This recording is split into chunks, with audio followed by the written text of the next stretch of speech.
Are we going to get jobs? What's the outlook for jobs? That and education, I think, are going to be quite important pillars of what happens tonight. But there's a lot of time still before that. Well, certainly one of the other things I think we're also looking forward to is the fashion. You know, who's wearing what, who has, who's going to hit it this year, and who's going to miss it. Yeah, I mean, there's been a couple of yellow dresses over the years that have stood. Security and road closures for this year rather annoying and inconvenient. It's extreme today. It's extreme. You can't get to your stuff you want to do. My personal opinion is security is overdone. There are certain areas in Cape Town that requires this kind of security in dangerous times, and it's always not granted to, especially on the Cape Flats. Talked about, but unpacked in details. So radical economic transformation can be a slogan, like the 9-point plan, new growth path, which we've heard, and nothing comes out of it. Are we expecting quite a lot of that to be outlined in the President's speech this evening? What exactly do they mean by radical economic transformation? Look, if he just talks about radical economic transformation, that how much desperately is needed, but doesn't put out a credible and effective detail, it will add to the uncertainty. It will add to the lack of credibility that the government of President Zuma has accumulated over the past few years, because he has delivered, he has talked big, but delivered very little.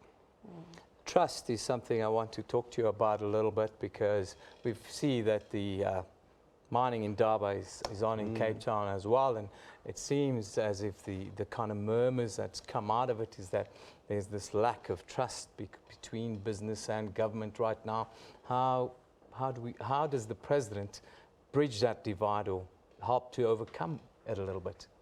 I think it's been a big challenge. Over the past 2 years, however, we must acknowledge that the Minister of Finance, under the pressure of, under the threat of downgrade, has brought government, labor and business and definitely corporate leaders to create an image of unity in the South African stakeholders. And the President has also been involved in that very, very actively. 2 days ago, he even had lunch again with the captains of industry, as they are called, as well as labor leaders. So there's been some positive moves. Definitely over the past 2 years, the business has gotten closer to government and government closer to business. They at least have started talking and not talking over each other and shouting at each other. So to that extent, some ground has been covered, some positive developments, but we've still got a long way to go. I think from an economic perspective, would you say, I guess, you know, this is President Jacob Zuma's 10th State of the Nation address. In your view, from the economic perspective, do you think this would be one of his toughest when it looks at addressing some of these economic issues, and what would make business comfortable after perhaps 8 or 9 o'clock this afternoon, this evening, when he has spoken?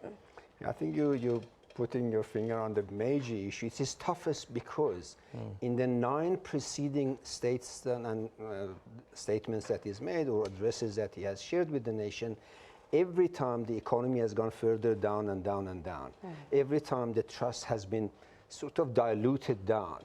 So you're facing a tough time if 9 times you haven't delivered. Now you've got to go face the nation, face the business and investment community, or for that matter, labor, and say, trust me, I know what I'm doing, this is what I'm going to do, and I'm going to deliver. That's why it's tough for him. Prof, I'm going to leave you there. I just want to go to Pretoria quickly. Let's just talk to Professor Sipho Sepe. A very good afternoon to you, sir. Thank you for joining us here on the special broadcast as we look forward to Sona 2017. If you can just give us your broad strokes of expectations and maybe outlook for later today. Well, I think we should start first with the role that some of us play. I think what government has been trying to do is exactly what Iraj is saying, to try to build confidence in this country, confidence at the number of levels. One, with the South Africans in general, and we expect that the President should talk about that our democracy is on track. And we should acknowledge that, because sometimes we are so much on the negative that we are also part of the problem rather than part of the solution. In the last few years, this government has actually come up with a 9-point plan. And people don't talk about it. Instead, they try to belittle it. For instance, 2 years ago, we had a problem with load shedding. Let's acknowledge that 2 years later, load shedding is a thing of the past, that there is a binding constraint that has actually been addressed. We don't seem to acknowledge that. In the last few years, you have a government that has worked with business. And I can tell you that one of the things that they've tried to address is to try to build their confidence so that local and foreign investors can invest in this country. And there is a report that says there is a movement towards that. And we must acknowledge it, rather than to always be fault finding. We must be part of the solution and suggest to government what needs to be done. And secondly, there is something called Invest South Africa, where government has tried to say, given that we have a challenge with the regulatory burden that businesses complained about, let us come up with one-stop shops. And the one-stop shop is a good idea where we remove these regulatory constraints on business. And that is also positive, and it needs to be acknowledged. And I hope the president will begin to talk also about that issue. We also have we don't work in a global environment that is very positive. This is why government has talked about the idea of beneficiation. So I do think that we must also participate in making sure that we build this country rather than to be always bent on the negative, on that which has not worked. Let us make sure that it works. Secondly, the president must mention or comment on the issue of higher education, because unless we address that issue, and even here, higher education must come to the party. It cannot be simply about numbers. It should also be about the programs that are offered by universities. It cannot be right that the young people graduate to unemployment because the skills that are provided, the knowledge, is out of touch with the economic realities.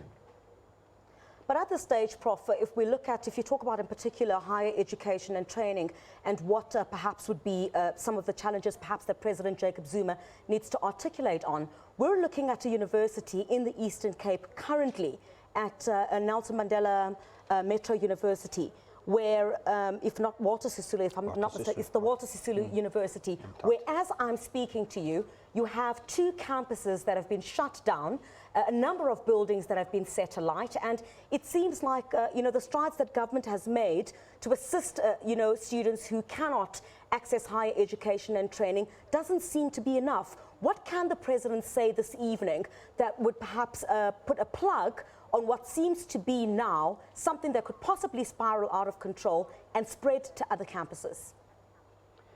Well, part of the problem is that we have not participated as a society. This is not something that government only can solve. When you have destructions of property and we turn a blind eye to it as a society, we're actually encouraging it. When our young people see adults going on protest in the cities and destroying property, we are actually sending a message.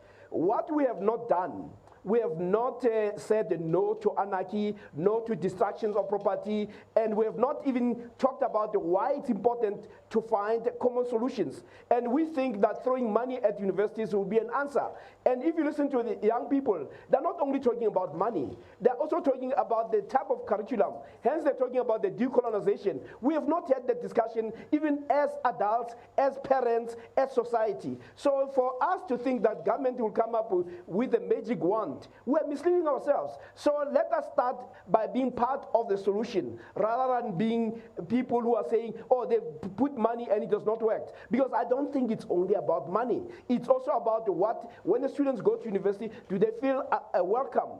So yes, government can do its part, but let us have a far greater discourse that does not only wait for the State of a Nation address. Let us have a discourse throughout the year. And this is where the problem comes. We spend most of the time not talking about the challenges that we face, and we think the State of the Nation address will address that, will be a solution. It will not be a solution. Yes, what you see at those universities should have been part of a discussion that should have started last year. So I'm saying, let us not think that the State of the Nation address will be a magic wand. What we need to do is a conversation in this country, and it starts first by saying, let us protect and affirm and put value in the education that we have and the institutions that we have. And it requires all of us, not only President Zuma. And what we have with most of us, we tend to think that the problems of this country can be resolved by one person or one intervention. Let us at least talk about all the interventions that government is trying to put to make sure that this country works. And that is where most of us are failing. Prof, thank you very much. Thank you for joining us. That's Professor Sipho Siepe, making a very valid point. It's all of our job to uplift our country, and there's no magic bullet that one man can fire that's going to turn it around. But I want to talk to Iraj about that shortly, but let's just go to Parliament, the precinct. Our correspondent, Bulelani Philip, is standing by to give us an update. Bulelani, just tell us quickly what's happening there right now. Of course, it's still early in the afternoon, but I'm sure that things are starting to pick up a little bit. Yeah, I can confirm that we were just under 4 hours to go before that big moment of the speech by the president.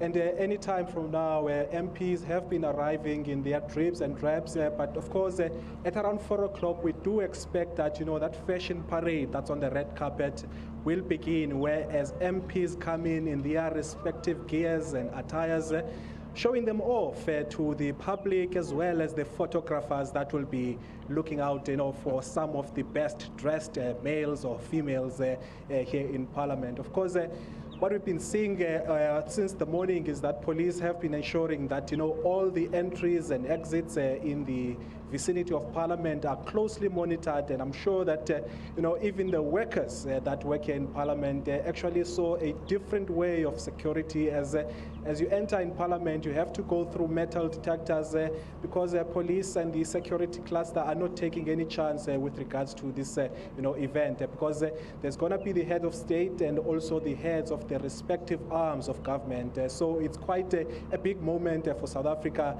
as Parliament kickstarts today. Well, Bulelani, the EFF is also expected to raise a motion, that Parliament debates the president's, debates the president's fitness to hold office. That's one of the expectations in Parliament in just a couple of hours. Is that also likely to delay the proceedings this evening? Well, the threat has been there since the beginning of the week when the EFF confirmed that it had written to the Speaker, Ms. Baleka Mbete, requesting her that instead of Sona being held today, they would rather want the House, or that joint sitting to debate a motion, and that motion relates to, the issue around the fitness to hold office by the President, as well as the legitimacy of Parliament. That's, of course, relating to that, constitutional court ruling over the Nkandla matter.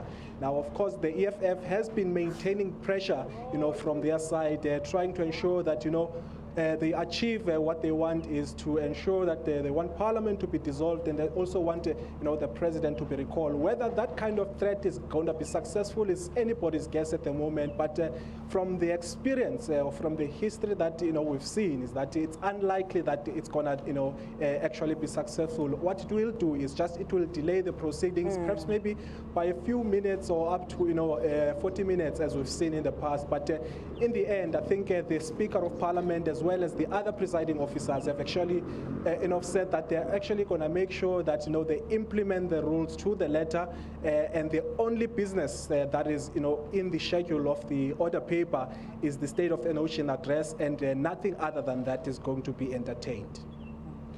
Thank you very much, Bulelani Philip, coming to us there from the parliamentary precinct. But before we let you go, Roger, I just wanted to wrap up with what Professor Siepe was talking about in the capital a little bit earlier. He mentioned about us never celebrating the successes of the government. We only focus on the failures or the shortcomings or the things that are not happening or the unhappiness.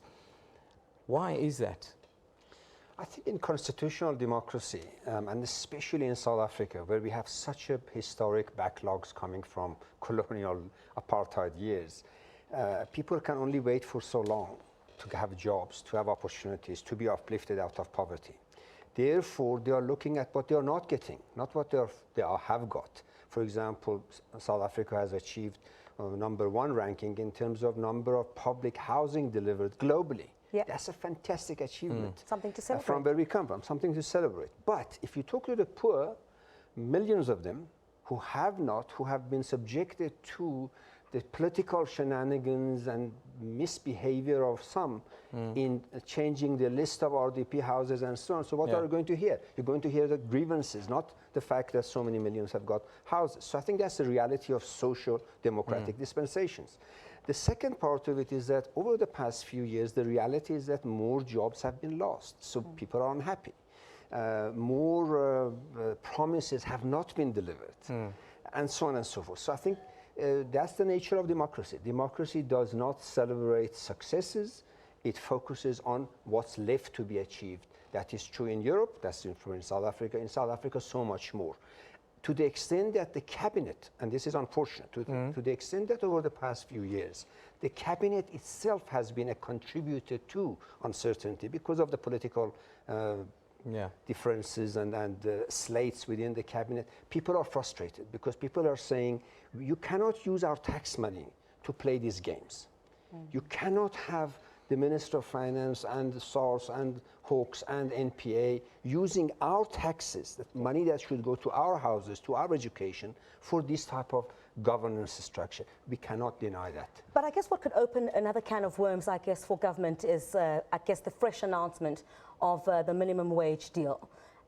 Some saying that perhaps if not properly implemented, you would find some companies who would then scale down on the hours that people would work, and others would simply not employ because they cannot afford the 20 rand per hour that government has come up with. Could that be another stumbling block given where we are economically and in terms of the status of jobs in the country? Unfortunately, the history, not so in South Africa, globally, of minimum wage is not a success story, especially when you have such a high unemployment, and especially when in some cases, go outside the metropolitan centers, many of economic sectors, the businesses, small businesses particularly, they themselves are not viable. Not that they could afford and they are not paying more than 3,000-4,000. You go to some of the rural areas or secondary small towns, the households themselves are not getting enough so that they can give the domestic worker or the gardener or whoever they employ on a skilled level that type of wage. So what are the choices? If you force them, they say, well, I can't afford it, so some people will lose jobs. And that has been true in Europe, that's been true in Americas, in Africa, and so on and so forth. So this minimum wage is a very, very delicate thing to do. Politically, we have to do it. But if we do it, we also know, as Deputy President mentioned, that we know that some businesses are not going to be able to afford to pay it. So we'll see the consequences of job losses. It's only going to be implemented in May of 2018, which is a long way away. A lot can change before then. Absolutely. I think that the long-term sustainable solution for us is to really upgrade the skill base of our labor force. At the same time, boost our growth, not at around 1%, 0.5%, 1.5%, as NDP has said, and many other studies. Unless we get our economy, by hook or by crook, however tough it might be, get our economy to a growth of between 5 and 7%, that in a bad year we'll have 5%, in a good year we have 7%, we're not going to be able to provide that type of living wage, type of wages and salaries without harming the economy. That's our challenge. And there is no point in saying labor is against business, business against the politics. We all are on the same ship, on the same boat. We've got to make it work. Well, Raj, thank you for coming in today. Economist Raj Abedian joining us. Well, telling us that it's going to be very difficult. Well, how do we get to between 5 and 7% for the next 10 years? That's the difficult question, I think. Thank you for coming in. Thank you. Thank you very much. Always great to have you with us. Well, we're going to take a short commercial break, Chris Suther. When we come back, we'll have another look at what's happening in Cape Town. Is that right? Absolutely. We'll be having quite a lot of crossings to the stairs of Parliament. We've got all our reporters out there, all the pomp and ceremony, the fashion that we'll be seeing, and certainly we've also got to go to the Grand Parade. Well, that's where the ANC will be having its gathering. They've invited about 10,000 ordinary South Africans to go and listen to President Jacob Zuma speak there. We understand that the EFF will also be within that precinct as well. So we'll cross to all our reporters there and find out what the latest is. But stay tuned to our channel. We'll have rolling coverage on this Sona 2017.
Health Talk unpacks healthy tips to help you to practice healthy living lifestyles.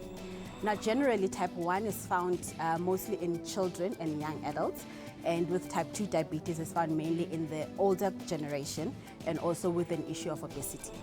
Don't have second portions, and then I've brought this plate model to show that for both meals, your lunch, your dinner, half a plate should be vegetables. Within sports, we see the spectrum itself. Most often we see minor head contact injuries, we call them. Right. But certainly in sports, the one that a lot of attention is paid to is concussion. You see, you've got something, boom, but it's uncontrolled. Whereas in soccer, when the guy hits the ball, it's controlled. His neck muscles are controlling it.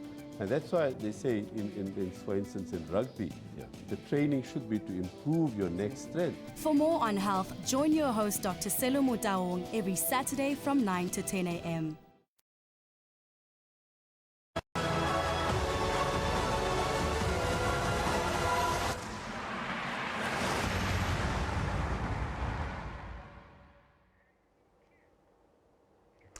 Well, Eben, certainly just a couple of hours now to that all-important State of the Nation address.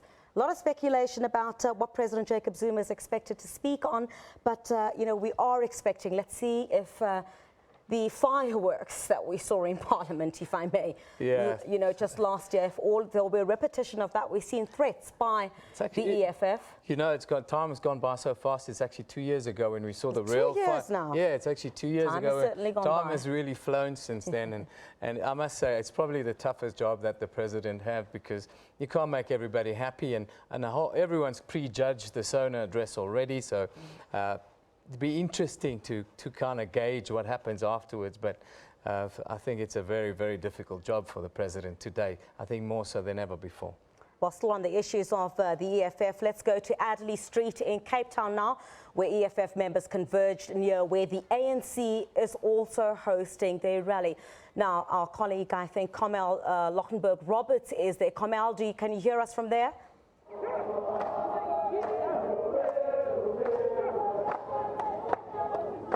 Well, Carmel, can you hear us?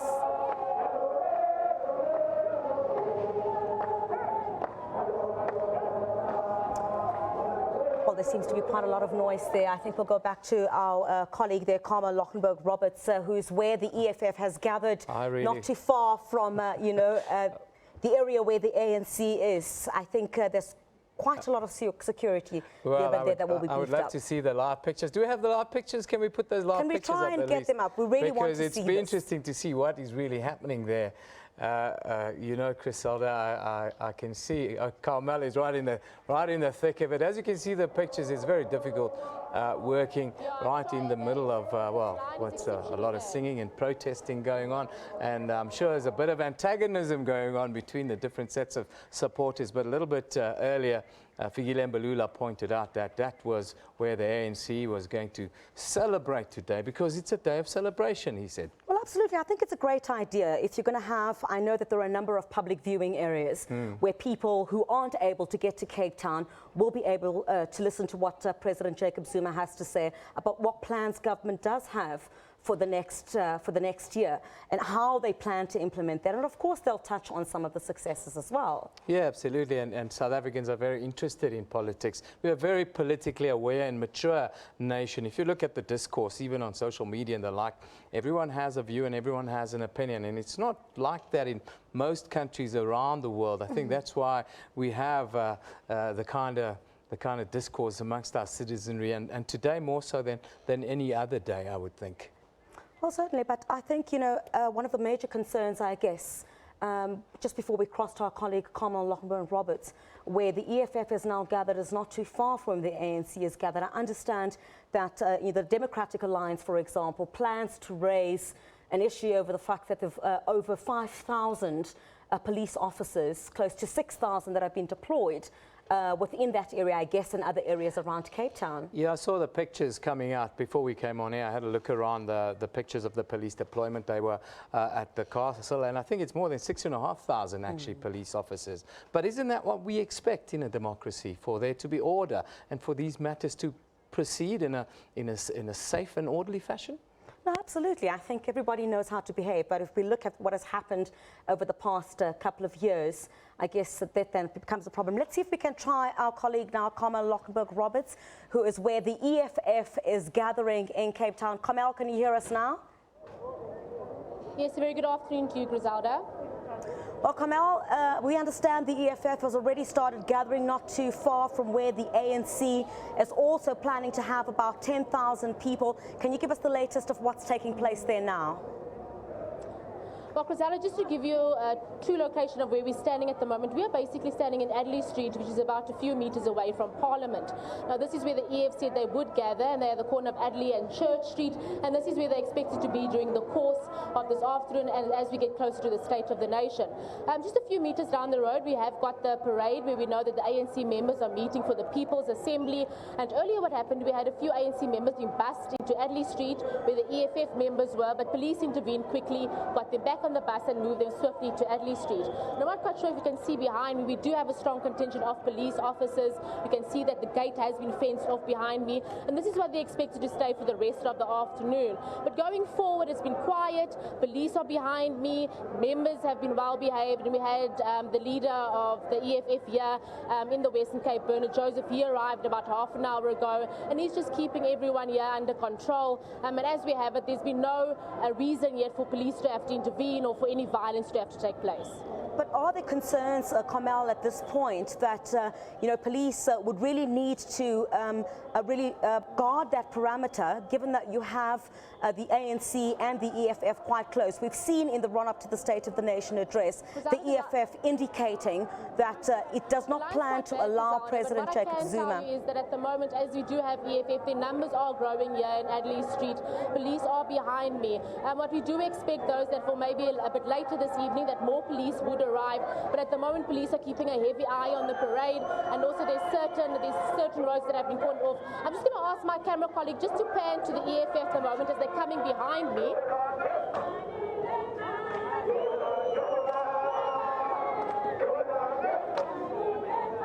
This is basically the members of the EFF that have gathered since about 2 o'clock this afternoon. We do understand that more members are expected to come a bit later, and this is where they will be gathered for the duration of the afternoon. They're now moving closer towards the police, but as we can see, the police have fenced off the area behind us, and further than this, we don't believe that they'll gain entry. Well, Carmel, we are seeing there some of those posters saying the DA must fall in the Western Cape, and we understand as well that quite a number of buses have already started arriving. They will march there from Adderley Street. Where do they plan to stay there, or do they plan to move a bit closer to the parliamentary precinct? Griselda, the line is very bad, but if I did hear you correctly, we do understand that they are planning to stay here and that police are planning to stand behind me for the rest of the evening. There have been no talks of them moving any closer, but we also do know that they are on a section of the parade, which is just a few meters away. We do have another heavy police contingent. So basically where I'm standing, the road of Adderley Street is completely blocked off by police, and this is basically, once you are here, this is where you are set to stay for the rest of the evening and as we move closer to Sona. Well, thank you very much to our reporter there in Cape Town, Carmel Lochenberg-Roberts, who's keeping an eye on the EFF march there in Adderley Street. We understand here, but that's exactly where they will gather. I mean, there were expectations that they would be there as early as 4 o'clock, this afternoon to, I guess, participate. Yeah, it's minutes before 20 to 4. Looks like a little bit early. It's interesting that they've chosen to go down the route of the Grand Parade. It looks a little bit antagonistic early on. I see the posters are reading DA must fall in the Western Cape, so it should be very interesting. I'm sure that at some point this afternoon all the different sets of supporters will be engaging each other in some form or the other. Looks like there's a heavy police presence. It might mean that it was a good idea to get all the soldiers into the city. Well, for now, we're hearing from the minister, of course, that they will remain in the barracks, of course, until, I guess, what the minister had described. If there's any calamity, then I guess that there would be a need for those soldiers to be brought. But none of that we're seeing at this stage, just quite a police presence, of course, on the parliamentary precinct. No, reports about journalists as well not being able to do their jobs. That was one of the main bones of contention in the run-up to the State of the Nation address, the so-called militarization of the parliamentary precinct, as some have referred to it as. But none of that smooth sailing so far. Smooth sailing so far, Chris, but it's early doors. Let's go down to the parade down in Cape Town where the ANC, they are making sure that they are given permission, as it were, to hold a People's Parliament rally on the Grand Parade. That's what it's called. So permission has been granted for 10,000 people to come, and the President is expected to greet the crowd later in the evening. That's after the State of the Nation address. Now, reporter Vanessa Puna, she's there.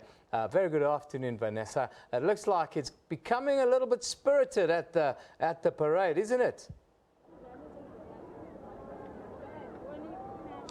Yes, good afternoon to you. A scorching day here in Cape Town, and specifically here in the middle of the Grand Parade in Cape Town, the sun beating down on each and every member of the ANC, supporter of the ANC, that have come out today to be part of this People's Assembly. Of course, starting as of 3 o'clock, I think it's just gone half an hour or so, and then all the way up until 5:30, 6 o'clock this evening, where a host of cultural activities have been planned and will be taking place. At this very moment in time, I'm surrounded by supporters, as well as around the perimeter of the Grand Parade. We have groups of people and supporters singing struggle songs, etc., and all this in preparation of the State of the Nation address a little later on. This People's Assembly really focused on a main theme, and that's, of course, radical economic transformation. There are 12 themes all in all, but joining me to speak more about these themes is the ANC's national spokesperson, Zizi Kodwa. Zizi, a very warm good afternoon to you. We've mentioned about the radical economic transformation, but of course that's just one of 12 themes that will be discussed as part of this People's Assembly. Among others, we think that is overarching, because our view is that over the past 22 years, we have done well to implement 8 clauses of the Freedom Charter. And the 2 step-on clauses of the Freedom Charter, whilst we acknowledge many policy interventions, is redistribution of the wealth, but also return land to the people.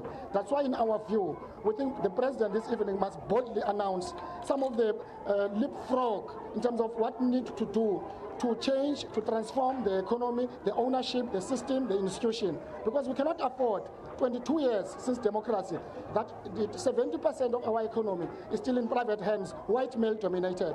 But also the land, we haven't made much progress as expected. We took a number of resolutions, including adopting a number of percentages that we think a certain period we must have achieved. We think that it's time radically. We must return land to the people, unapologetic, but using constitutional prescripts. At the same time, we must make sure that we radically transform the economy. We cannot afford that even BE itself has been undermined. We introduced charters in some areas, such as mining. Even those charters themselves have been undermined. This is time for radical economic transformation now.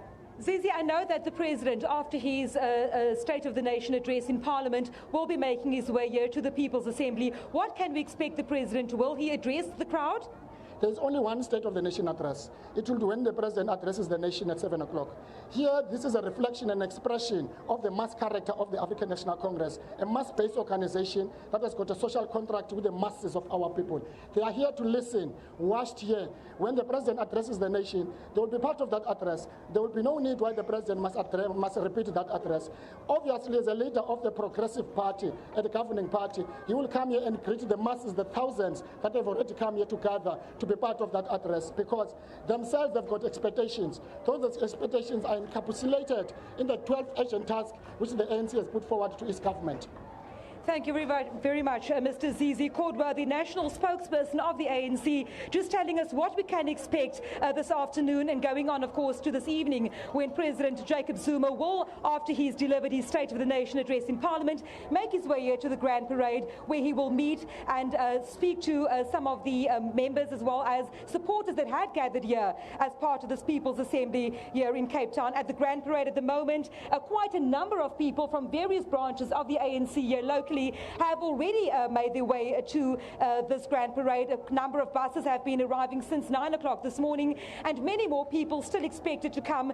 The official number tallied at about 10,000, but I've also heard that as many as 30,000 people are expected. At this stage, quite a bit of people already gathered, sitting, some of them, like I will be doing shortly, trying to get out of the sun, but also in anticipation of the People's Assembly today. Thank you very much, Vanessa. Hot work down in the mother city. It's absolutely scorching, and it doesn't look like there's a breeze about. So our team, as you can see, sweating it out today there. Well, it's an incredible venue, Griselda, the Grand Parade, you know. She talks about 30,000 expected. You know, I was at the Grand Parade in 1990 when Nelson Mandela made his famous speech on top of the balcony, and there was more than 100,000 people there back then. It was an incredible scene. A truly historic moment. Absolutely. But I think, you know, Vanessa's we'll keep on crossing to Vanessa Puna for the next couple of hours. She'll certainly bring us quite a lot of what's taking place at the Grand Parade. We're expecting many more buses to come in. We understand they started coming in from about 1 o'clock. And many people, of course, all in anticipation for President Jacob Zuma's State of the Nation address. Well, joining us now is Professor Mark Collinson from Wits University. He specialises, of course, in public health and the national health stats. Prof, thank you very much for your time this afternoon.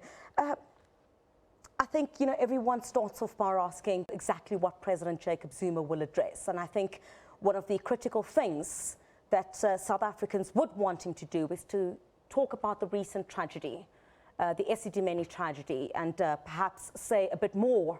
And perhaps, you know, if there's going to be any accountability other than what we've seen thus far.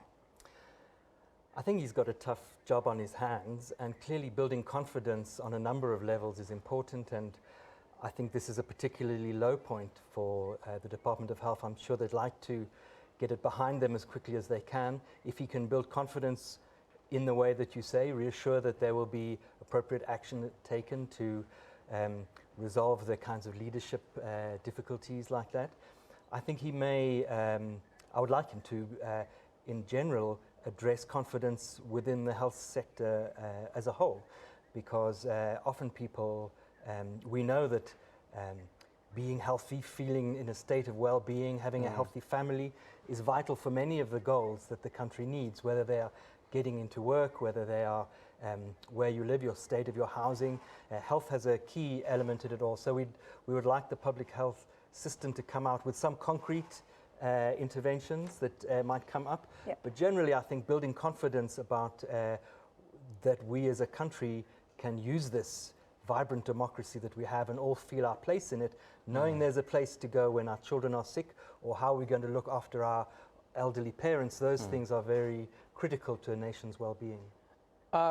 If we pick up the paper on any given day in South Africa, they'll tell you that our public health sector is in crisis. You're an expert. What do you say? Well, I think the public health sector has a tough job to do, and they are facing, like other sectors, a difficult backlog, a history of that has left us a lot of inequality and quite a disease pattern that is emerging. They're always on the run. It's the task of the public health sector isn't fixed. So I see that trouble too, that people experience it, whether it's staffing shortages or staffing morale being poor, whether it's machines that aren't working and those machines would help to save a lot of lives. We would like that to be addressed. The more systematically, the better. I think there have been successes, not or failures. I think the inequitable part of the country's problems have been particularly on the agenda of the Department of Health. Things like the National Health Insurance are very important initiatives that could be touched on this evening. We'd like to get some feedback on that. People want to know that healthcare is affordable and that they can access it. But I would say that we've had to respond importantly to very huge crisis in HIV and AIDS, related crisis in TB. There are several initiatives, but under these last governmental period, there's been a very strong and forward-looking reaction to that. At the very least, getting sick people onto treatment, chronic treatment. There's also an initiative underway for government and the Department of Health with the support of science and technology, to be developing the drugs that we need for treating these long and complex epidemics within our own capability within the government, thus reducing costs and enabling us to manage a situation where we have more people on antiretroviral drugs than anywhere else in the world, being the epicenter of this epidemic. So some of these things reflect there's much more going on than just the difficulties. The great success of the Zuma administration of the last 8 years must be in coming to terms with the AIDS pandemic compared to what went before under the Thabo Mbeki administration, if we can call it that. Do you share that view? I do, yes. I think that fits into a broader set of issues where I think there were strengths in the Mbeki era, important institutional developments. I think in the Zuma era, we've seen government more ready to work with what they hear is going on in the country. Less of a preset understanding of it and more looking for what is the evidence, what are researchers telling us, what are universities doing, what are we actually learning is the real issue. Once the AIDS issues got on the table with proper evidence, then there was a reaction around policies that resulted in a positive way forward. So I have seen much more interaction with evidence in this era than in previous eras. And one of the big successes, as you said, is, well, it's not quite being on top of an AIDS epidemic, because people then have lived with their infection for a longer period. And then they have to stay on this regime, manage their diet. All of those kind of things mean that people and the health system have longer relationships with each other.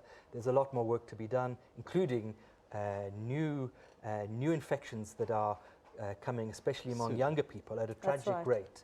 Super bugs. We get heading into the age of super bugs. Dr. Collinson, thank you for being with us, of course.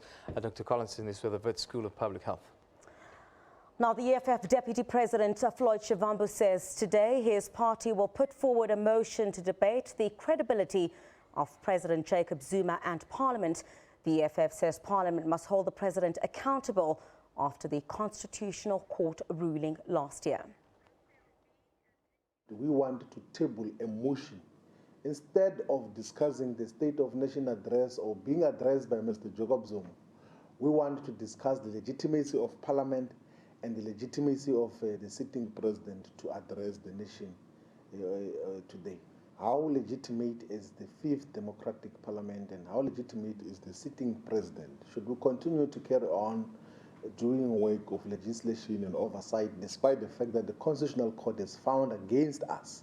So that is the motion that we're going to be tabling. And of course, the proposal ultimately, our recommendation, a solid recommendation, is that this Parliament must go to early elections, and the President must be stepping down and allow for early elections.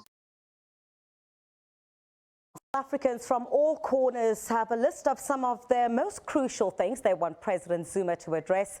Now, we've also been monitoring social media on their expectations. Siyabonga Africa, our expert, to tell us exactly what everyone is talking about in the Twitter sphere, on Facebook, and a number of other social networking sites. Sia, what are we seeing trending in the run-up to this all-important State of the Nation? So, you know, tonight's the big night. And, of course, Sona 2017 has been the biggest trending hashtag for this past week. Yeah.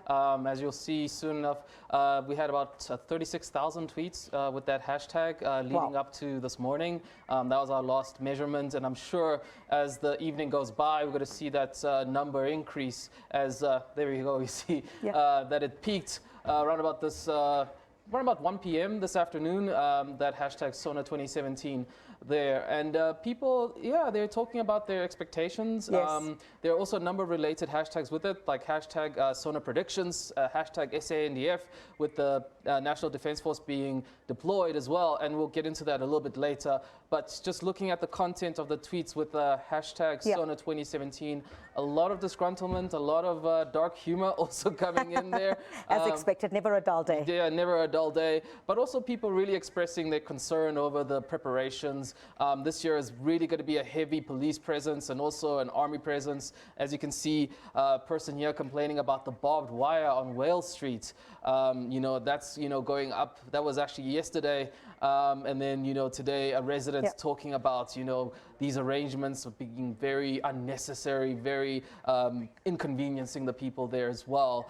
So I think a lot of people in the mother city are not happy with what's going on. And also, people just talking about, what will the president say. Yeah. But what are we seeing really come from a majority of the South Africans, some of the major issues that they want the president to talk about? Definitely the economy. Yeah. I think that's something that people are really concerned about.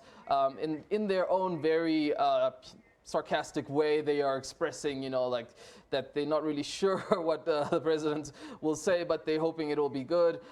So, Black Twitter coming to the occasion there and giving us some really interesting memes as well. So I think people are really concerned about the economy. They're concerned about the jobs. Yeah. We had some journalists on the ground actually yesterday speaking to students, and they want to know what's happening with fees must fall. That's right. Will the president actually address the fact that, last year, the year before even, there was a mandate given, and so far, dololo, nothing. Are we going to see some of these tweets coming up?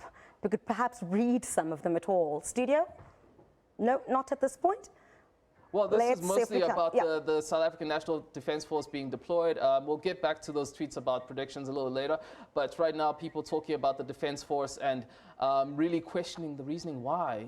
Especially since we live in a liberal democracy, why are we seeing the Defence Force being deployed in the mother city ahead of this parliamentary event?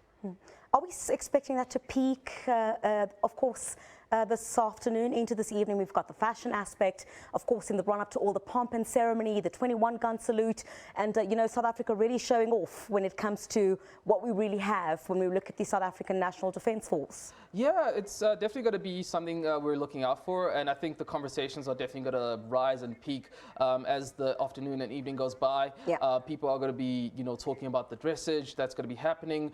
Just remember that there's going to be very limited coverage of that because of the media being constrained to a particular area of the walkway. So we won't necessarily see too much of that. But I have heard that some people are actually getting dressed up at home to watch the State of the Nation address. So hopefully we'll see some tweets later on with people showing off their own dressage as they watch the events and the president speaking tonight. Let me see some of these tweets, actually. Let's just move some of them back up if we can. I see one here from Kumalo Mzilikazi saying, preparing for war, isn't soldiers' duty to guard and protect the country from outside threats? Unbelievable. Katleho Hendricks, also the hashtag SANDF, always attended Sonas, but with journalist movements now being restricted for hashtag Sona 2017, one can't help but be suspicious. Let's take one more there from Paul BMT at that hashtag, of course, Sona 2017. Since the army cannot come into chambers where the disruption will happen, who is the threat outside the people of South Africa? We saw quite a lot of that discussion happening on Twitter, just of course before we saw the defense minister clear all of that up, that they're going to remain in the barracks until such time, of course, what the minister described as a calamity, I guess. Definitely, and I think, as you can see, people are really suspicious as to the, even though it was clarified, that they are going to be only in a particular area, just the fact of the matter is that they are being deployed, and 441 of them are being deployed. That there is already a big conversation online, and people are just wondering, what is the reasoning? What is happening in our liberal democracy? I think these kinds of questions are very, very important for us to be having. So you're always great speaking to you. Continue to monitor all of that for us. Do not forget to check all the hits and misses when it comes to the fashion. I'm really looking forward to that in the next few minutes. But let's cross now, I think, to my colleague, Jeben Jansen. Is that where we're going? Yes, to Jeben Jansen, and he has a guest with us there, Jeben. Thank you very much, Griselda. As you saw there, Dr. Collinson is still with me. Just to wrap it up quickly before I let you go, Doctor, just give us a quick idea. Last year, the President announced that a state-owned pharmaceutical company will be established, Ketlapela it was called, to help with the supply of antiretroviral and other drugs. Has there been any progress with regards to this? As far as I'm aware, the building is taking place. The progress is moving forward, and I do think it's something he might report on. I do think it's a necessary part of the solution.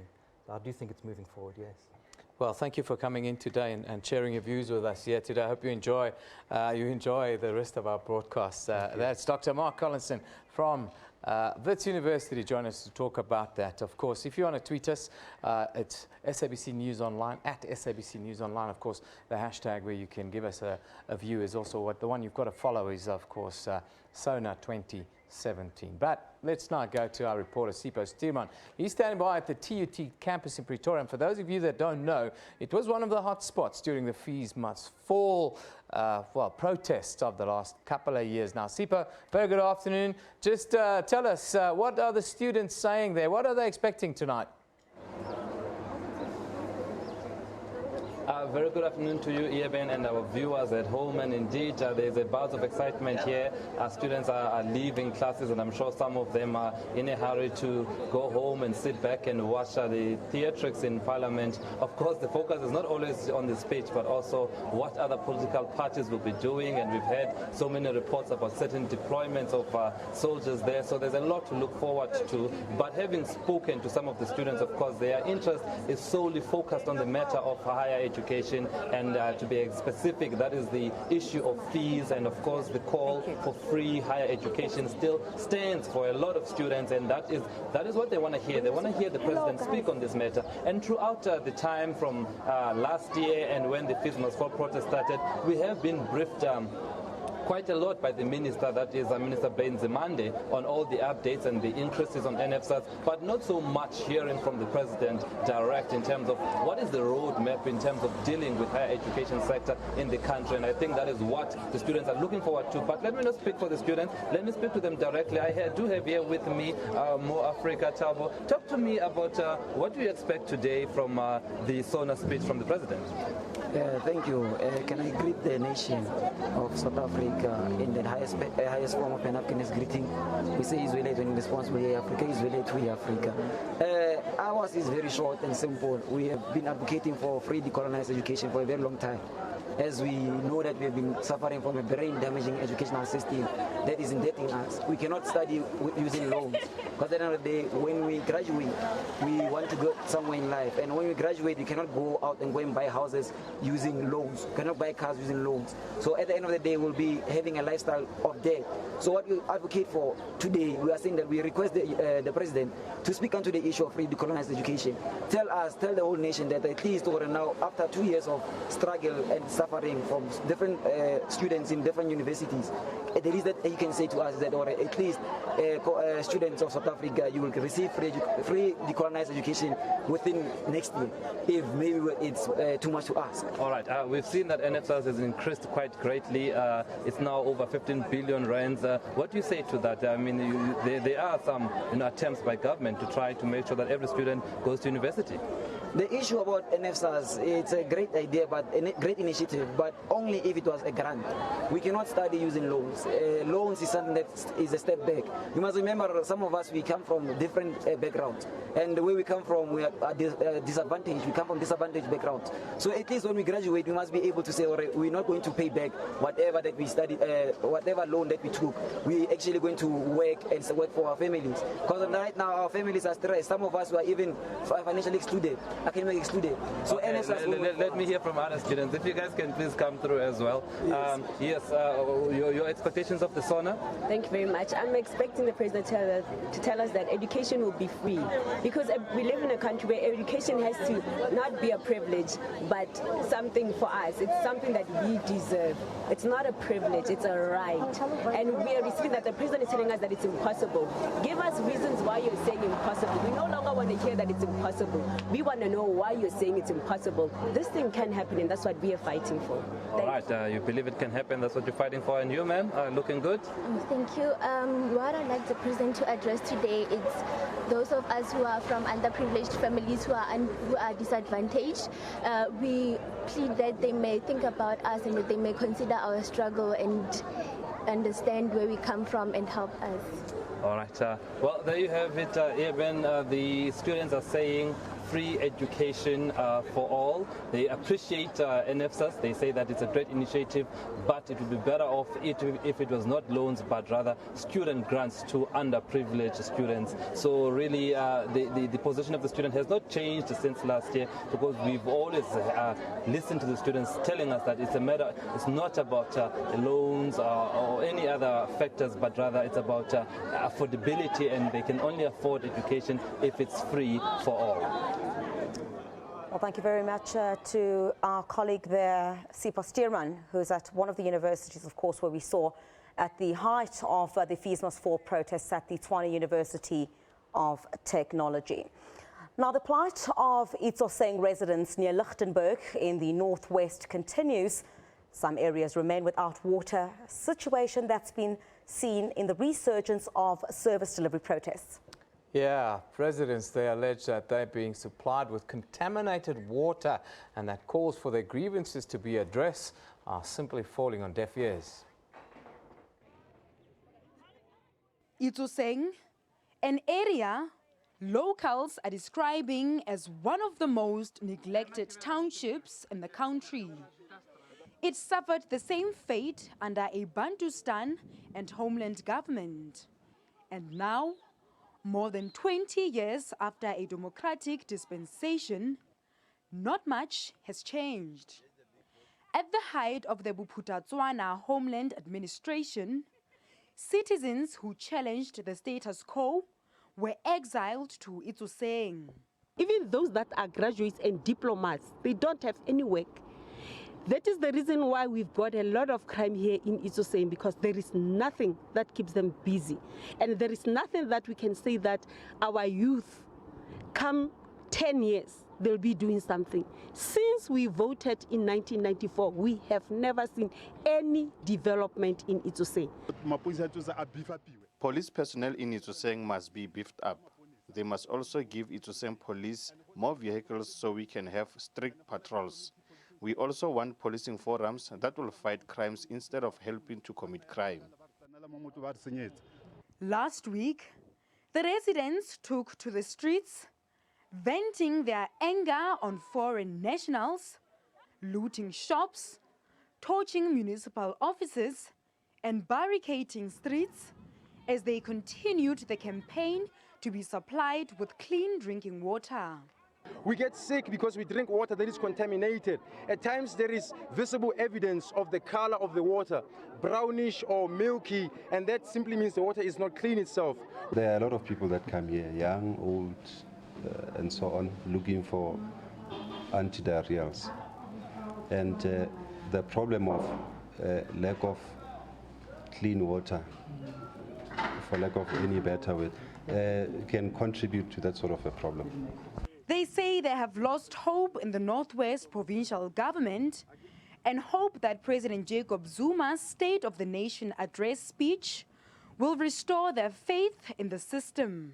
I want to hear the President speak about the development of young people, to come to transform our young people in a different way to be a bright future. The President must tell us about the roads, the water, the lights, and the graveyards. I would like to hear the President tell us about how we, the youth of Itsoseng, will get jobs. For now, all they can do is wait and see ahead of Thursday's State of the Nation address. Their hope is that soon, Itsoseng will finally receive clean drinking water, a basic human right entrenched in the Constitution. Silwane Khachau, SABC News, Itsoseng in the Northwest. Yes, can the President tick all the boxes tonight? It's high expectations, jobs, water, education, safety, security. These are all the expectations that the people of South Africa have of the President tonight, Griselda. Well, absolutely. We'll certainly look at all of that as we continue with our build-up to the Sona 2017. How many minutes now? About 3 hours to Just President over. Jacob Zuma, of course, giving that all-important State of the Nation address. Let's take a short break now. More after this.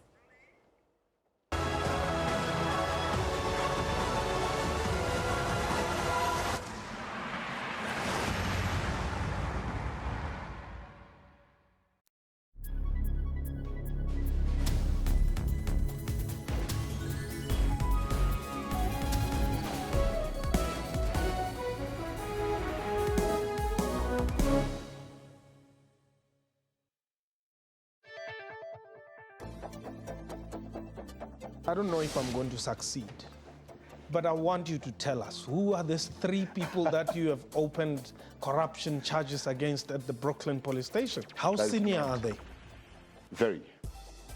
Are these people who are serving in the political office of the executive mayor? Yes. Which means they are no longer working for the city now. Well, I can tell you that one of them is actually finding themselves employed in another municipality.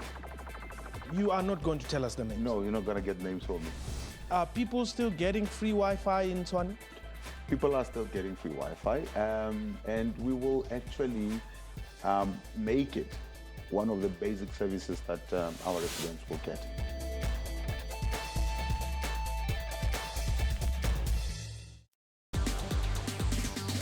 On Network, we tell you about Africa's social media and technology landscape. 21st century economies rely on technology to truly thrive. We have quite a comprehensive portfolio of interventions in the tech entrepreneurship space. And Africans are using tech and social media to solve the continent's unique challenges. App Nigeria is an online marketplace. Radio Vibe is a social media platform for radio music. That's Network with me, Spumelele Zondi, every Sunday at 7:30 p.m. Central African Time.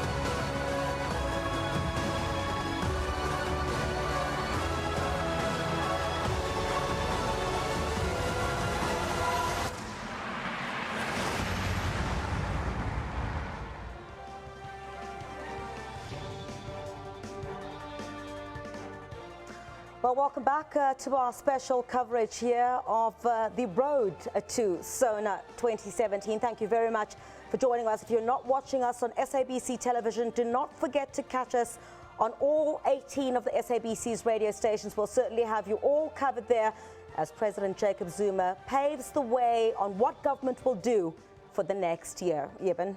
Yeah, you can tweet us at SABC News Online. That's where you can interact with us. Tell us what you think. What do you expect? Of course, everybody wants something from the president today. Toughest job in the world, one would think, Griselda. But we've got Professor Daryl Glazer with us. And the professor, before we talk about the expectations and your expectations, what did you make of the build-up in the sort of political space the last couple of days to this?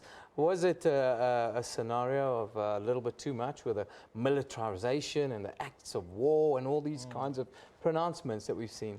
Well, I think it tells us something about the state of our country, that a lot more of the interest really is on the events surrounding the State of the Nation speech and building up to it, rather than the actual content of the speech itself.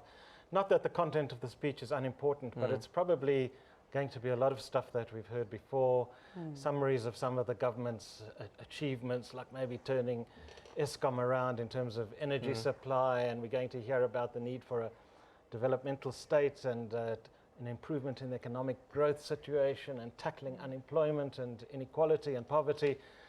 There will obviously be an attempt to persuade groups to the left that some more radical economic transformation is on the way. That's all significant, but I think a lot of our eyes are going to be rather on whether there's going to be significant disruption and what the implications are of the fact that in a parliamentary liberal democracy, we feel the need to have the kind of, or at least the government does, feel the need to have the kind of military escalation that we've seen in the vicinity of Parliament. Very worrying, I would say. Yeah, Prof, if we look at the climate at which previous State of the Nation addresses were delivered, would we say the 2017, I'm talking about the political climate in South Africa at the moment, is it taking place under a much heavier, much more, some have been saying when we speak about the announcement of the deployment of the South African National Defence Force, a state of paranoia, some have said?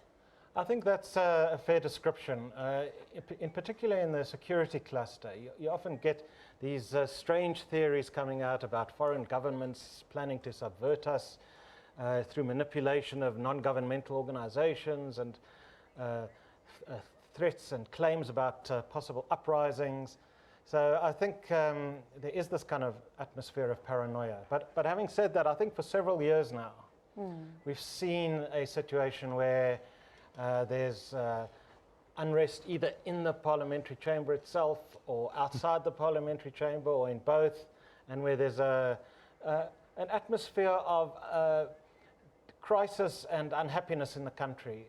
Quite a lot of it stemming from the fact that, you know, we've now gone through a long period since 2008 of slow economic growth. We haven't been making as much progress as we would like.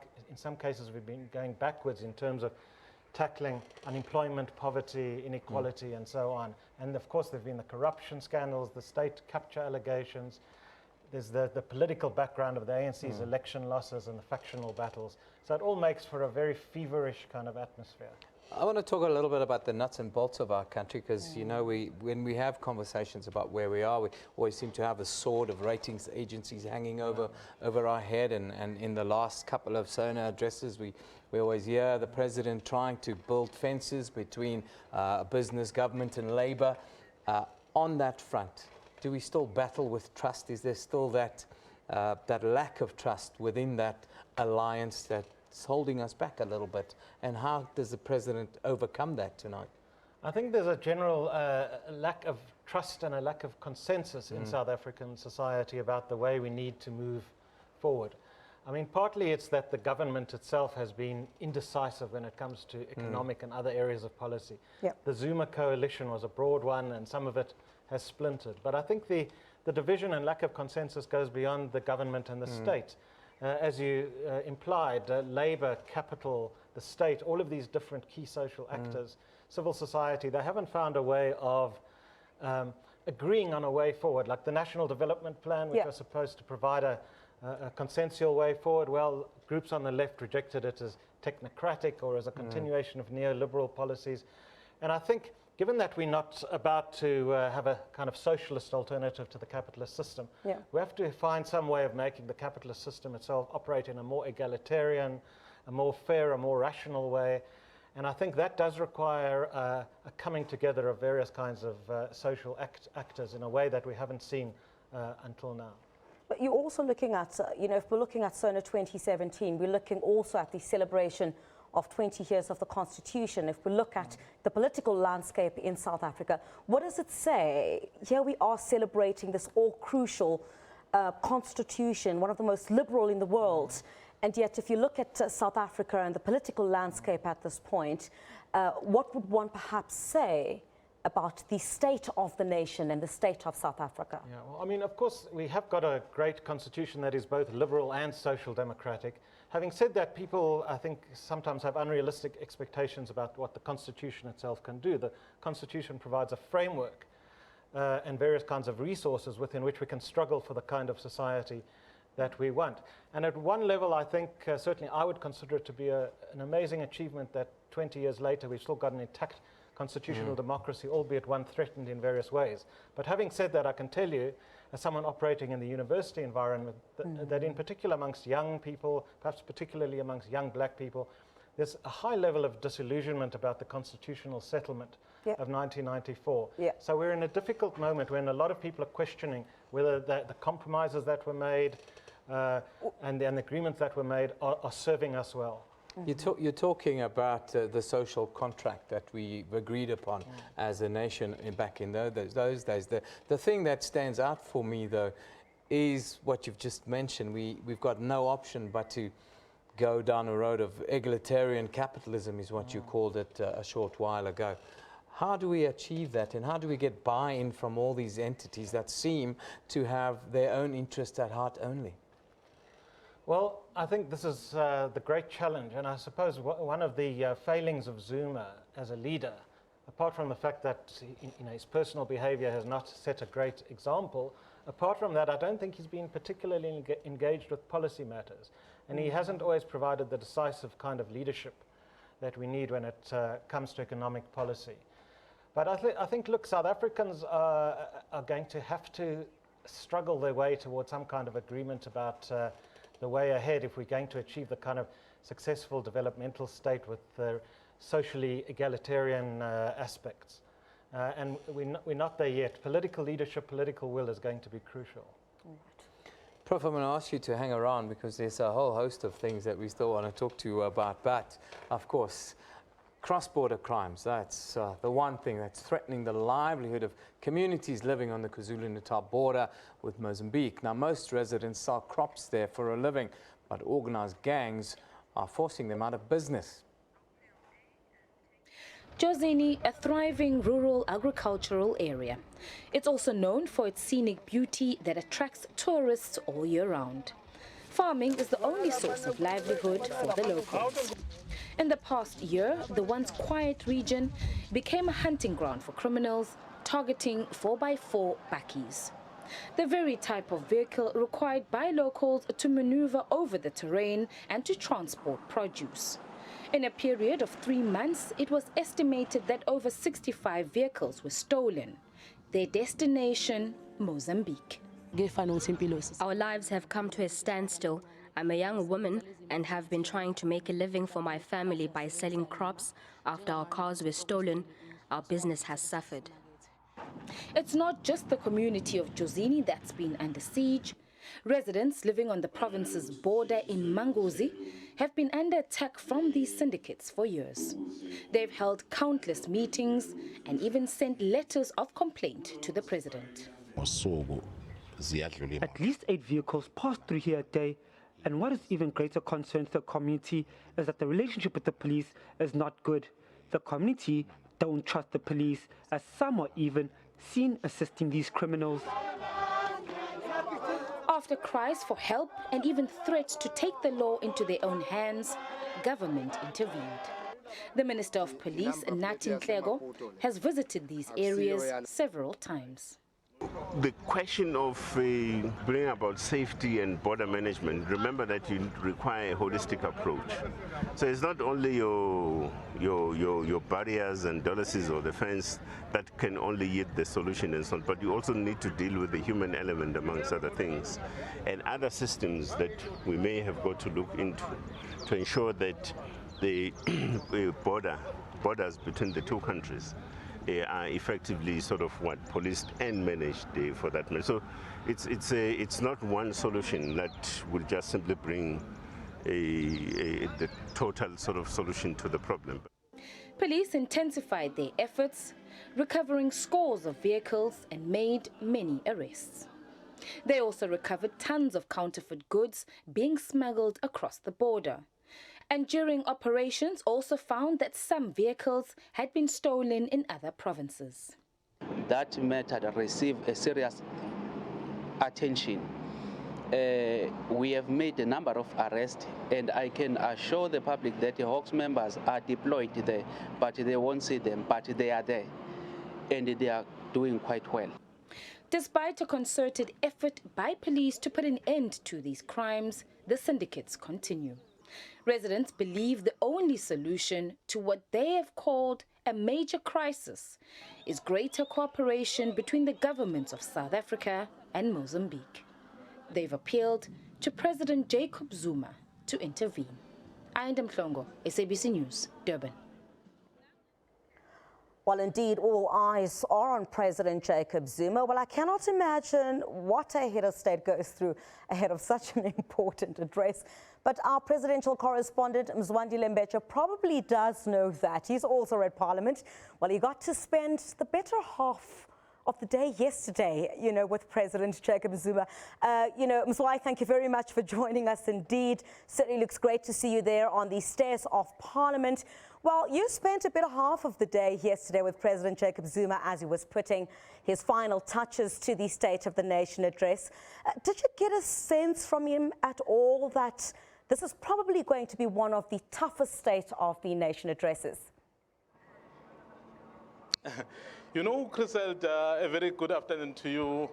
Something very interesting about President Jacob Zuma is that it's very difficult to read sometimes his feelings because generally his mood is always jovial. Yesterday he had time to mingle with people, the invited guests that will be attending the Sona.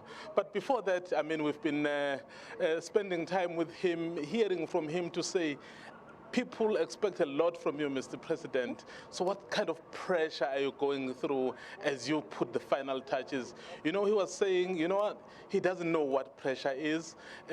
All he knows is that he needs to work for the people. And perhaps what lessened the burden in terms of that pressure, Griselda, is that he had invited people who are very special to him. You would remember that Ike Mapoto, one of the founders of MK, was there.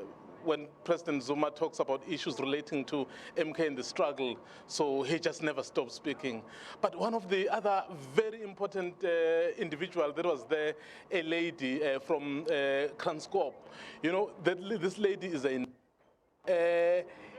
what he did is that he was able to diagnose a pregnant woman. So to say, you know what, this child has a problem, so she needs to be operated on. So what happened was that they had to operate on a woman so that they could go through to the child. So those are the kind of people that President Jacob Zuma had invited. And then he says, with those kind of people and with the young people he had invited from COSAS, from the elderly, from various fields, so they put him at ease. Well, you know, Mswandile, South Africans have been speculating quite a lot about what the president will say.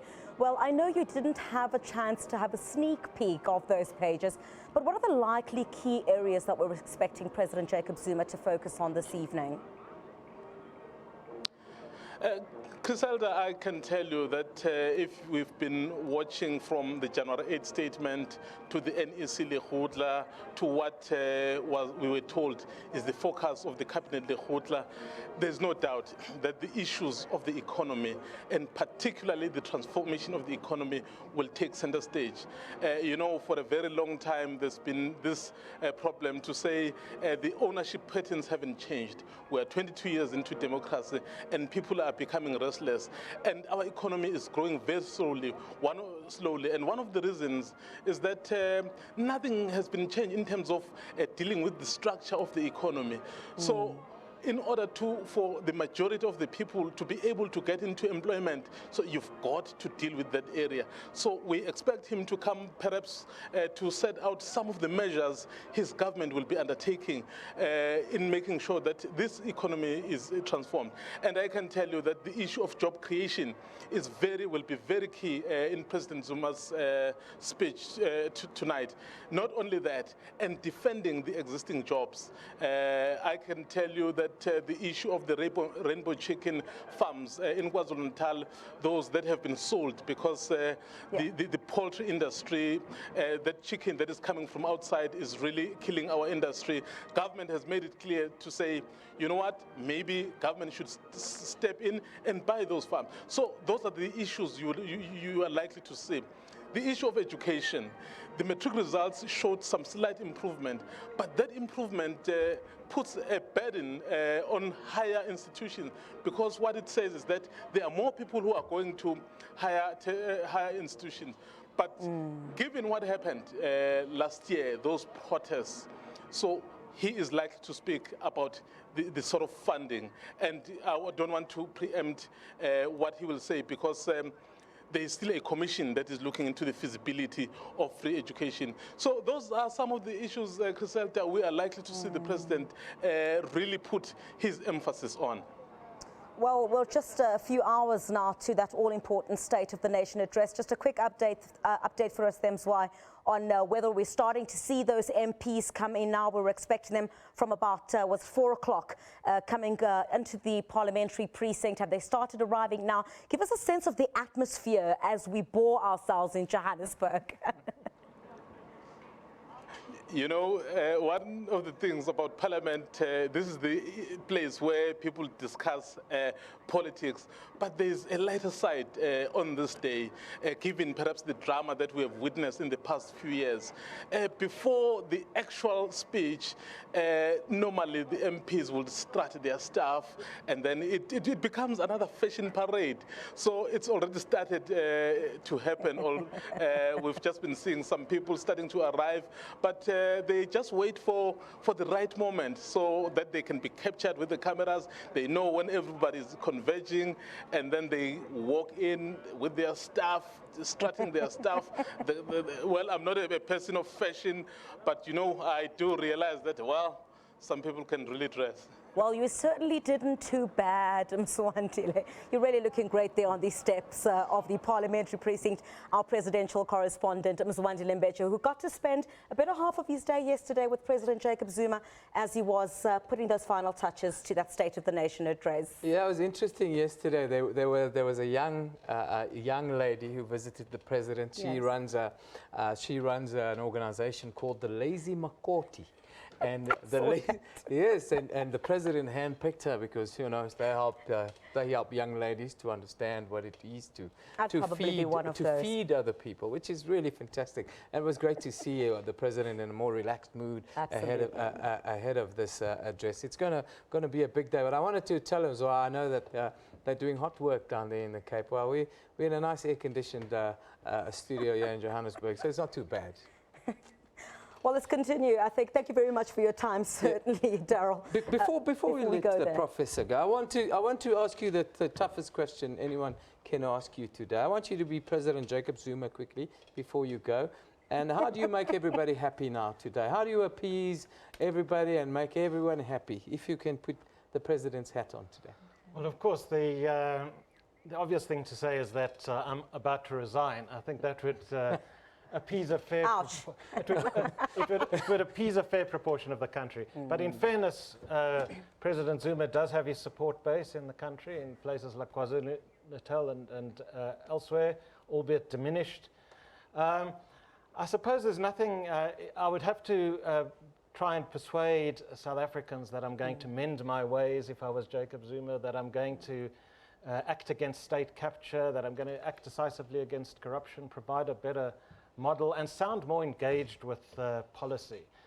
Provide reason to believe that the things I have to say about the economy go beyond rhetoric and can actually engage with concrete economic questions, including the tough choices that South Africans need to make. But perhaps many South Africans would agree with you, of course, on you know, some of the shortfalls that we've seen in South Africa over the past couple of months, past year or so. But I think would it not be important to highlight some of the successes as well? We can't shy away from the fact that government has put some measures in place to ensure that there's, people have more access to water, have more access to electricity, have got housing. One of the economists we were speaking to earlier, I mean, South Africa is literally top of the list when we look at the countries on the list of giving poor people housing. If you look at the broad sweep of the period since 1994, there have been very considerable achievements in, as you say, the provision of water, electricity, housing, more recently social grants, which have helped to lift a lot of people out of dire poverty. And you know, people talk about neoliberalism, but South African capitalism under the ANC has also had the social democratic, more redistributive side. Unfortunately, what the ANC hasn't been able to address is some of the structural problems that South Africa faces, the enormously high levels of inequality, the huge mismatch between a vast supply of relatively unskilled labor and a rather capital-intensive economy that's not growing very fast, and that has various kinds of speed limits because we are technologically dependent on outsiders. And so these are the structural problems that still have to be addressed. And I think what we need in addressing them, as I said earlier, is decisive leadership and some element of social agreement. And I think having a leadership that is more broadly legitimate than the Zuma leadership would also help in this regard. That basically, yes, Zuma is the legally elected leader of the country. No one is entitled to overthrow him, only Parliament is. Nevertheless, I think a lot of people are very skeptical about his leadership and very uninspired by it.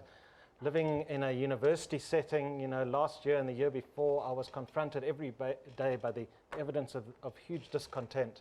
And a lot of people expect something more from the president of the day. Prof, before you go, final remark. We talk about inequality as if this is a creation by the president. It's not a creation by the president. We live in a country where 3 men, they happen to be white, own as much as more than half of our population. Surely there has to be some sort of balance along the way, and we have to find a way to work this out. It's not at the behest of the president only, surely. No, absolutely. When the economy that the ANC inherited in 1994 was one already impeded by huge structural problems of poverty, inequality, and unemployment. You could argue that certain aspects of the way the ANC has governed have not helped.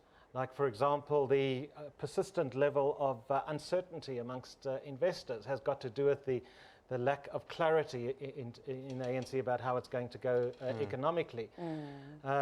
More broadly, there's been a social climate that's been difficult for economic growth.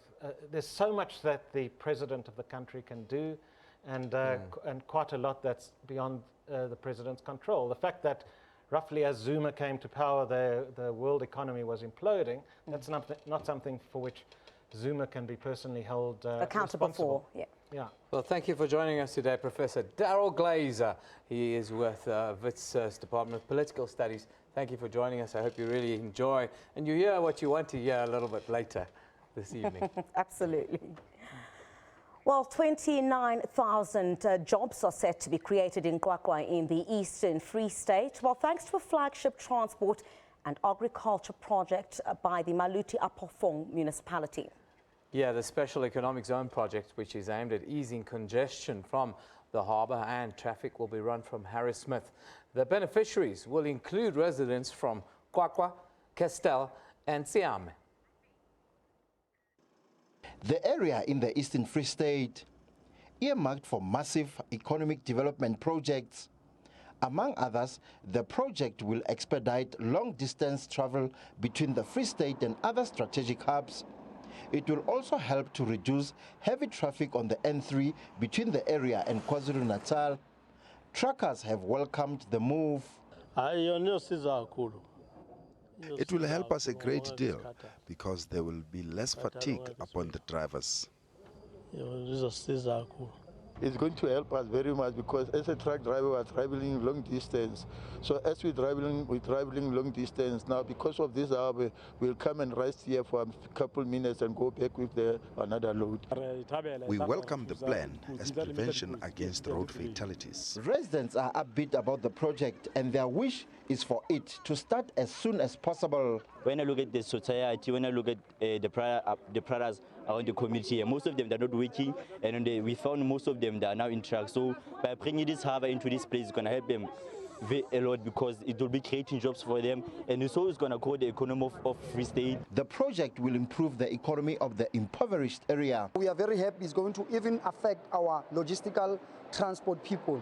Now it means it's going to also reduce the accident that are happening around the logistic where the trucks are always found in accidents, because remember from Joburg to Durban, this is a halfway house, and then it's 2 hours from Gauteng, from here to Durban is 2 hours. The municipality says small business in the area will benefit more and play a key role in ensuring economic growth. Tabiso Kharebe in Harrismith. The Sol Plaatje University in Kimberley in the Northern Cape is 90% and then 5%, complete now. The university is one of 2 universities which government promised in previous years. Another one is situated in Mpumalanga. The university opened its doors in 2014 with an intake of 135 students. Students at the university are also waiting in anticipation to hear what President Jacob Zuma will say in his State of the Nation address tonight. Now, for more, we cross to our reporter, Reginald Witboy in Kimberley. A very good afternoon to you, Reginald. Much anticipation in your area as well from those students on what President Jacob Zuma will say about the higher education and training sector. Well, good afternoon to you, Griselda. We are coming to you from a very sunny Kimberley here in the Northern Cape. People are waiting in anticipation also here in the Diamond City to hear what President Jacob Zuma have to say in his State of the Nation address. Now, we are here at the Sol Plaatje University in Kimberley. It forms part of two universities that government actually promised to build, and government fulfilled their duties. What is making this university special is it is the only university on the African continent that actually offers data science, and you can imagine what a milestone that is. Actually, last year we saw students protesting hashtag fees must fall, and students here at this university stood in solidarity with their counterparts. But be as it may, Griselda, the State of the Nation address affects us all. And to speak to us now, I'm joined by a couple of students. Good afternoon to you. What would you like President Jacob Zuma need to say in his State of the Nation address this evening? Okay, I feel that President Jacob Zuma should touch on issues of fees. He understands that this is a new university, but we are also being affected by the fee, and it is a national call to all universities. At this moment, we are producing data science students, as we are the only university in Africa to produce data science students, but they are also affected by this fee, this unaffordable fees in the university. What is happening now is that some have been excluded due to being unable to afford the fees that are wanted by the university. So we want him to touch on it and not dismiss it and say it will be dealt with later, as he did with the fee committee. So we want him to speed up the fee committee to give us a rapid answer, and also not to dismiss us by giving us a solution of NSFAS.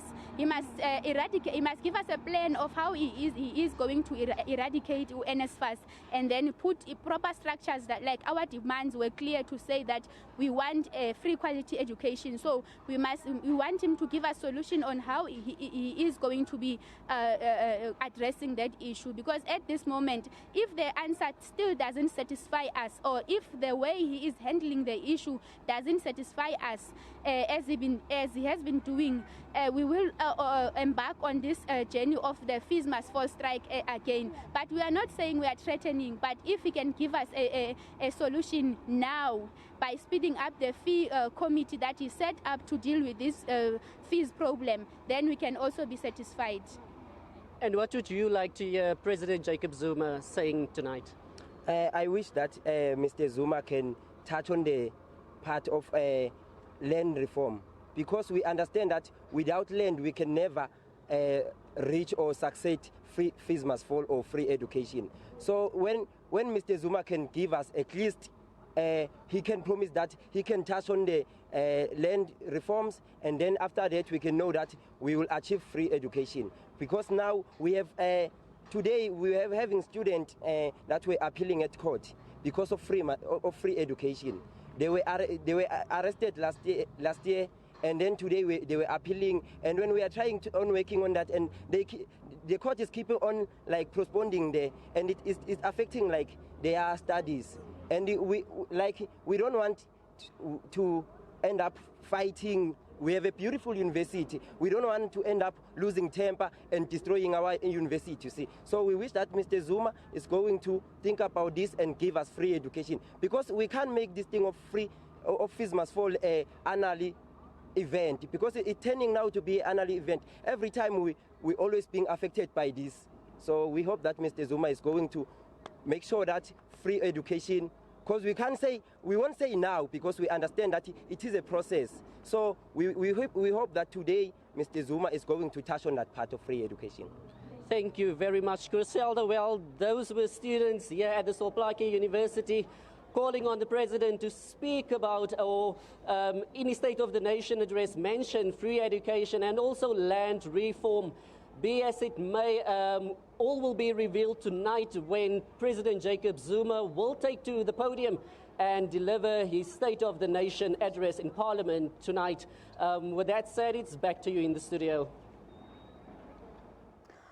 Well, Well, thank you very much to our colleague there, Reginald Witboy, who's coming to us from one of the new universities there, the Sol Plaatje. You're hearing students there saying they want President Jacob Zuma to focus a lot on education, certainly an expectation in the 2017 Sona address by the President.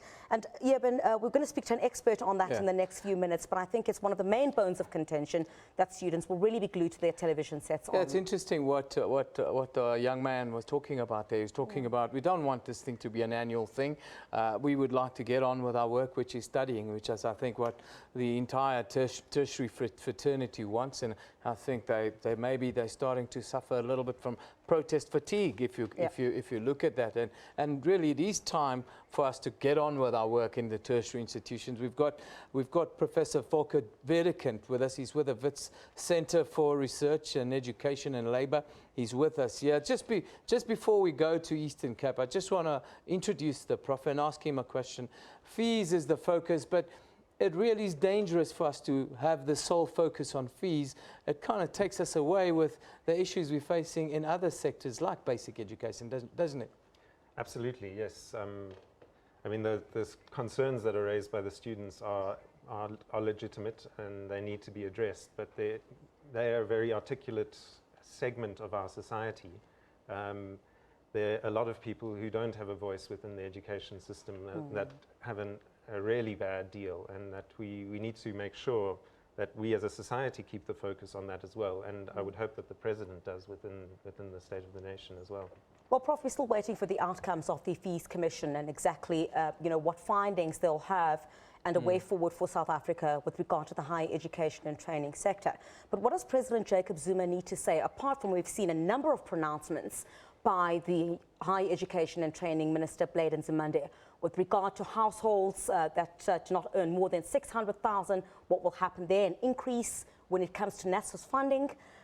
So what does President Jacob Zuma need to see today? We're seeing these students right there at Sol Plaatje saying if President Jacob Zuma does not address the issue relating to free education, we're likely to see a repetition of the chaos that we saw last year. Well, I think what he has to say is this is a government-wide problem. It can't be a problem that's just left to the Minister of Higher Education to deal with. The Minister doesn't control Treasury. If we want to deliver free education within South Africa, we have to make some strategic choices about where we allocate resources. We don't have infinite resources, and that's not something that you can leave to one portfolio. So I think as head of government, he needs to be signaling that this is a priority for the entire government, for cabinet as a whole, that there are communication channels open between Treasury and the ministry, that if we're going to take more money and put it into higher education, where is it going to come from? All of those sorts of things. Prof, thank you. I'm going to ask you to hang around because there's still some issues around education and labour that we need to talk about. But the Eastern Cape, of course, is the one province. The second largest province in South Africa is the one that's also one of the poorest and the one that really struggles in the education sector. Now, our reporter, Iviwe Porty, is standing by there to give us an update on the expectations in the Eastern Cape.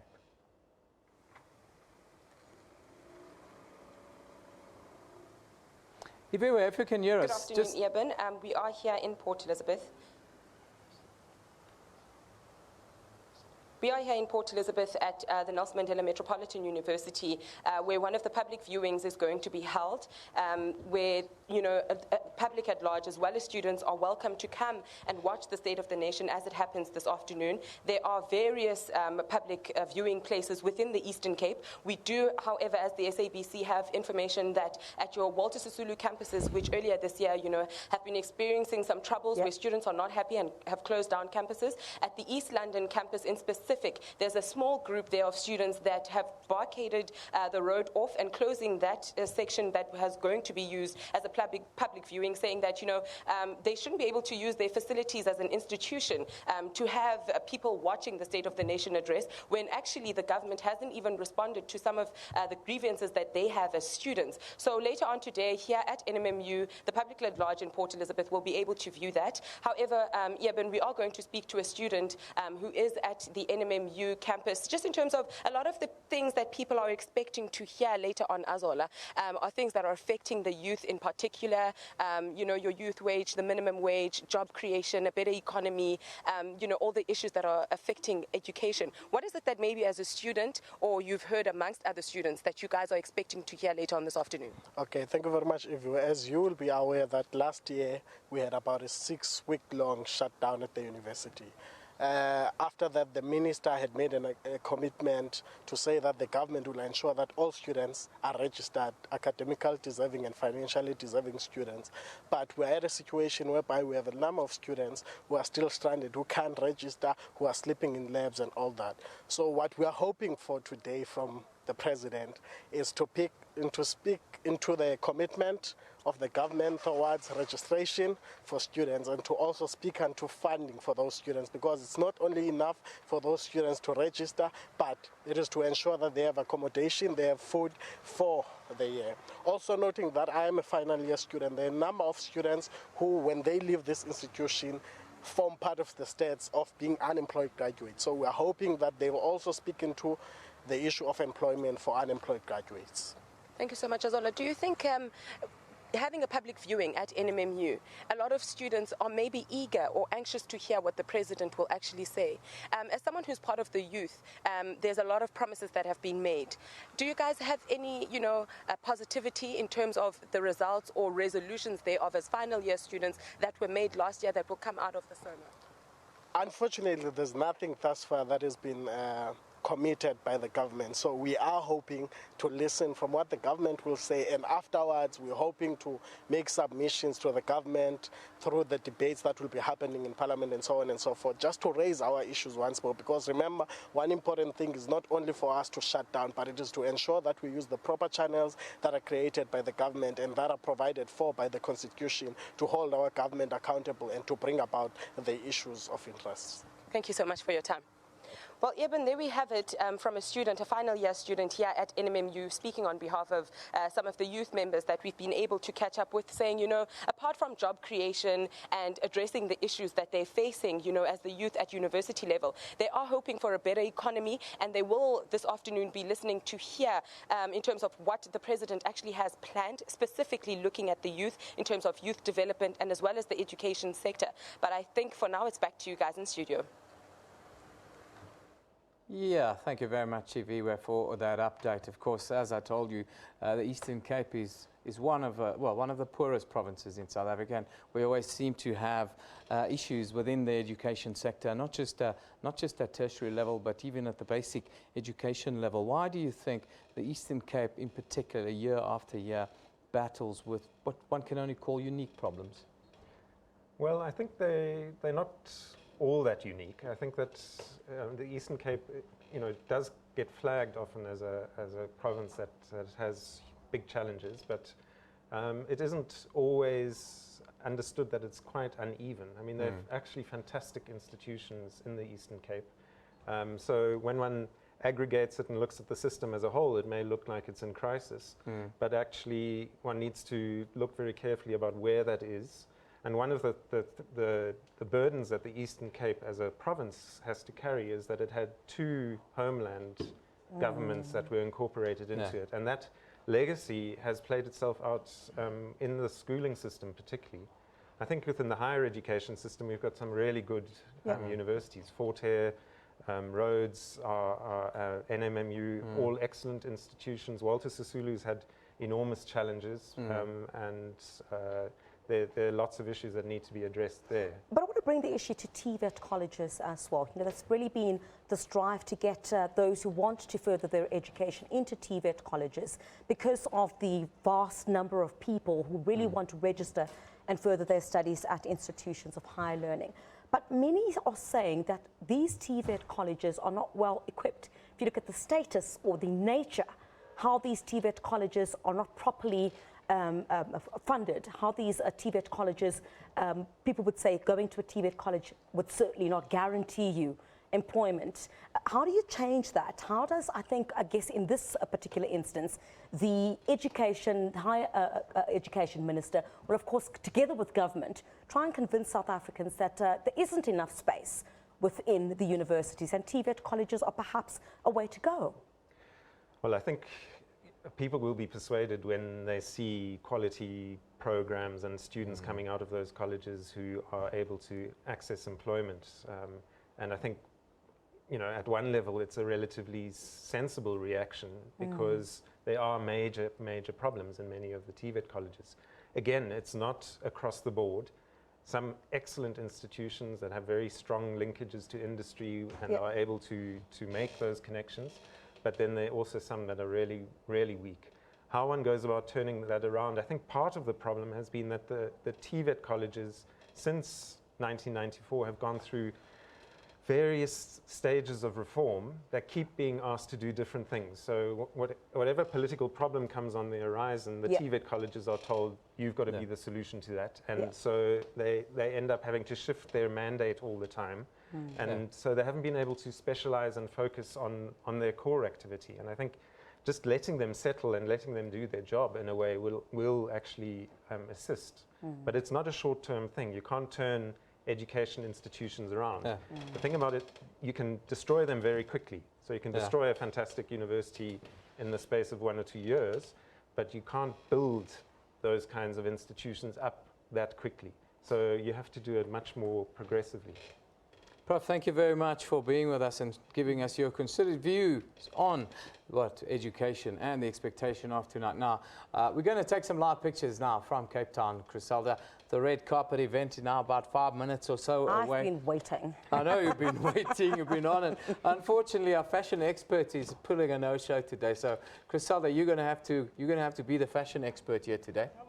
Well, I don't know if I'd actually be able to pull that off. Let's see who is there.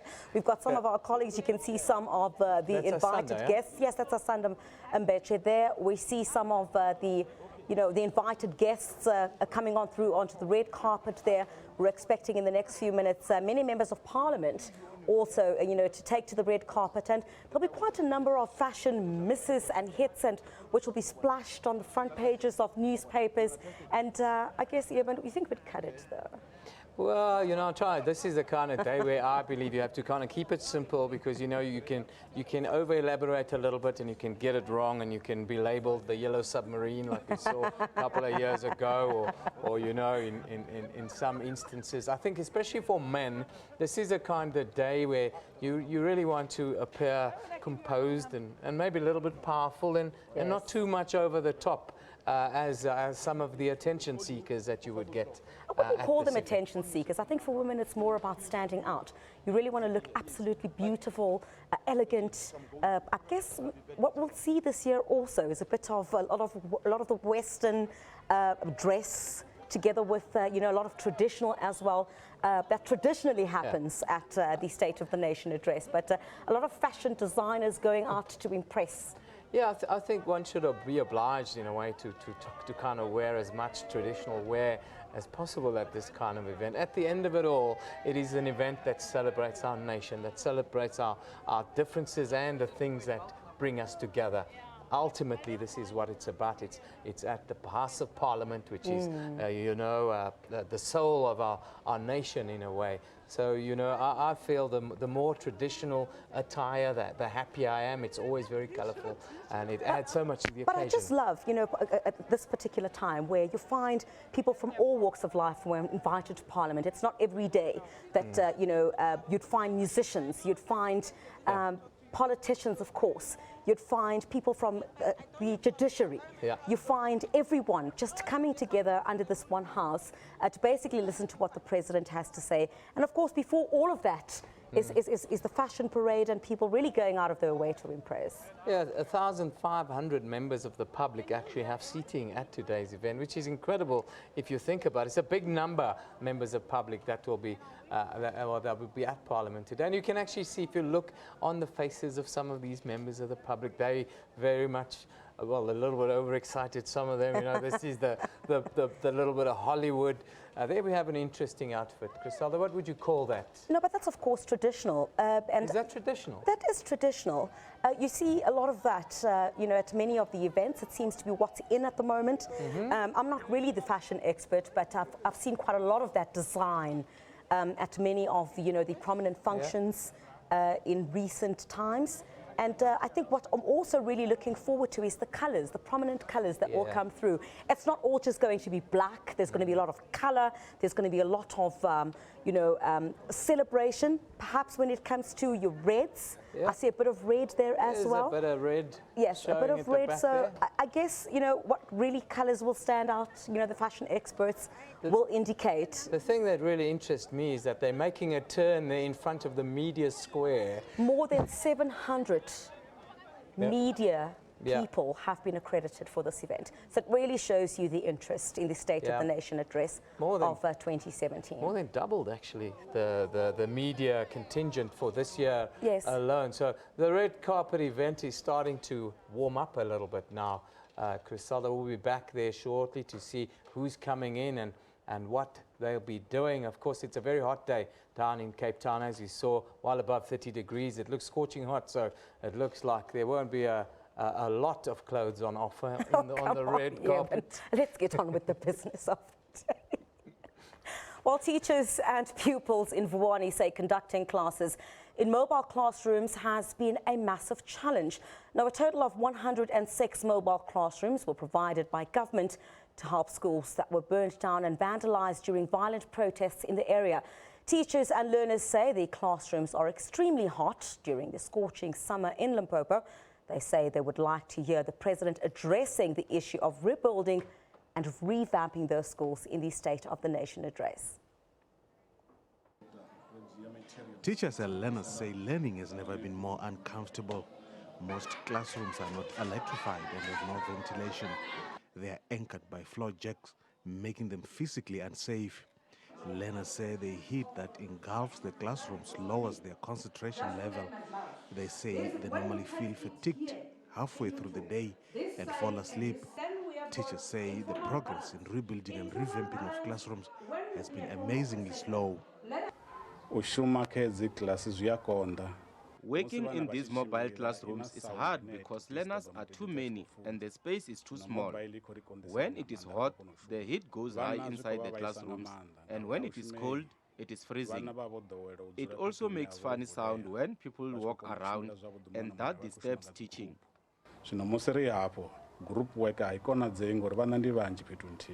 The teaching is not conducive for learning because in the class it's very hot, especially when it is during the sun. You will find that the kids will find it difficult to cope. They are always asleep when it is hot. But when it is cold again, it is also too cold. So which means it is a bit a challenging problem for us to teach in mobile classrooms.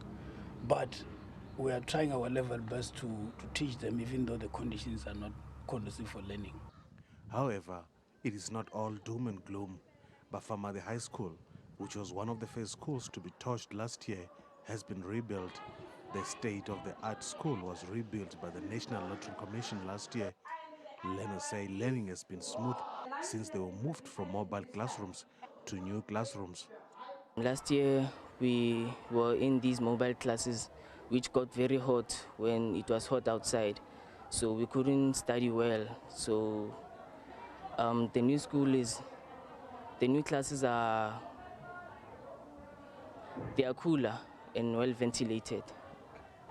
Last year we were using mobile classes, so when the sun reaches the earth, the sun rays go straight to the classes, which means that in the mobile class it's very hot because we don't have conditioners, which made us to sleep, didn't listen, make noise and stuff like that. But now it's more better because we have confidence that we're gonna pass. Last year, Provincial Education Department announced that it is allocated over 300 million rand to renovate and rebuild schools in the province. Rutendo Bobodi, SABC News, Vuwani.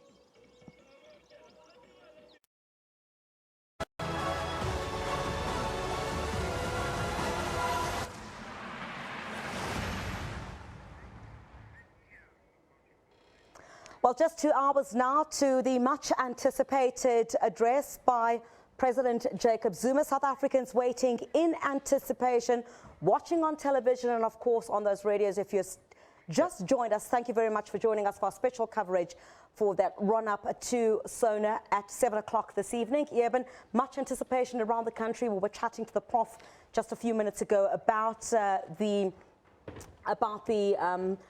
education sector and how that is really expected to dominate. Yeah, I was very interested to see, of course, the incident. We were in Vuwani just now. We saw a little bit earlier in the week, Prof. We saw flare-up of tensions again in Vuwani. It looks as if this is a never-ending problem. The community members there, they asked not to be rendered services by this new Lim 345 municipality. I don't know if you followed it. Do you think that there's any respite in sight for the young people who want to be educated in Vuwani? Well, I'm not sure about the political situation, but I think what's clear about situations like Vuwani, and there have been other instances, is that education is part of the political negotiation that communities use to try and draw attention to themselves. So it's in some ways really unfortunate that you have a situation that we focus on a community like Vuwani because of what's happened to the schools, and one would hope that generally as a society we'd rather protect our education infrastructure and build on it rather than using it as a political tool for whatever agendas one has. But what do we run the risk of seeing? The university calendar academic year has just started, and President Jacob Zuma is expected to make this all-crucial address, but there are a number of stakeholders, the number of academics that we've spoken to saying a solution is not just going to come from government, a collective effort needs, and the Fees Commission needs to come up with those, a resolution or findings very soon. But what really do we think, President Jacob Zuma, I guess, needs to say to South Africans today? And not forgetting, we've already got incidents in the Eastern Cape at the moment where university campuses have been shut down. There's some torching that has also taken place at one of the universities there, and there's a fear that that might spread. Yes, I think that everyone's sitting on tenterhooks to see what happens in the next couple of weeks, and I think the anxiety is that we will go down that same route again. And the university system is a fragile system, so if we keep doing this, we are going to see serious long-term consequences. Other countries in Africa, for instance, where the universities had those kinds of protests over a sustained period of time, resulted in the shutdown of the entire system, and the higher education basically has been destroyed, and it's taken a long time to rebuild it. So I think that we have to be, we need to see some leadership from the president. I agree that it's got to be a much wider agenda as well. Professor, thank you very much for being with us. Griselda, we see Auntie Pat in picture there. You are a fashion reporter today. Just give us a quick overview. What is Auntie Pat wearing, man? This is exactly what we were looking for, some of the prominent individuals to come through and really just show off their style there. And you see, it's exactly what I was talking about, a lot of the color.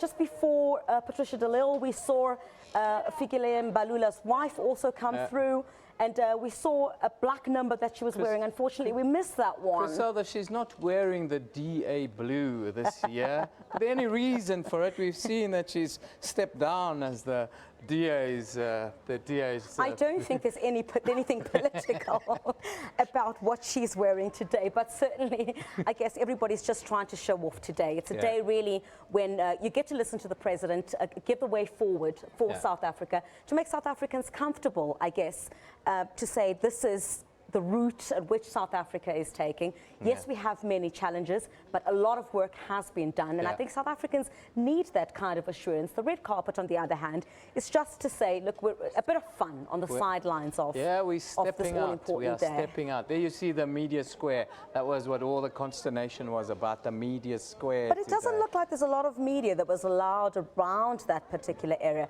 I mean, last year there was quite a lot of media there who were allowed to take pictures. I think that's maybe more the camera people and photographers and the like who are doing the red carpet instead of maybe the live cameras and so forth. But what do I know? Far away. Anyhow, Griselda, the entire nation with bated breath, waiting for the presidents to say the things that they want to hear. Let's now cross to our reporter, Aphumelele Mdlalale. She's in Kwakwa. She's standing by to give us an update. Now, 29,000 jobs are going to be created in the Eastern Free State. It's going to be an economic hub there. Very good afternoon to you, Aphumelele. Just give us a quick update. What's it like in the Eastern Free State?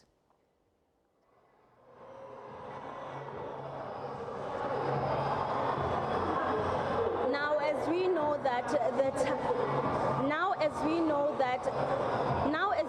that President Jacob Zuma is about to deliver the State of the Nation address today here in Kwakwa, one of the PVAs. People are flocking in numbers.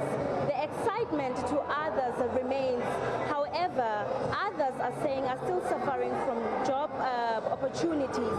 They wish that the State of the Nation address, President Jacob Zuma will be able to therefore talk about the job opportunities. And also here in Kwakwa, we already know that the place has been suffering with water for the past 2 years. Other residents are saying they wish that President Jacob Zuma will therefore elaborate on coming with the strategies to bring forward or to overcome this drought, as we know that is a national crisis. It's back to you in studio.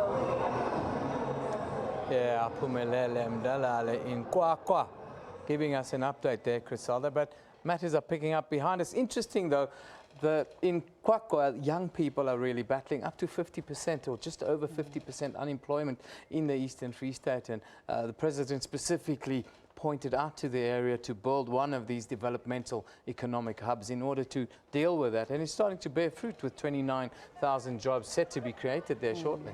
Well, certainly, I think that's one of the main issues, I guess, that young people have been speaking about, is the issue of jobs. And young people are certainly future leaders of this country who want to hear the President pave way for them on how government plans to invest in them. I think we'll go to our reporter very shortly, just there on the red carpet.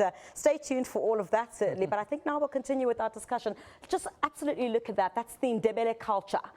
And you can see the beauty of the celebration of South Africa and the various cultures.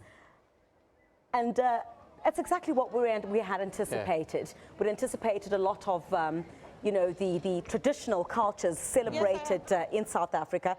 And many of the dignitaries, I guess, and the invited guests will also be showing off quite a lot of that. Absolutely. We've still got Professor Rhetoric with us here in studio. I wanted to ask you about not only the economic hubs that we are looking at establishing in South Africa, but there's also technology hubs that we're looking up at places like Stellenbosch and so forth.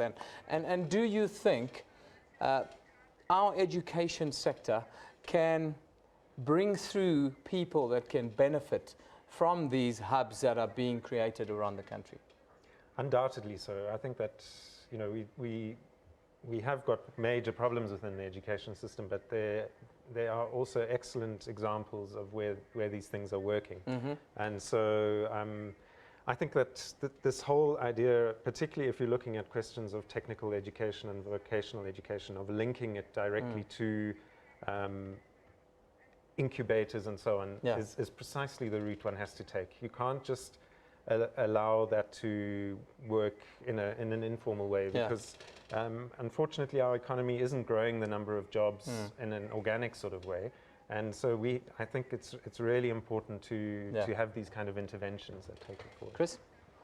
Well, it seems like my colleague now, Asanda Mbeche, is on the red carpet on the stairs of Parliament, and she's where all the glitz and glam is taking place. And I understand that she's already got one of the flamboyant guests. I think I saw Metogo Didiza, who had also been there in a flamboyant attire as well, showing off there in front of the cameras. I guess that's part of what the proceedings are about today. Asanda, can you hear us?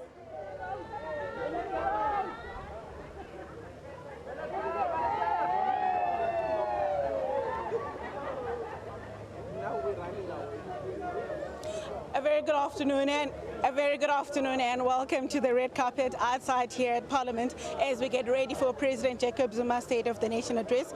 With me right now on the red carpet, I have two of the women who hold the National Assembly together. We have Toko Didiza and Matlala Boroto. Good afternoon and welcome.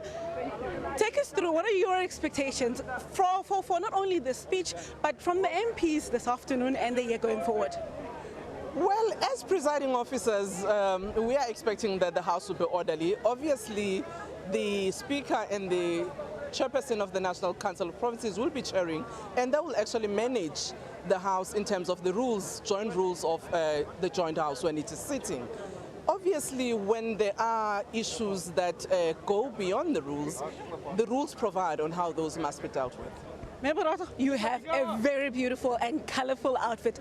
Talk us through where you got your outfit and what gave you the idea to go not only traditional, but so beautifully so. So beautifully, this is from our ladies, our gogos in Ndebele. They do this for us.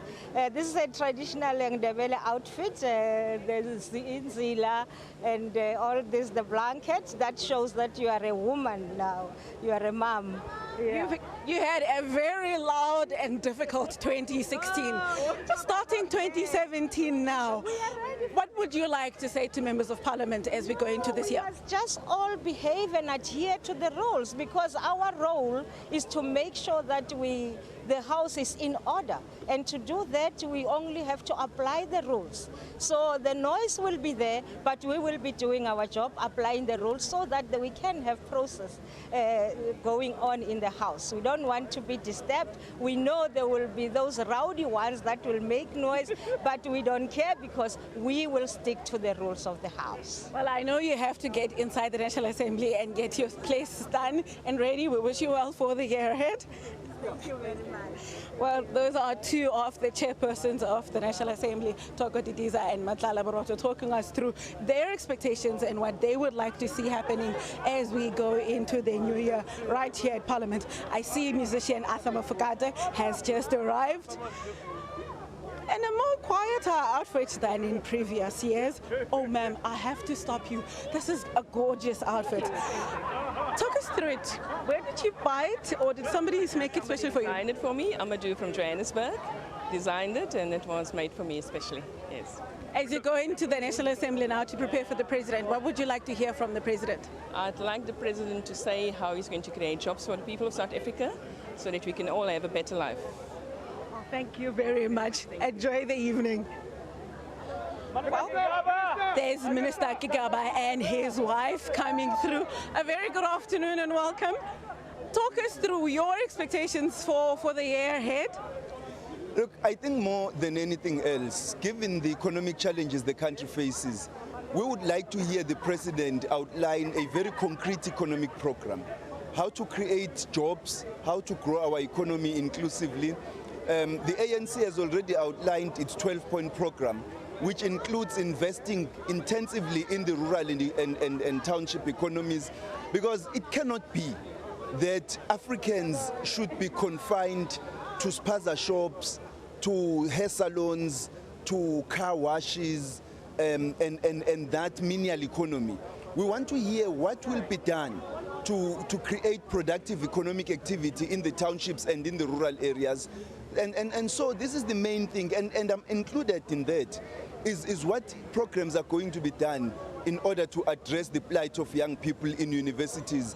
The plight of young people who come from poor households, who are at university, is very genuine and legitimate. Government must respond to it. We must not dilly-dally.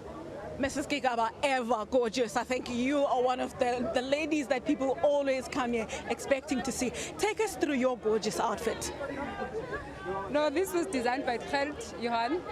Yeah, I decided to be pure and just simple this year. I didn't want any bling, add more detail, but I think it's a classic look.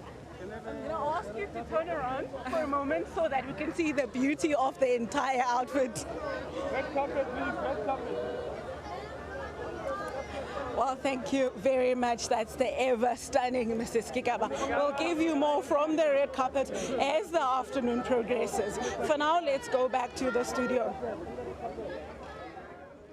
Absolutely beautiful. I think that's just one of the great outfits that I've seen by Noma Gigaba there. We're also seeing there at the back the Deputy Minister of Higher Education and Training as well. You see the Transport Minister, Depoor Peters, who's just on our screen at the moment, also looking extremely dapper.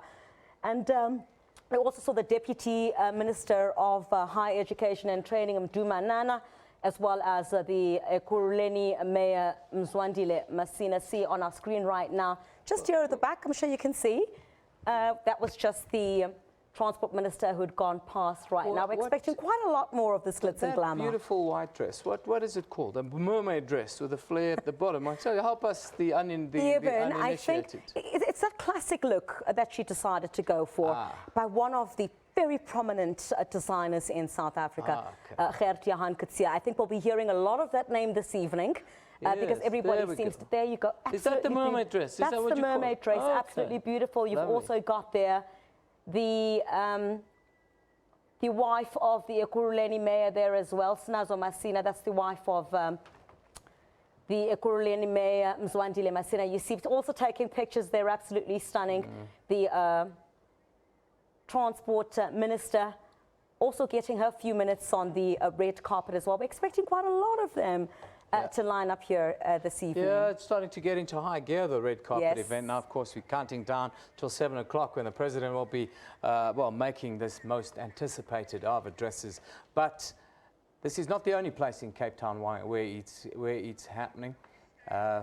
Okay, we're staying with Asanda, it seems, Griselda. Asanda Mbeche, give us more if you can hear us. We're seeing some of the other prominent guests also making their way there.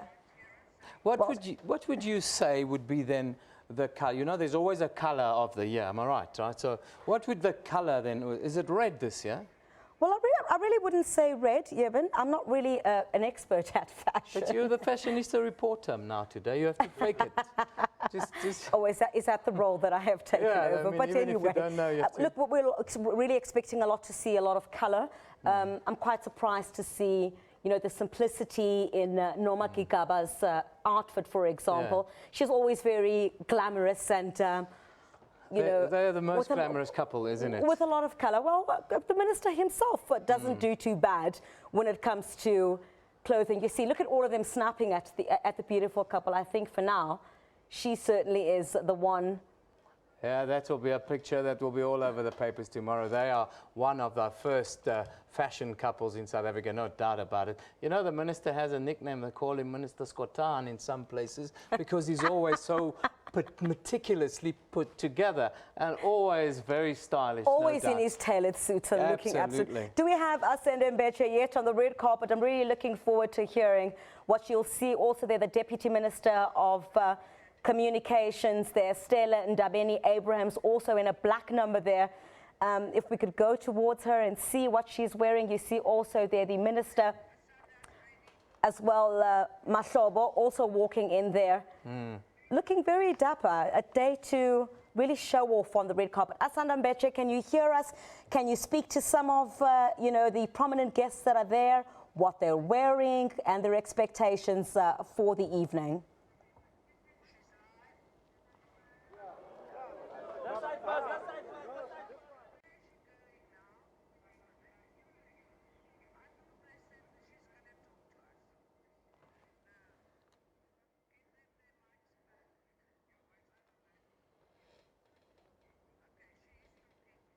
Outside the National Assembly. Here's one of the most gorgeous outfits we've seen so far. Ma'am, good afternoon, and talk us through this bright and beautiful outfit. Who designed it for you? Well, truth be told, I'm with the Department of Small Business Development, and so it's my design, but it's a small dressmaker in Sunnyside, Pretoria that made it for me. Were there any particular expectations or particular requests you made for how it should look? No, I told them I made the design, so it needed to be a happy dress, and so you can also see many of the colors, almost the colors of our flag. So it's a patriotically happy dress. Well, it's a gorgeous dress. Thank you very much. Becteles are here. Becteles are here. Deputy Minister, please turn around and come through to us. Deputy Minister Bectele is here with his wife. Good afternoon and welcome. Talk us through your expectations. We know agriculture is facing some problems. Well, unfortunately, we seem to have our communication break there and the steps of Parliament at the red carpet. But so far, impressed with what you see, Jevon? A little bit underwhelmed, to be honest. I mean, I don't want to cast aspersions on the fashion sense of those that have gone before, but I like the Ndebele stuff. I think that's the stuff that really gets to me, you know. It's more an expression of South Africa and South African culture, and we get to see, you know, on this particular day, that we're all different, but we're all united, and we're all together. Now, let's go back to Asanda. And obviously elegant. I'm going to ask you to give us a moment to truly appreciate the dress and turn around a little so we can see all of it.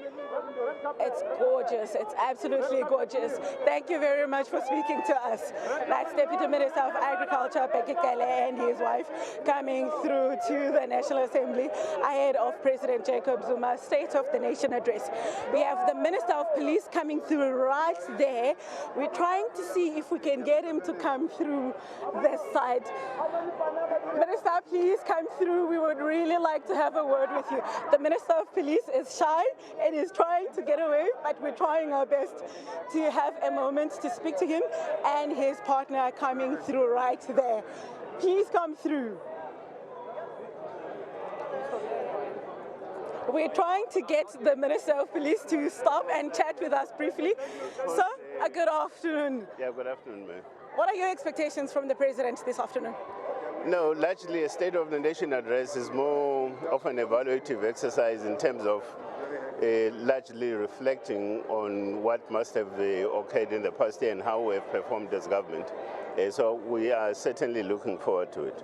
And there's lots of concerns and expectations and worries about security arrangements for Sona. Are you confident that the police have got this?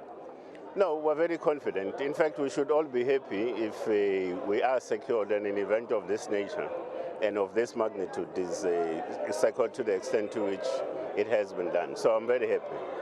Ma'am, you have a lovely dress on. It's beautiful, a lovely full skirt. Talk us through how you got your dress. My dress is made by a young lady called Itsoseng. She's part of the young people I work with through Indoni. Is she a designer full-time or is it a part-time activity? Full-time designer. She's my chief designer at Indoni, SA.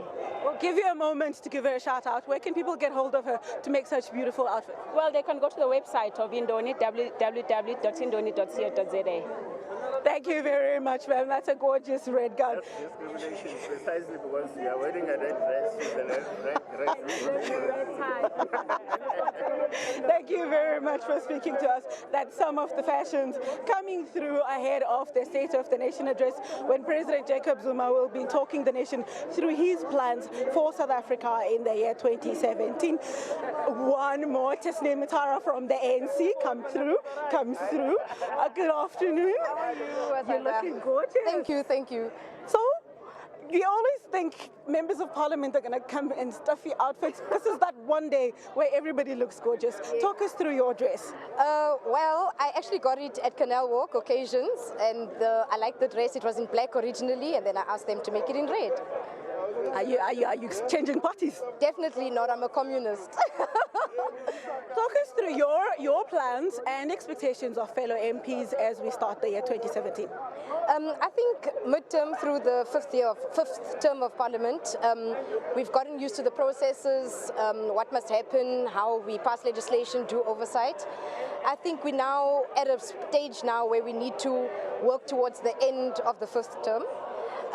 Accelerate what it is that we sought to start in the fifth term at the beginning, and make sure that it is that we achieve it as fast as possible. I think South Africans are growing impatient with us, especially because poverty levels are increasing. So we really need to accelerate what we intended to do and make sure that we do it.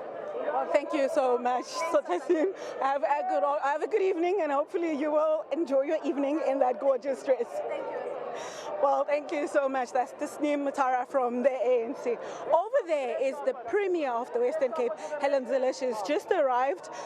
She's still having a conversation with other broadcasters. We have Deputy Minister Xasa right here with us. Good afternoon, ma'am. Good afternoon to Talk us through your dress.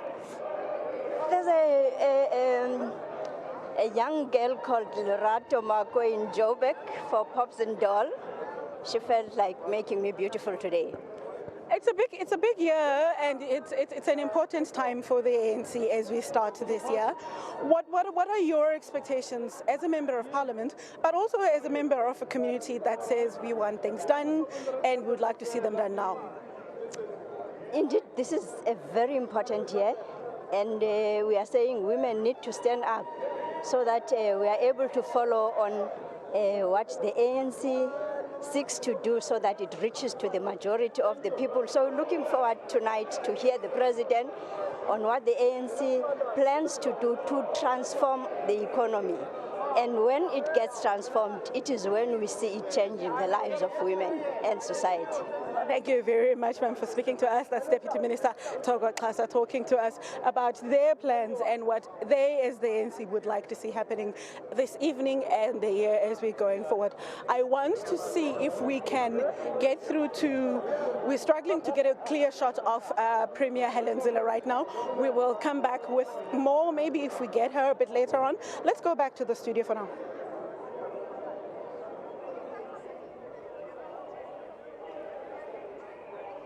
Yeah, thank you very much, Sunday. It's in high gear now, the fashion event down behind us. But Sia's just joined us, Griselda, and Sia tells us that our people on the ground are tweeting quite a bit about the fashion event, and he's going to show us some stuff. Oh, who's hitting it at this point? So we've got one of our production editors, Bongi Mokhale, who's tweeting on the ground.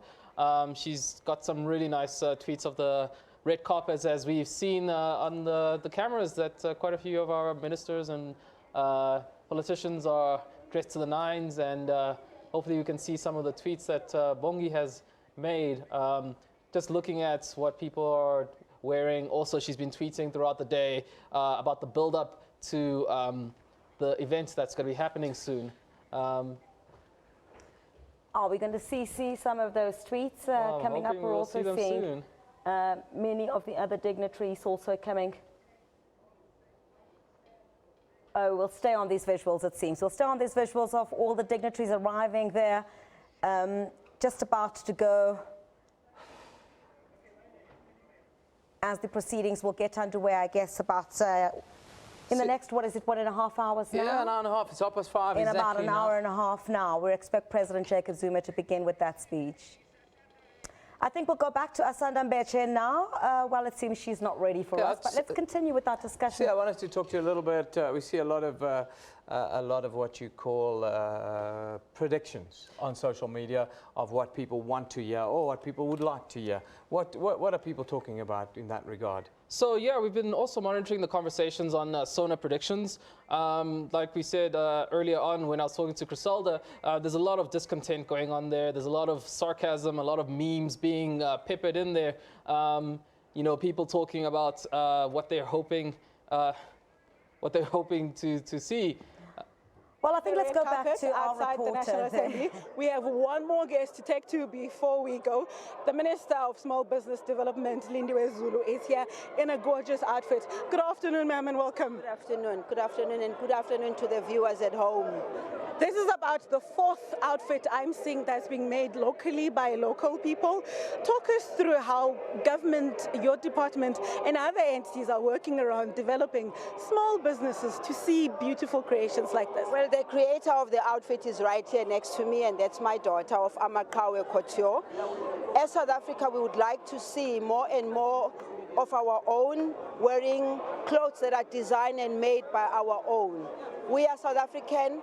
Let's keep the jobs at home. When we create the outfits at home, it means the jobs are being kept at home. Of course, we're still struggling with the fabrics. She's always telling me she's struggling with the fabric and all, but we're gonna get there. I am the Minister of Small Business Development. I can't afford to wear anything else other than something that's made at home, including my handbag, which is locally made. And the beads, of course, I'm continuing last year's beads because beads are about South African. Everybody appreciates and is closer to beads. As the designer of this dress, and we've spoken to other people who've worn dresses that are made locally by designs, the issue that the minister is raising about fabrics and all that, what are the challenges that you would like her department and other government departments to address in helping young designers like you to improve their craft? There has to be factories that have to be. There has to be factories in South Africa because the challenge we have is that we go all the way to get them from abroad, overseas, wherever. We need them in Africa. We need to have especially the African prints, because what we have is just fabrics that don't really, inspire us as Africans, if you know what I mean. Well, but thank you. The ministries have to assist these small and young and very talented designers. Minister, before I let you go, I would like to get an idea. Your department has been working to try and get community businesses growing, community business people collaborating and growing forward. How far are the plans? We know after the xenophobic violence we had a few years ago, your department made a concerted effort to try and get small shop owners in townships to collaborate with foreign nationals who own businesses. How is that initiative going? It's going very well. As you can see, there's not so much of what used to happen in the past because as government, we decided to work with our local communities, but also to work with the foreign nationals. This morning, I was in Khayelitsha. That is why I have this bag that I picked up in Khayelitsha, because we need to be able to give the market access to our people, and it must start with us. Thank you very much, Minister Lindiwe Zulu. We will take a good look at your dress as you walk into the National Assembly. Well, that's the Minister of Small Business and Development, Lindiwe Zulu. Let's go back to the studio.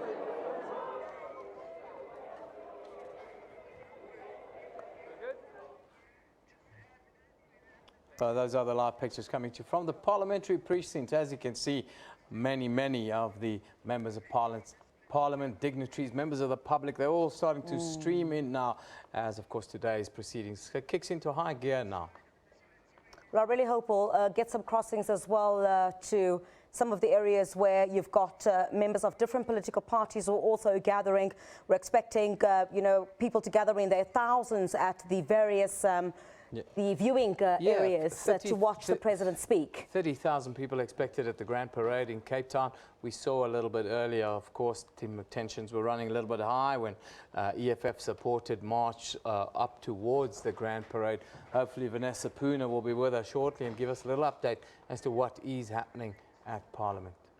I wonder if there's any way we can get some of those reporters on the line for us just to find out what's happening there.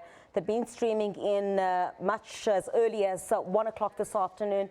In many of the buses, you can see the leader of the ACDP there, Kenneth Meshwe, on your screen there. Just some of the dignitaries. You see the Director General there in the Department of Home Affairs standing there with the Minister of Home Affairs and the Deputy Minister of Home Affairs as well. And you would see there just more of the dignitaries who are coming through just ahead of President Jacob Zuma's all-important State of the Nation address at 7 o'clock this evening. Yeah, of course, President Jacob Zuma is expected to make his arrival at this precinct at around 15 minutes before the hour of 7 o'clock, where, of course, he will take the salute, go into the House and then address Parliament today, telling us what is the plan for South Africa for the next 12 months. Of course, Griselda, everyone is predicting or saying what they would like to hear, but we will have to wait for another hour and 24 minutes before it really happens. Well, certainly, if you've just joined us, a special coverage here on the build-up to the State of the Nation address this evening by President Jacob Zuma. We'll stay on those visuals there on the stairs of Parliament as the dignitaries begin making their way into, we see there the Minister as well, Natim Tetwa of Arts and Culture, going with his wife there. Absolutely beautiful. I love that fairy stuff that she has. That's a wonderful color. What's that? Ostrich feathers? Ostrich feathers by the looks of it, is it? We'd have to ask her. I wish we could go to Asanda Mbeche and ask her exactly what the detail is. Let's try and get Asanda Mbeche on the line as well. You could see speaking to some of the other media there as well, if we could be able to zoom in at all to see what's happening there. Griselda, you said a little bit earlier you're not sure, but the color red has been quite prominent here today. Well, certainly is. Just before that, I see sneaking past there the IFP leader, Mangosuthu Buthelezi. You also see Charles Nqakula also coming in there with the Defence Minister, Nosiviwe Mapisa-Nqakula as well. Yeah, His Royal Highness, of course, caught the eye last year when he had the beautiful red feather in his hair. Remember the wonderful outfit? I didn't see him. What is he wearing this year? Oh, that's right. I hope we could get... There you have the Minister of Water and Sanitation as well, Nomvula Mokonyane. Well, she never disappoints. No, it doesn't have to be the State of the Nation address. She never disappoints. No, she never disappoints. Mama Action has always got, well, she's one of the best dressed, I think, members of Parliament, no doubt. And you always you know what I love about the State of the Nation address? You see, remember the Esidimeni 94, you see the, well, that's quite the grand entrance there. You see the leader of the DA, when we carrying remember the Esidimeni 94. I think this is certainly something that the cameras are really going to when we spoke to the experts a little bit earlier, they said, of course, the expectation of the president today is to restore a little bit of confidence in public health when dealing with the, of course, the 94 patients that Well, I guess lost quite their a lives. statement being made there by the Democratic Alliance, really unexpected in this case. Much of the focus, I guess, and what they would want President Jacob Zuma to address is the Esidimeni tragedy, and certainly what will happen to restore the public's confidence in the public health sector in South Africa. You also see there Phumzile van Dam, also of course, together with the spokesperson as well here. If you're watching from elsewhere on the continent, Esidimeni 94 mental health patients that lost their lives in Gauteng in the last 12 months when they were transferred from the Esidimeni care centre. Some of them, of course, died of disease and hunger. It's quite a big shock, Griselda, to all of South Africa. I think it will be very important for President Jacob Zuma to have that certainly in his speech, I guess, to address South Africans on that tragedy. We see there in the background the governor of the Reserve Bank wearing the green tie. Well, the sports minister as well there, Fikile Mbalula, was always very stylish. We're expecting perhaps him to also go and make an appearance before the media there.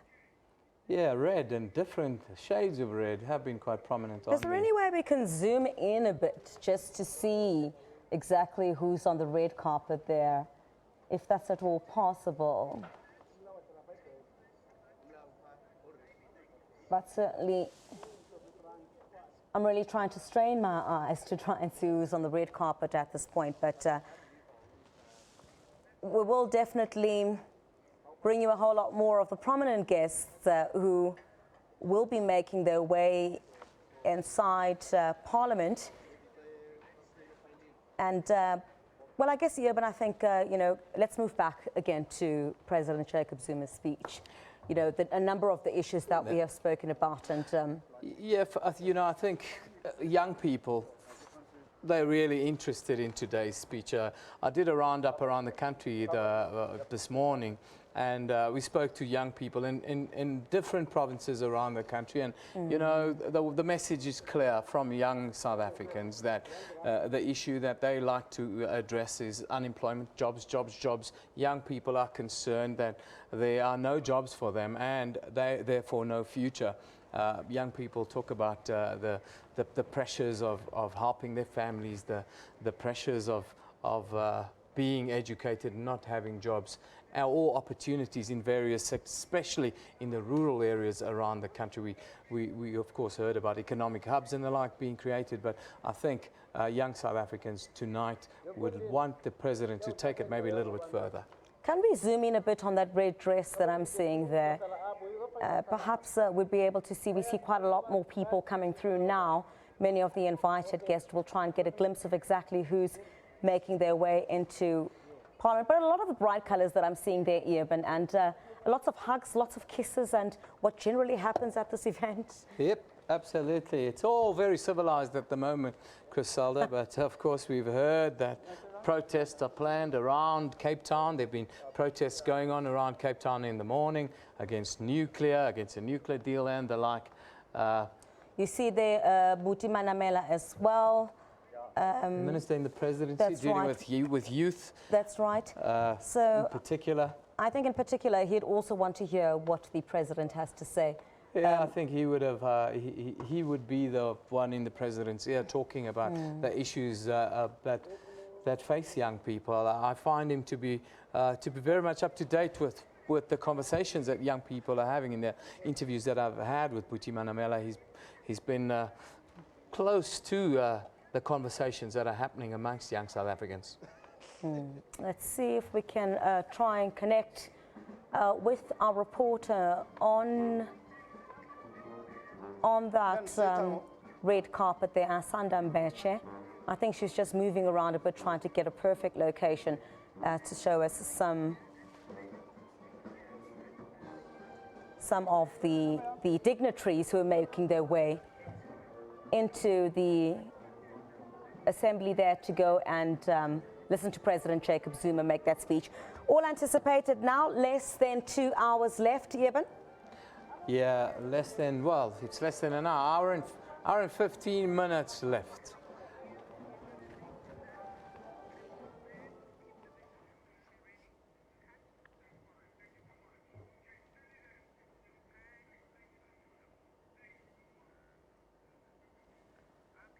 Well, we'll certainly bring you a whole lot more from the red carpet as more of the dignitaries make their way into the parliamentary precinct. We'll try and connect with our reporter, Asanda Mbeche, just a little bit later on to bring you a lot more of the glitz and glamour. Just under 2 hours now for President Jacob Zuma to give that all-important State of the Nation address. But our foreign editor and acting political editor, Sophie Mokoena, is also in Parliament and caught up with some veterans who participated in the drafting of the Constitution. Don't forget now that we're also celebrating 20 years of the Constitution. With me, I have some of the veterans who have been invited here today, and also we have Mr. Rolf Meyer, the man who was behind the plan to ensure that South Africa has got a new constitution, working with the current Deputy President Cyril Ramaphosa. Let me start here with Me Mavivi first to get her reaction, her visit here today. She's an ambassador in Namibia.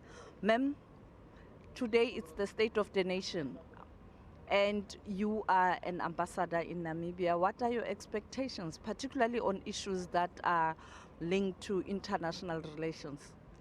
I'm actually here together with Ruth Meyer as part and parcel of the delegation invited here to observe the 20th anniversary of the Constitution, which we played an important role in the drafting and also in the adoption. You were there when the Constitution was drafted, but also when it was adopted. Can you briefly summarize the mood on the day the Constitution was adopted? I think it was one of the days, I think, in our lives we saw a democratic South Africa unfolding when the settlement was reached. and it was peaceful, and we all looked forward to that constitution helping us to rebuild our country and to move our country forward. And we're happy that 20 years down the line, that constitution is still standing and very strong, and a lot is being done actually to develop what we started at that time through the various struggles our people are waging. Thank you so much, ma'am, for your time. Now we have Mr. Rolf Meyer. Good afternoon, sir. Good afternoon. You work with the Deputy President of the Republic, Ntate Cyril Ramaphosa, to ensure that this constitution we have today, that's being hailed as the best in the world, is adopted by all parties. You are back here 20 years down the line. Do we still live to what we promised our people to in terms of the constitution itself? Are we respecting the constitution? Are we still on track? I think the constitution remains the cornerstone of our democracy. And that is, I think, supported by the vast majority of South Africans. And as long as that is the case, I think the democracy will stand.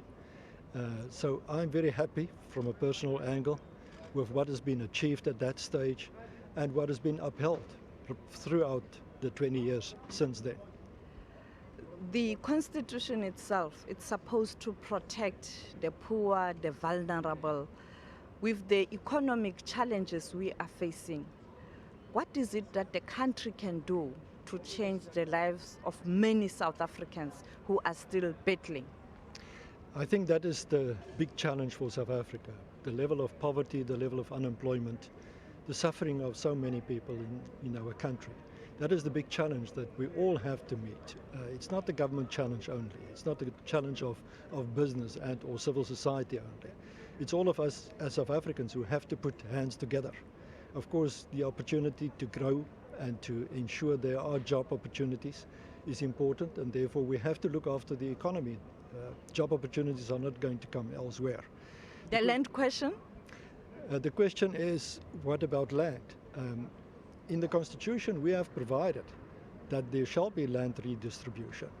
So the problem doesn't lie with the Constitution. It's a question of implementation, and there are various ways. Even myself am at the moment involved in discussions with the department as well as with the Land Bank on how we can actually make faster progress with the whole subject of land reform. I think it's possible. We just have to find implementation solutions. Well, quite a lot of activity taking place as expected on the stairs of Parliament. As we look behind us, hoping to see quite a lot more people, dignitaries, from different sectors within society, and all the invited guests as well, all making their way into Parliament. A lot of pictures being taken there with, as well, the Minister of Arts and Culture, as well as Nomvula Mokanyane as well there, the Minister of Water and Sanitation. Yep, that's where we're going to have to wrap it, guys. Of course, we're going to say goodbye shortly, myself and Chris Seller. Chris, it's been great working with you. Really enjoyed it. We're going to take a short little break as we say goodbye. When we come back, you'll have a new team. Sona 2017 is now just over an hour away, so enjoy the rest. Now, don't forget rolling coverage here on SABC. A little bit later on, we'll also be on SABC2. And if you've got your radio next year on all 18 channels of the SABC, we've also got you covered on that. The next team takes over from us. Have a great evening. Goodbye.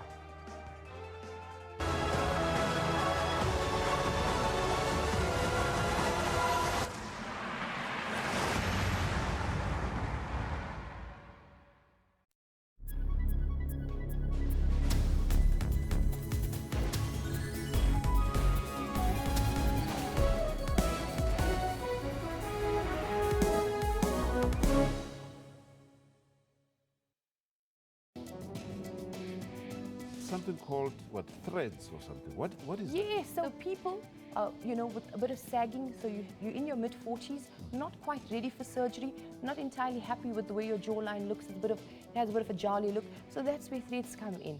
So it's a non-surgical procedure. What causes acne? Common causes of acne are genetics, can be hormonal as well, so that's why you see it normally in sort of your prepubescent or your pubescent teenagers. There can be social causes as well. Varicose veins versus spider veins. Those large, big, tortuous blood vessels that run down your legs, those are varicose veins. They're typically more than 3 to 5 millimeters in size. And then those very thin, fine, thready veins, and they can be a variety of colors, purple, blue, red. So those are the spider veins. Join Health Talk every Saturday for all your health news.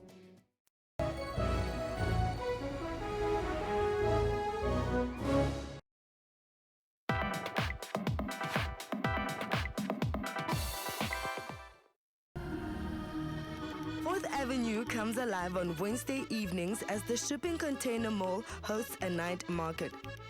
So it's really about the best. We only want, you've got a plethora of restaurants in Melville already, we don't need any more. They do authentic African food. The Sicilian Pilgrim guys, authentic Sicilian pizzas. We don't want to replicate or duplicate anything that's happening in Melville. We want to give something new to Melville that isn't already here. We're trying to work on the design. They change every week, but that's just the nature of you know, design and clothes. And you know, we've got people over there that they sell any kind of thing. They're a bit more sporadic than, let's say, the food stalls. But the food stalls, we've got everything here from Mexican to Serbian food to Indian food to Thai food to sushi to African food, pizzas, dim sum. The list goes on. And they are always here, every single week. 27 Boxes is an art hub mall that is situated in the heart of Melville and gives the community a place to hang out and grab a bite to push start the fun part of the week. So we're doing Mexican, right? So what we do is we do tacos, we do nachos, we do enchiladas, we do chili poppers as well. And we do 3 types of tacos. We do a beef fillet, we do a chicarita, and we do a chili con carne, which is your Mexican mince and beans, and that's our spicy one. And that one, we call it the carnage because that's our hot one. And that's the one that people love, and it's my favorite as well. Curry in a Box is we sell authentic Indian food. We are the best in Joburg. We sell the best curries, so please, you guys have to try some. And yeah, we just, it's a blend of spices, a dash of love. We do Thai food, with like a spring roll, samosa. That side is going to be tempura prawn, chicken satay, mani bag. Over there we have red curries, with sawa, with rice or with noodle. We're serving fusion sushi. Fusion sushi. It's not like a normal sushi, and basically we use a different style of sauce, and we deep fry the whole sushi, so it gives sushi different flavors. So it's quite nice. You can find over many different flavors.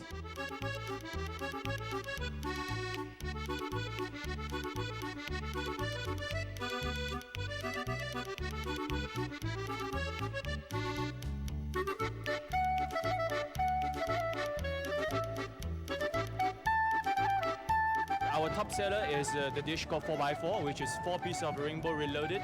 It's a rainbow roll, salmon inside and salmon on top with our special sweet sauce and sashimi oil 7 spices spring onion. The other 4 pieces is salmon California around the bottom with 4 fried prawns on top with spicy mayo and sweet sauce.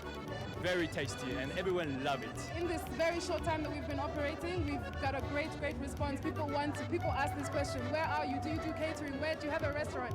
So we're very busy now working on a pop-up restaurant that we hope to open at the end of March that we would love to invite you to. You guys must come and try some delicious African food. August Pizza is Joburg's original and only authentic Neapolitan pop-up pizzeria. Which means we're selling Neapolitan pizza, hailing from the region of Naples, Italy. It's a little bit different to your normal pizza, which is a Roman pizza. Roman pizza is flat and doesn't have the crust that Neapolitan pizza has. Pizza I gave you, you could see that it has that nice, beautiful crust on it. I see you making those eyes of love with those black dots on it. Those black dots are called the leopard effect. That happens from a slow fermentation. I can't tell you how long, it's a secret, but the dough stays quite a while in the fridge. So when it comes out and hits a high heat of 450 degrees plus, it causes those dots because all the gases are released from the dough from the yeast in the fermentation process.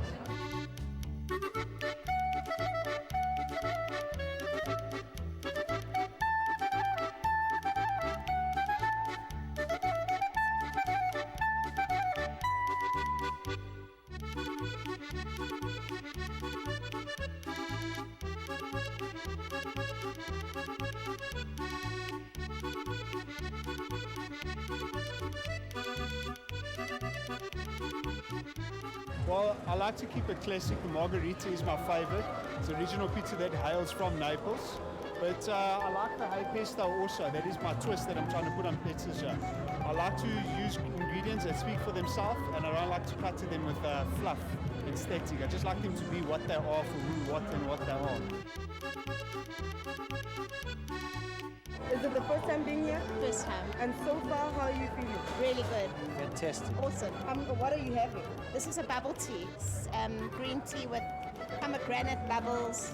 It tastes delicious. Some organic thing. Some organic, but it's good. And now, what are you now guys we're having buying? curry. Curry. Curry? Chicken biryani. Lamb curry. If you're interested in a chilled evening on a Wednesday, then the night market at 27 Boxes is the place to be. I think the vibe is very different like other markets, and the location as well. You see there's many restaurants on there, and there's a residential area, so there's a lot of people who are popping the markets, you know. So there's a big potential. So far it's okay. The place is nice. Nice market.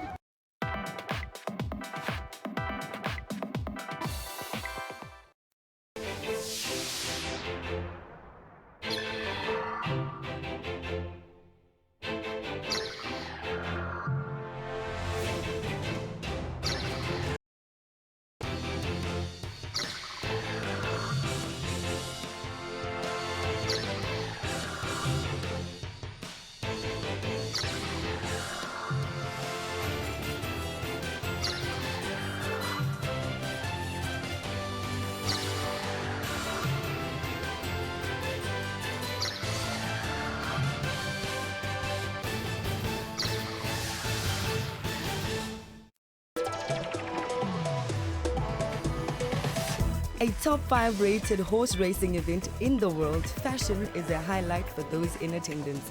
All decked out in blue and white, the Lomorian's Queen Plate is the premier event that kicked off everyone's social calendar. That it was all part of my master plan to cast John Legend but deprive him of his normal instrument and give that one to Ryan. The House of Truth is not just a name. It is a religion. It is a lifestyle. It is a conviction that drives us. What really excites me is how people have kept it very simple and also played with the theme, and how each person has interpreted it in their own way. To stay updated with all the current entertainment news, tune into Trends every Saturday from 12 to 1.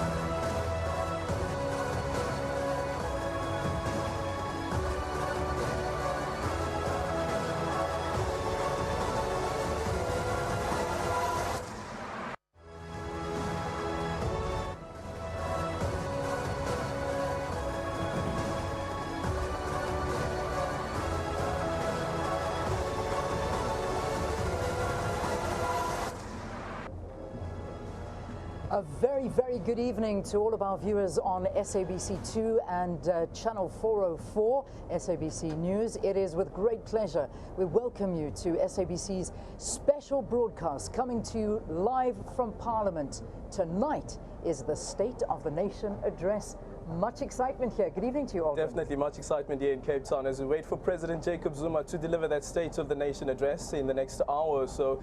Many have many expectations with regards to what the President has to say, what government's program of action will be for the year 2017, but obviously a lot of emphasis around radical economic transformation, and exactly what it means, as well as the issue around land. Yeah, that's the whole thing. I mean, we've been hearing about this radical economic transformation now. That's been what we've been talking about, and I think we're going to see the President really going through everything that he has promised over, particularly from last year, and having a look at what has been achieved so far. So tonight really is going to be quite a special evening to hear the President and see what he has in store for us for 2017. But that's a little bit later on, in perhaps just under an hour's time. We should see that beginning. But throughout the afternoon, if you have been watching our coverage on SABC News, you would have seen some of the fashions and some of the arrivals here on the red carpet. And as usual, not disappointing, lots of colors, lots of people lining the streets there. You can see some of the school children that have come out, and they're watching the arrival of some of these dignitaries that have come and attending this. You know, Leanne, actually looking at that visual, I wish that I was one of those kids. Unfortunately, I didn't make the cut. Did you never make it? No, neither I never did made the cut. And the President, of course, has invited some of the top performing students, the 2016 matriculants, who will be part of the guests, who will be listening to President Jacob Zuma as he delivers the State of the Nation address. The red carpet has been rolled out, and as Leanne has indicated, various guests have already arrived, including the members of Parliament, of course, and then, of course, you have the executive. I actually spotted the executive mayor of the city of Cape Town, as well as the executive mayor of Ekurhuleni in Gauteng. Yeah, it's been a beautiful. There we go. We're getting your fashions on the screen now. Everybody posing for their photographs, and of course, there's always that analysis afterwards, Aldrin, about who was the best dressed and who just missed it this year and dropped the ball a little bit. But we'll leave that to the fashion experts, shall we? We won't. I wouldn't be surprised if there's a meme that's already trending on social media. I can promise you. And speaking about social media, you can join the conversation on Twitter. We are using the hashtag Sona 2017 and hashtag SABC News. That's where all your tweets will be coming through. And probably a bit later on, after the President is done delivering his State of the Nation address, we will look at some of those tweets and what your take is on President Jacob Zuma's State of the Nation address. All right, well, there you go. On your screens right now, you're seeing the Speakers of the House. There's Baleka Mbete and, of course, Thandi Modise. It's going to be a busy evening for them, no doubt, but a special occasion as well. And we're seeing them there standing just outside the entrance, obviously ensuring that everything's running smoothly and welcoming the guests as they do come in. So we'll see them standing a bit later with the President as well. A little bit earlier, Aldrin, there's always that highlight. There's that magnificent bust of our former President Nelson Mandela that stands there just outside the entrance, watching over all of this. And it always does, I must say, it's one of those statues that certainly does give a bit of a lump in your throat when you kind of see it and realize that this is 20 years of our Constitution in South Africa. That's what 2017 stands for. So it'll also be a big occasion for us here in the country.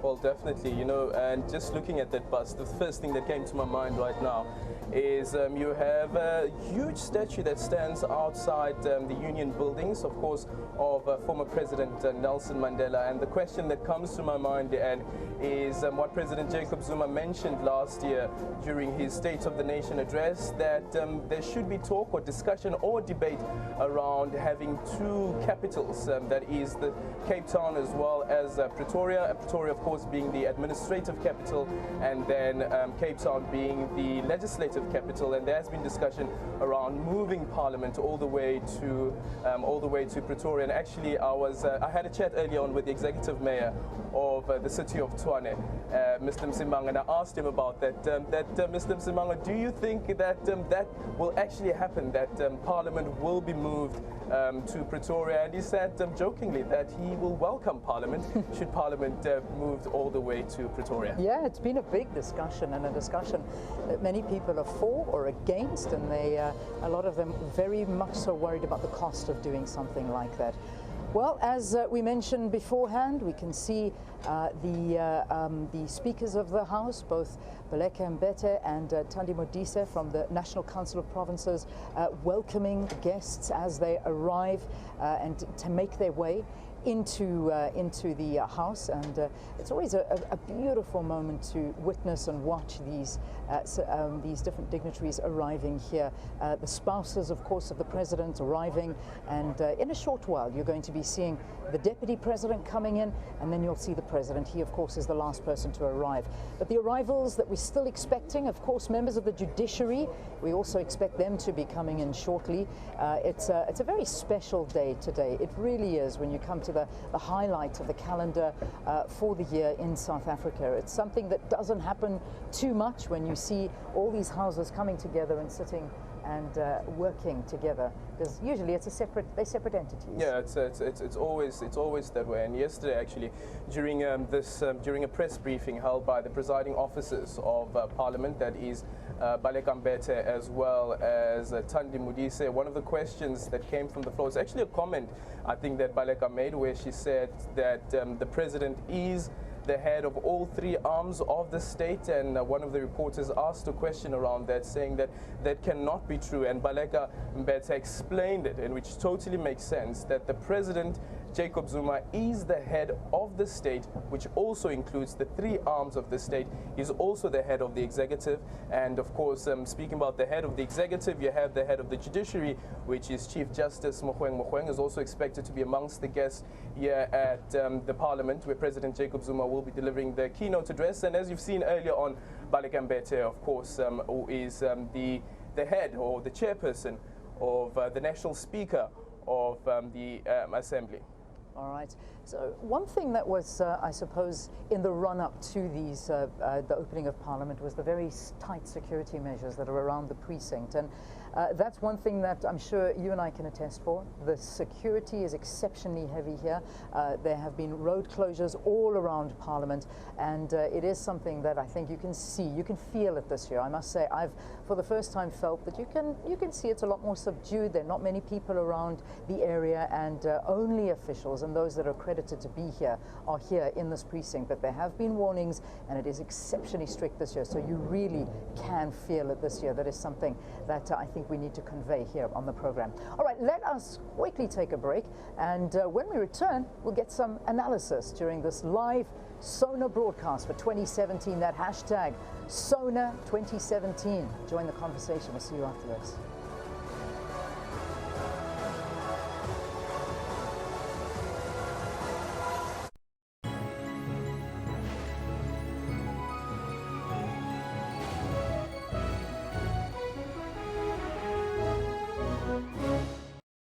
Look, we need to talk. I just need some space.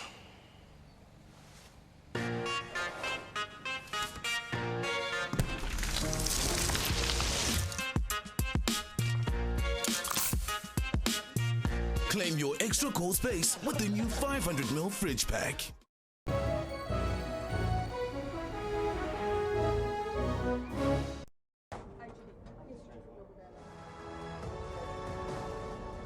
Well, we continue with the coverage of the State of the Nation address, or the build-up to the State of the Nation address. There you have visuals of the economic freedom fighters, the MPs who will be part of President Jacob Zuma's State of the Nation address, and listening in, and that is probably the operative word, whether they will actually sit in and listen to President Jacob Zuma's State of the Nation address. Yeah. Now here's a conversation for everyone here in South Africa. Well, there's your answer, South Africa. A lot of people were actually asking, is Julius Malema coming, or is he on study leave? Well, there you have it, confirmation. There's your answer. Julius Malema, the Commander-in-Chief of the EFF, is here at the opening of Parliament. I personally didn't doubt for a second that he'd miss up this opportunity, but you're quite right, Aldrin. This is the story, and I think everybody tunes in to see what the EFF are going to be doing. How far are they going to be taking it tonight? I guess it's perhaps the reason that some people thought that that Julius Malema will not be making it to Parliament is because of the statement that the EFF issued about a week ago, where they said that the Commander-in-Chief of the EFF is going on study leave, so he will be studying. However, though, he will be available for special events. Well, I guess this is one of those special events. I suppose so. He's been given a little bit of time to come here. All right, let's talk to our analysts now. In studio with us, we've got Sunisha Naidu from the IDD. Sunisha, welcome. Good to see you here. Well, thanks for having me. It's always nice. All right, so we might as well begin by talking about the EFF and the question on everybody's lips: how far are they going to take it tonight? We know they're going to interrupt. We know this is going to be the course, but what do you suspect? Well, I think, when you listen to their spokesperson, Lozi, on one of the TV channels yesterday, he made it in his mind, we're not going to let the president speak. That was the messaging that came out. So obviously there is something that's going, they are planning, they are going to actually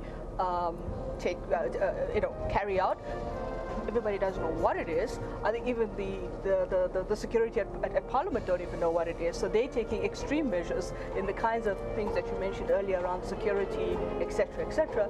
But looking at the insert there, I mean, they look very jovial walking down those stairs, and you know, their plan must be something. But at the end of the day, I think the EFF has also made it that strategy as their style in Parliament, to disrupt, not to allow the president to have a free flow kind of experience at the podium, and to constantly nip at the heels of the ANC across the floor. And that has been a strategy where for those people who find it frustrating, I think it has also raised the question about how you have to deal with opposition politics in the National Assembly. Yeah. And I think something quite interesting is that when you look at 2014, when the fifth Parliament came in, and the EFF was there. I think President Jacob Zuma delivered his State of the Nation address immediately after that, and there was no interruptions. Back to 2015, where it became the theme, pay back the money, the issue around Nkandla. And 2016, something different. They've taken a different tune where they are arguing that President Jacob Zuma is an illegitimate president, and this was before the Constitutional Court ruling on Nkandla, where the Constitutional Court obviously found that the president failed to respect, uphold, and protect the Constitution. Indeed, because that has been, every year there's been a theme to their kind of strategy, and it comes out of the poor governance that we see around the executive. I think this year they've got quite a few to pick from in terms of a menu of issues that have emerged after last year's State of the Nation. As you mentioned rightly, the Constitutional Court ruling on Nkandla, you've got the Public Protector's report on the state capture issue, you've got the SABC debacle, you've got a whole lot of interesting, and of course you've got the spy tape issue. So you've got a whole lot of different issues that render the president almost immobile in that position. And they raise the question, in fact, if anything, they're going to raise that question even more around the legitimacy of his presidency. Whether he's speaking as the head of state, or whether you have the head of government, because you know we've been debating that question a lot around whether he's speaking in tonight as in his capacity as head of state. And we don't have a head of government, because that's normally a de facto prime minister. But at the end of the day, they don't see him as legitimate, and of course that's been the big issue. We've already seen some of the protests that has happened in terms of the DA working with the banner, you know, around remembering those patients that died in Gauteng. So they've already started very, very subtly, and I think the question is what's going to happen in that National Assembly when the president takes the podium. Yeah, always a question. But let's talk about the run-up to today as well, and it's really been quite a controversial run-up in terms of the security measures, as Aldrin mentioned, and we did get a little bit of clarity about the 441 SANDF that have been here, but there's no getting away from it. There has been a lockdown this year, and we've seen very strict and tight controls, and so many people actually going forward and saying this is just again showing the fear from the president of the EFF and what they can do. Do you think it's more than that, or do you think that's pretty much so what it is? I think it's about the elaborate plans to deal with issues of security. And you rightly point out, Leanne, from the time I've been attending State of the Nation, it has become a gradual incremental issue around security, and today security has just become more heightened than ever. Driving down Duval, coming through the city, you've seen military on bridges, you've seen them at strategic points. In fact, coming into the city was very, very eerie feeling, so to speak, because there was no people in the city, and this is supposed to be a people's parliament. This is supposed to be a people's State of the Nation, because that's why the president moved it from 11 o'clock to 7 p.m. So the people can actually engage with it. And that heightened level of securitization, I think, has been coming for a while with regard to the way in which we've seen over the last 2 to 3 years the advent of security within the whole system. The way the accreditation process takes place, the way all of this takes place, is that there's an inherent fear of this is how we need to deal with it. But the problem with it is that the security that you're putting out, you're not sure what you're dealing with. So you're just kind of, you know, shifting out, proliferating security in all kinds of ways in order to try and deal with the problem. The problem is you don't know what's coming. So it's the unpredictability of the situation that makes you even more reactive to something. And the problem then, I guess, would be some of the concerns that have been raised by various political analysts is that when you look at situations like what happened in Marikana, for instance, where you had police that were deployed to go and deal with the sit-in situation, and you ended up with minors being killed. Yeah. Indeed. I mean, our kind of security cluster, and especially the police, they're not readily available or have the capacity to deal with these kinds of protests. I think we've even saw it in the scuffles that emerged in this very precinct not so long ago around the Fees Must Fall protest, the kinds of stun grenades that were going off. I mean, this was unprecedented stuff. So I think to some extent it's about whether or not we have the right capacity, the training. But again, you know, people are put in that position, and right at the front line, you're not sure how to deal with it. And that's the big unknown factor in all of this, is what's going to happen if there is indeed something very big that takes place, implodes outside these parliamentary precinct fences, and what's going to happen to how people are going to respond.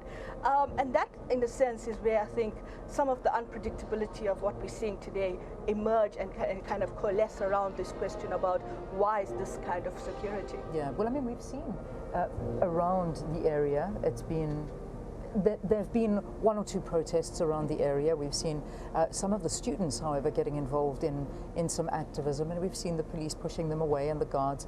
We've seen some EFF supporters, we've seen some ANC supporters.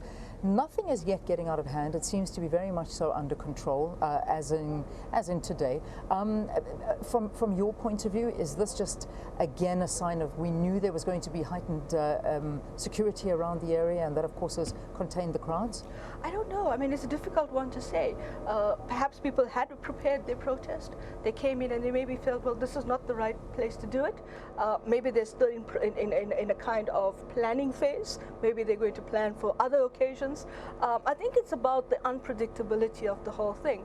I think people were also not prepared for, the rollout of the security. We're not sure how they're going to respond to us. But I don't know. I mean, I think for me, the bigger question is what's going to happen in the National Assembly today. We did see some of the personnel walk into the National Assembly, some of the people in the white and black garb. So obviously, there's a lot of prep taking place in there.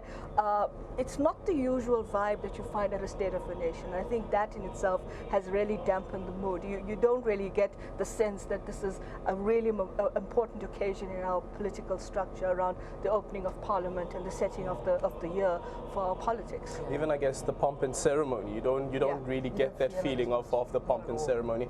Just quickly, you're speaking about what's going to happen inside Parliament. We saw what happened last year, and you spoke about the Fees Must Fall issue, and that speaks directly to the issue around creating an economy that is so inclusive that the National Development Plan speaks of, that would allow every black citizen or every poor family to have a child that goes to school and be able to afford getting into a school or higher education for that matter. When you look at the economy as it is at the moment, do you think that the President will have some sort of plan around how exactly we're going to meet? And this is something that I mentioned earlier on with one of my guests from the UDM, was that the President mentioned a 2.9% economic growth when he delivered the January 8th statement, but when he had a business luncheon with some investors, he mentioned a 1.3% economic growth. This is the problem with casino economics. You can change it when you want to. I would really like to know how these figures are arrived at. But coming to the more pertinent question, and that is, what do we see in terms of the economy? We are in a below 0% growth. I mean, in terms of what was happening at the end of last year. Forecast for this year again is around 0.4% by the world economic bodies like the IMF, etc. So I'm not sure how he's going to revitalize and reinvigorate this economy. I don't think job opportunities are the way to do it. You want to see the creation of jobs. You've got 15.8 million people in this country that have jobs. You have 17 million people living on basically dependent on welfare. Those numbers don't add up. It's very asymmetric in the way that so where is this job stimulation going to come from? I think the big feather in their cap would be the signing of the national minimum wage, which was again a lot of uncertainty about whether was it going to be signed? Is it going to be, won't it be signed? What's happening? And then, of course, we saw what happened yesterday. But that only kicks in 2018. I think the real problem here, and you look at this question about the 9-point proposal that he came up with last year, and then the ANC has this 12-point proposal called radical economic transformation. I'm not sure what that means. It's a lot of issues that are put together, because this economic transformation we've been talking about since '94. Yeah. And that's the big question, the land question, the question of stimulation of the economy towards job creation, the NDP, what's going to happen with Operation Pikisa. All of these are really pertinent questions in an economy that's contracting. And you must remember that President Zuma came into power in 2009 when the South African economy was being identified in a recession. We're not in a recession, but we're not doing well. So there's lots of key things, and I'm not sure whether the speech today is going to talk to that. And that's what we're hoping for, because the economy under great spotlight here. Just a warm welcome to all of our viewers that have just tuned in. You're watching live coverage here on SABC of the 2017 State of the Nation address. It's the opening of Parliament. We've seen many of the dignitaries arriving here today. We, in fact, got word that our former President Thabo Mbeki and his wife have arrived. They've made their way in as well. So you've seen most of the ministers. I'm sure the ministers are already inside taking their seat. There's a hive of activity within the House, and we'll continue to do the coverage. In fact, inside the House, it's already starting, and I'm going to pose the question to you when we come back from a break. In fact, I'm going to keep our viewers with us, because I'll keep that question to myself. We'll take a big break, and then I'm going to ask you a little bit about what's happening inside the House already. Stay tuned. This is our special coverage of the State of the Nation address.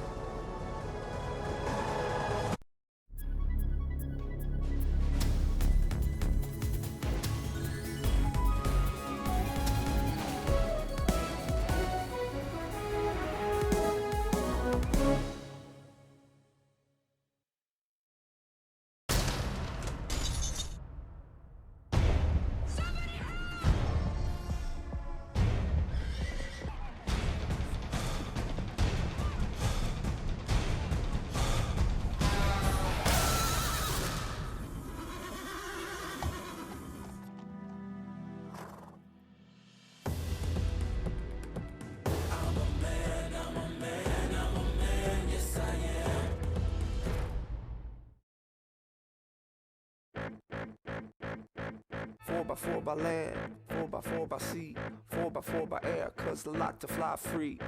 The former country, how it all started out, for the brave and every Boy Scout. 4 by 4, doing it yourself cause you want it done right. 4 by 4, top down stars keep you up at night. 4 by 4, everyone was For great 4x4 ever offers, visit your Jeep dealer or jeep.co.za today. 4 by 4 ever. A presumed U.S. drone strike in the south of the country has killed 3 Al-Qaeda suspects. Death toll in Yemen's 18-month-old civil war now stands at about 10,000. People get killed or die and are actually buried before they're recorded, and we don't have a way of recording that, but we know the numbers are much higher. Water restrictions are to be imposed on villages in and around the Nkomazi municipality. Pumps can't pump the water because there's no water in a river. And if the water is coming back, then it's full of mud. Those who can pray and those who can do any miracle to make sure that we've got enough rain, give it a try.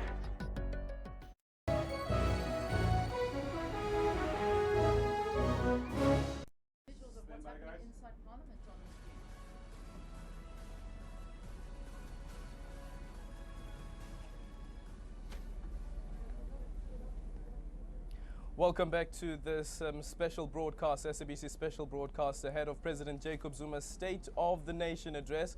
And if you look on social media right now, and hashtag Sona 2017 is trending, of course, for all good reasons, and some would believe for all quite controversial reasons. I saw that the DA MPs are actually marching outside with the banner reading, "Remember the lives of the Esidimeni patients who died, the 94 patients." There you have visuals of the Secretary of Parliament as we get ready to receive President Jacob Zuma. Of course, there will be a special guard of honor, and then the 21 gun salute for the president, and well, there will also be the singing of the national anthem. Yeah, that's something that was always a highlight and a flyover as well.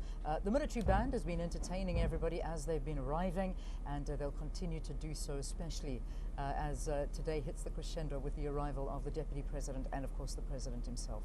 Well, our analyst still with us on the program, just talking about some of the events that are unfolding. Just a little bit earlier, Aldrin, we just saw the former President Thabo Mbeki walking into the House as well. It was lovely to see him here being present.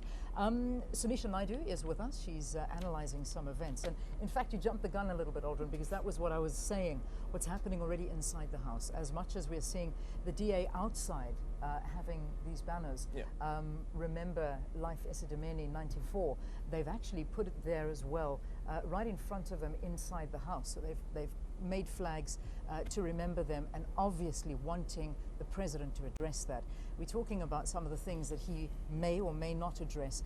I mean, he needs to address this. Just before you do, just to tell viewers on the screen, there's our premiers that are now walking up from all the respective provinces here in South Africa. The Eastern Cape, we've got Pumelo Muswale, we've got the Free State Premier, Ace Magashule, Gauteng Premier, David Makura, KwaZulu-Natal's Willis Nkunu, and we've also got from Limpopo, Stanley Matabata, Mpumalanga Premier, David Mabuza, the Northern Cape, Sylvia Lucas, the Northwest, Supra Mahomopelo, and of course, right there at the back, we've got the Western Cape Premier, Helen Ziller. All right, back to that Life Esidimeni. What do you think? I think the president, the fact that he never actually came out and made a statement about it in itself is not a very good sign in terms of what he wants to do. And this has been a key issue. I mean, this has been something that is symptomatic of what's been happening in the health sector, and not just in the fact that you lost 94 patients because of negligence and poor health governance. You're losing people every single day in the health sector across the country. Health officials are working under tremendous stress with very, very little resources. I mean, the Minister of Health came out and tried to assure newly graduates from medical school, doctors, to say, oh, we have internships and you can go there. But of course, there's a whole lot of different questions that are being raised about the quality of the service. And I think what happened with these 94 patients is just a travesty of our health system. And so the president had to come out and talk about this. Unfortunately, he didn't, and I think this is going to be another issue. But he did release a statement, though, sending I think it was a message of condolences to the families of those who have lost their loved ones. Messages of condolences are I guess important. the question then is whether that is good enough. Is it good enough that the president only sends out a message of condolences? Because on the other hand, you have some opposition parties who are calling for flags to be flying at the half-mast, and the entire country should be going into mourning. I see visuals there of there's the speakers, of the various provinces making their way through. Also to Parliament. Leanne, let's talk you through some of these. Struggling to look at the visuals. I know the you've visuals got there. a glare there. Also, before this, we also saw the Chief Justice walking up with his beautiful wife, Chief Justice Mogoeng Mogoeng.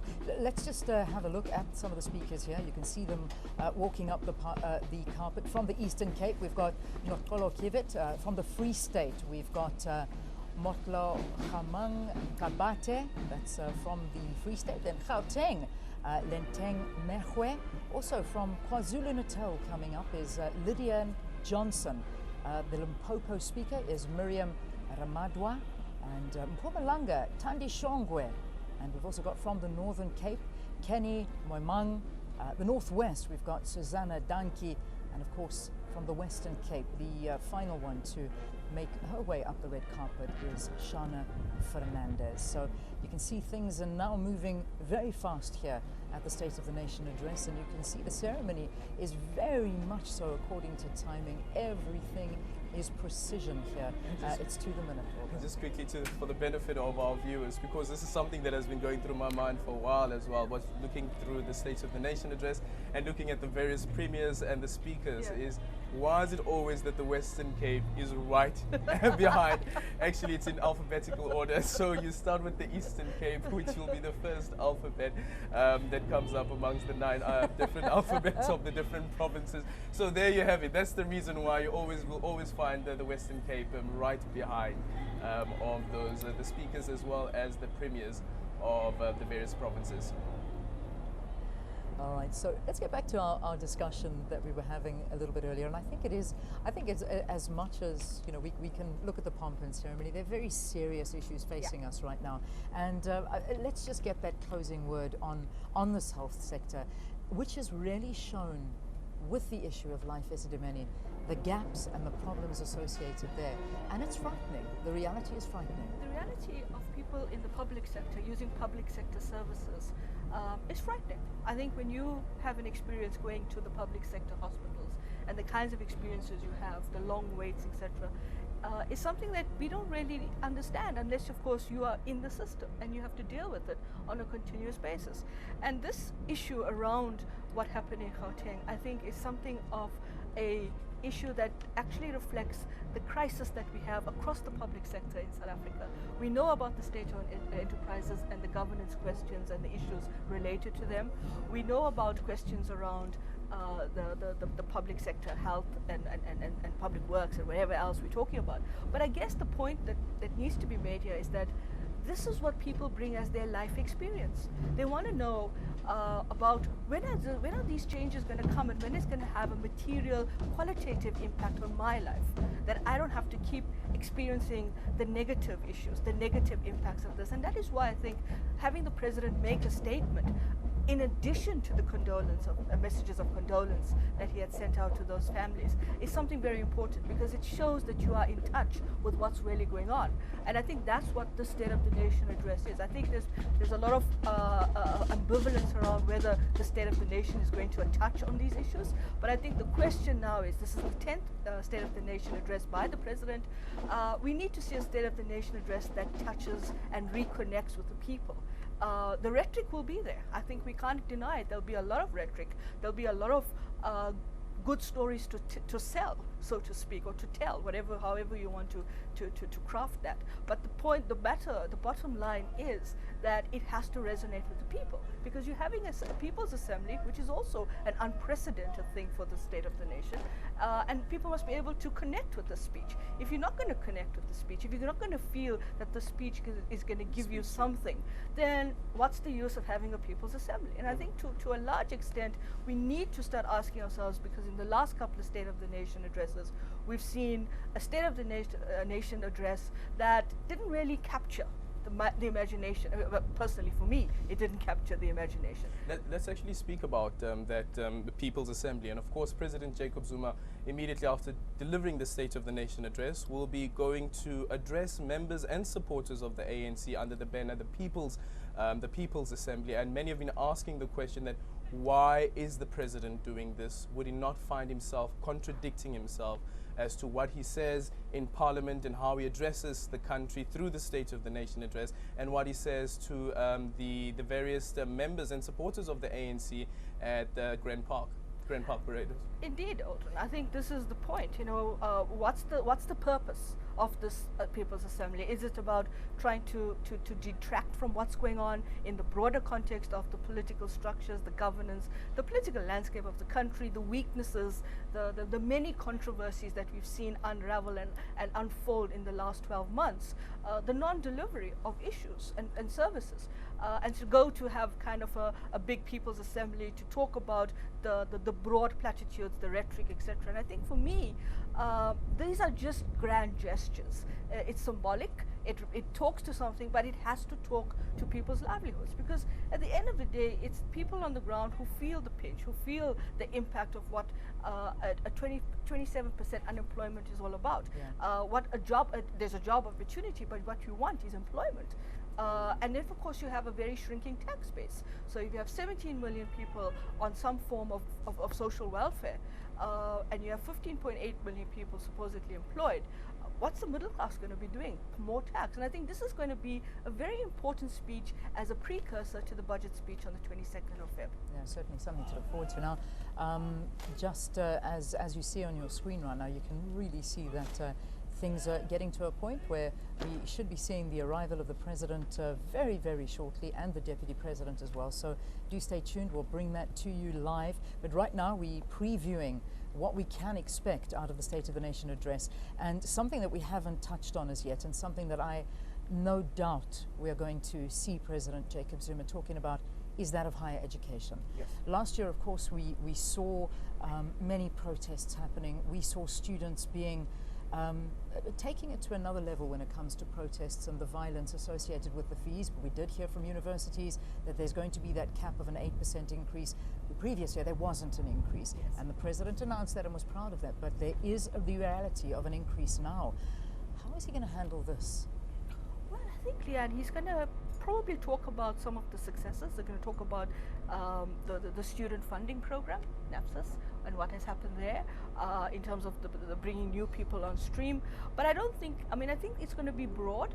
It's going to probably be left to what is allocated in the budget speech when the Minister of Finance delivers it. But I also think what's going to be important as well is that the other question around this is some of the questions that have been linked not only to the student protest movement and to the fees issue, etc., but also to the land question. I think there's going to be questions around the land question. And I think I would be very keen to see how much of what the 12-point proposal that the ANC had unveiled over the weekend becomes part and parcel of key points for this speech.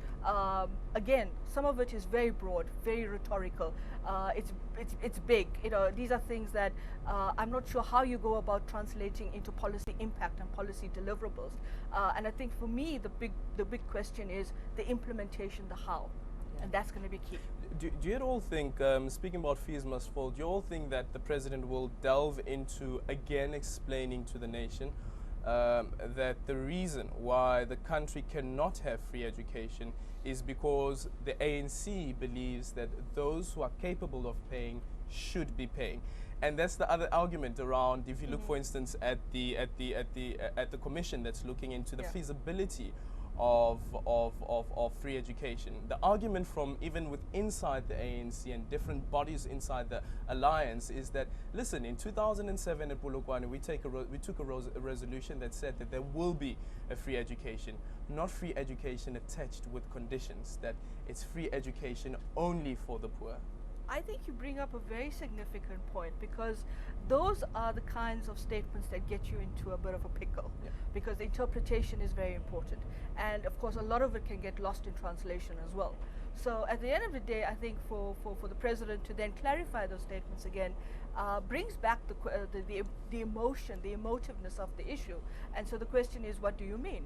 But I think the other point that we probably need to touch on, and we need to bear in mind as the president makes this State of the Nation address. Sorry, Sanusha, just quickly need to interrupt you there. We see visuals of the various presidents of the provincial high courts across the country. I think, did I miss Chief Justice Mogoeng there? I've watched the previous visuals of the State of the Nation address, where Chief Justice Mogoeng would be leading the judiciary. And you know, the other argument that comes into place is the sentiment from many, from South Africans, is that they find that it's only the judiciary that has credibility compared to the other two arms of the state. I agree. I think considering the landmark decisions that they've been making in the past year, and the fact that we've now used litigation as a way to determine the role and the function and the accountability of the executive and the legislature, makes the judiciary one of those much more respected, credible institutions. Just to go back to the point I was making earlier, I think we also got to bear in mind, you brought in Polokwane, we've got a policy conference coming in this year as well for the ANC, and there's a lot that they need to tick off in terms of achievements. So again, I think that would be at the back of the mind of both the president in terms of some of the issues that need to be resolved that have not not been resolved. So the education one could remain something that in terms of, yes, we are going to do it, but then there's going to be residual issues that you have not achieved.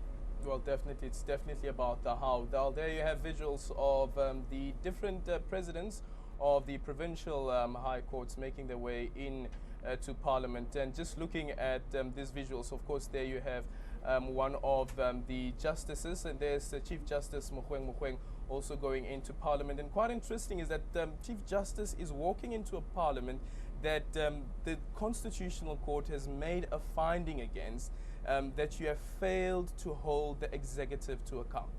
Indeed, I think this is the interesting thing about the fact that the Constitutional Court or the judiciary in itself can actually remain impartial and hold accountable the legislature and take the legislature on and say, you have not upheld your duties in terms of the way in which the whole public protector's report in Kanjla was handled. So I think in that context it's going to be very important, and I think it gives that level of still a semblance of hope that we can have a judiciary that's remaining within the context of a separation of powers.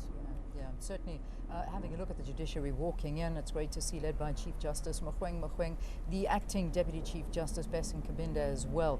And we've got the acting President of the Supreme Court of Appeal there, Mandisa Maya, and the Secretary General as well in the office, as well as the provincial representatives. So that's the walking in of the judiciary. And as we head towards 19 minutes before the start of the State of the Nation address, the actual address, in the next couple of minutes, if not seconds, we should start seeing the Deputy President Cyril Ramaphosa arriving, the Deputy Speaker of Parliament, as well as the Deputy Chairperson of Parliament's National Council of Provinces.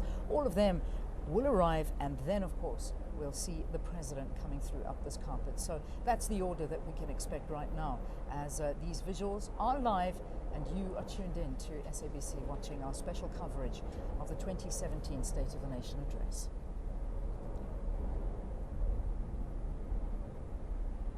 Well, quite interesting just seeing the precision of those military officials just lined up outside the precinct. And yesterday, and actually it was quite interesting when I noticed that during the rehearsals that Balek Ambete as well as Thandi Modise, they've been doing this they've been doing this 10 times already. Yeah, I know.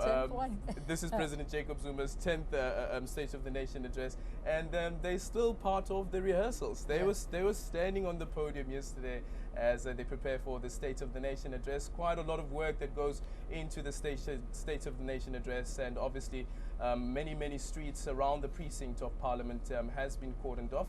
And as we wait for President Jacob Zuma, and as you indicated earlier on, we also wait for the Deputy President Cyril Ramaphosa to arrive. And Sunishna, just quite interesting is that this State of the Nation address happens in a year, a very big political year, as the ANC goes to the policy conference, as you mentioned earlier on, but later on, the elective conference. And many have been having the argument around whether it will be Cyril Ramaphosa who delivers the State of the Nation address after the 2019 elections, should the ANC win those elections, or whether it will be the former or outgoing AU Commission Chairperson, Dr. Nkosazana Dlamini-Zuma. Those are some of the things that people will be talking about, definitely. Yeah, those are some of the Indeed. I mean, I think, whether it will be the first woman president that delivers the State of the Nation address, I think it's very important. And these are key issues. I mean, I think to a large extent, this is what makes it so significant. President Zuma, 10th State of the Nation. It doesn't mean he in politics, you can't take things for granted. So he will be back again next year, and then of course in 2019, and then you have an election. Well, that argument would only happen if what they call the dissenting voices within the ANC do not have their way, because there are those, of course, who are calling for the president to step down. We have visuals there of the presidential motorcade. I think that is the Deputy President Cyril Ramaphosa, who we're also speaking about here in studio, and what his expectations are of one day delivering the State of the Nation address. He's been wanting this for a while. Let's not kid. Yeah, I mean, I agree with you. And anything could happen. But of course, I think the big question is 2017 December, come the elective conference, and which of these groups within the party actually win, whether it's the dissenting voice or not. But I mean, the question remains is, things may stay the same. Things may not stay the same. Who knows? I mean, I don't think we were prepared for what happened after the 2007 elective conference. Yeah. But I think this is what makes this so unpredictable. So there's a lot that's going on in terms of the bettings around who's going to come in and the constituencies that are going to win, etc. And so I think, safe bet is he may be here in 2018 again, President Zuma, delivering the 11th State of the Nation address, and again in 2019 on the 12th one. But then, of course, remember, in an election year, you have two. Exactly. So again, that's all yet to be seen. But let's get back to the present right now, because we can see the Deputy President's motorcade has arrived. He's making his way out of the vehicle and about to come up that red carpet, and certainly a lot of attention on our Deputy President at this time. We all know that the Deputy President is signing that 20 Rand per hour minimum wage agreement between Labour business and the government, and that happened this week, and that a big moment for him. Of course, our Deputy President accompanied by his wife, Tepo Motsepe, as well. So this is, as we keep saying, perhaps a time where it could be him being the next president, but that's preempting a conversation. Right now, he walks in as the capacity of the Deputy President. And actually speaking about, Leanne, that 20 Rand per hour minimum wage agreement that the President has signed with these various stakeholders, you have the argument as well around whether and of course we expect President Jacob Zuma to mention this in his State of the Nation address. You have the argument around whether this is a living wage, and Deputy President Cyril Ramaphosa made it clear that this is not a living wage. However, it is a minimum wage, and there will be a committee that will look into whether the minimum wage should be increased every year. Leanne. Yes, indeed, and that's again one of those issues that we know COSATU are still the only union that have not put pen to paper and signed and agreed on it, but we'll wait to see how things unfold with that regard. So again, just having a look at what's on your screen right now, the Deputy President of the Republic of South Africa has arrived for this 2017 opening of Parliament, and we will get sight of him very, very soon as he makes his way up that red carpet. And we do know as well that there's a huge involvement of the military here today, and you can see them lining the streets. But this, of course, is the ceremonial side of this particular State of the Nation address, and it's good to see them here with us. But joining us now, we've got Warrant Officer Lionel Ashbury. He's based at 35 Squadron at Air Force Base Eysterplaat right here in Cape Town, and he'll be able to give us a lot more detail as to what's going on and talk us through these procedures that we're seeing on the screen, and yet what we can, of course, expect happening going forward. Good to have you. Thank you very much for being with us. Good evening to you, Leanne. Thank you very much for having me. Yeah, it's an absolute pleasure. So we're seeing our Deputy President walking in there, and alongside the Deputy Speaker of Parliament as well, Itsoseng. And we are seeing, of course, the military playing a very big role here. But what we're seeing on your screen, of course, is the ceremonial side of everything. Talk us through what is happening now behind the scenes as we get ready for the President. Well, in the lineup towards the State of the Nation's address, the streets are lined, as you quite mentioned correctly, by all four arms of service of the South African National Defence Force, that being the South African Army, South African Air Force, South African Navy, and the South African Military Health Services. And there are 925 members all in all involved in the lining of the streets, and inclusive of the members involved here at the ceremony in front of the House of Assembly. We have the National Ceremonial Guard, who's already formed up outside waiting for the President's arrival, and they even have their band represented here this evening as well. There are various other military bands here. We have the Cape Town, or the South African Army Band of Cape Town. There's the South African Army Band of KwaZulu-Natal, who's been providing music for the spectators here this afternoon. There's the Cape Field Artillery Pipe and Army Band, or drum band rather, as well as the South African Medical or Military Health Services Band as well. So there are various groups of military bands providing music as in leading up to the build-up for the arrival of the President. All right. We're now seeing the motorcade, which I believe is that of the president. That seems to be arriving here at the parliamentary precinct, and of course this ceremony and the presidential procession starting at the Slave Lodge just outside the entrance to the parliamentary precinct, and this is where the camera shots are coming from, and we of course are going to be talking about this now, and very shortly we're also going to see that 21 gun salute and the salute flight by the South African Air Force, and that is a wonderful thing. Tell us about that. Right, I can tell you that the salute flight by 5 of the Pilatus PC-7 Astra, as commonly known in the Air Force terms as the Astra training aircraft at Central Flying School Langebaanweg. 5 of them will be heading overhead. They've already taken off at 6:20, and they're holding just south of Air Force Base Eysterplant, and upon the signal over to them, they'll be running in to be in line with the arrival of the state president once he takes the general salute, which will be presented by the National Ceremonial Guard.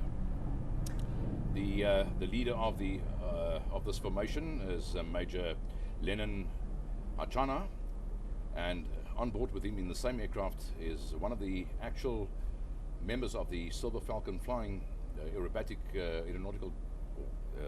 aeronautical team of Air Force Base Langebaanweg, and also presenting the South African Air Force at various parades and displays. She'll be on board as well to manage the navigational side of matters for the run-in overhead the House of Assembly. Well, there you have visuals of the Commander-in-Chief of the South African National Defence Force and Warrant Officer. Just quickly wanted to pick your brain on this one, is the 21 gun salute. It's always momentous. People always look forward to the 21 gun salute. What is the significance of that? The significance thereafter is it's internationally. It is a tradition that is held traditionally. Where it originated from was that once a ship in the sailing sail ships of yonder, when they entered close to the harbour of a visiting country, they would unload the cannonballs from the cannons, but the cannons would always have been loaded with gunpowder. So they would fire off to signify their arrival, and simultaneously from the land, the host country would then return the salute.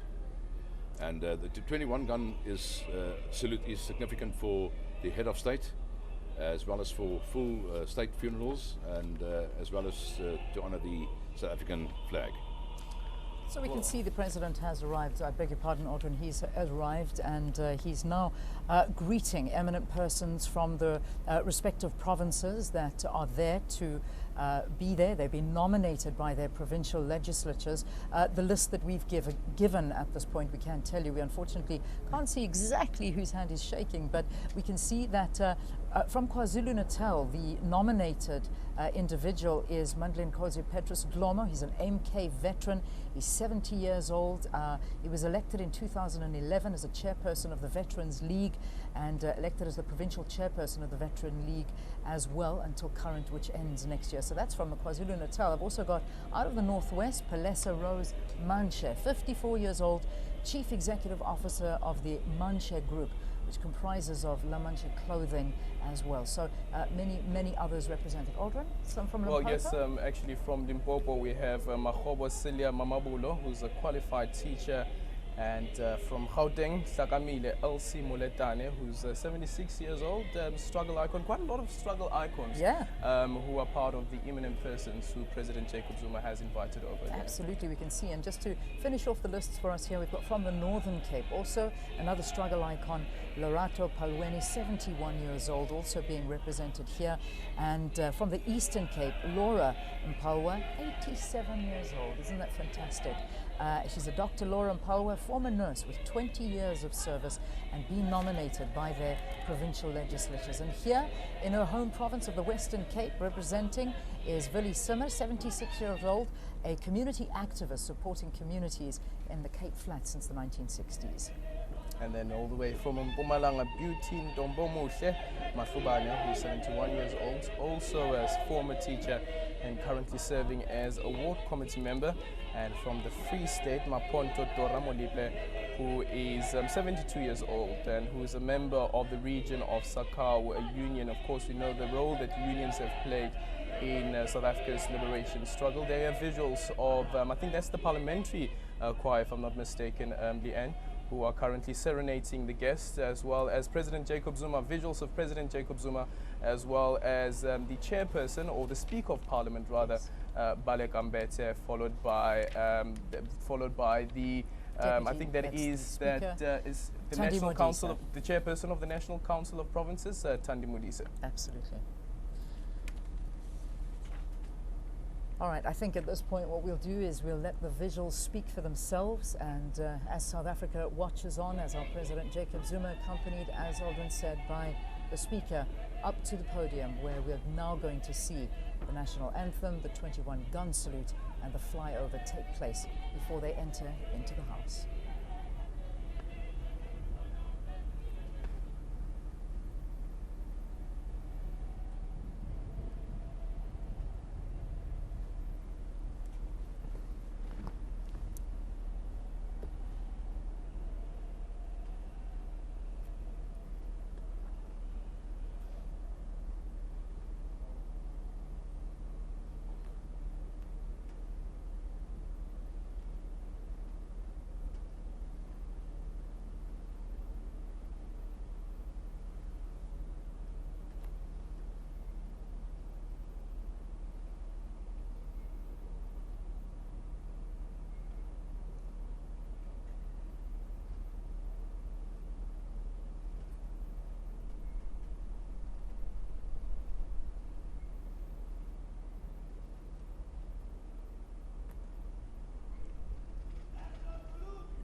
Yeah, I could listen to both.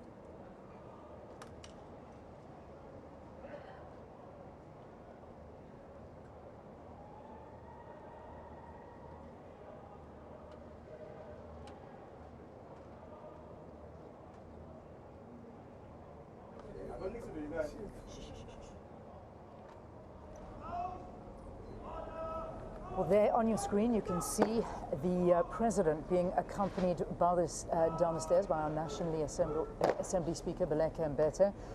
This is being led behind by the chairperson of Parliament's National Council of Provinces, Thandi Modise, who, of course, was accompanying Makhumalo during the national anthem. She was standing with her. That is the wife that has come with our president. We saw the other two spouses arriving a little bit earlier and welcomed by the speakers at the respective houses. So the Parliament is about to get underway. We've seen all the different parties have taken their seats, and they are now awaiting for the president to go to the podium. The doors are closed, and this is the moment for President Jacob Zuma when he delivers his 10th State of the Nation address. We'll be with you directly after this. Enjoy this live coverage.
Honorable members, there will now be an opportunity for silent prayer or meditation.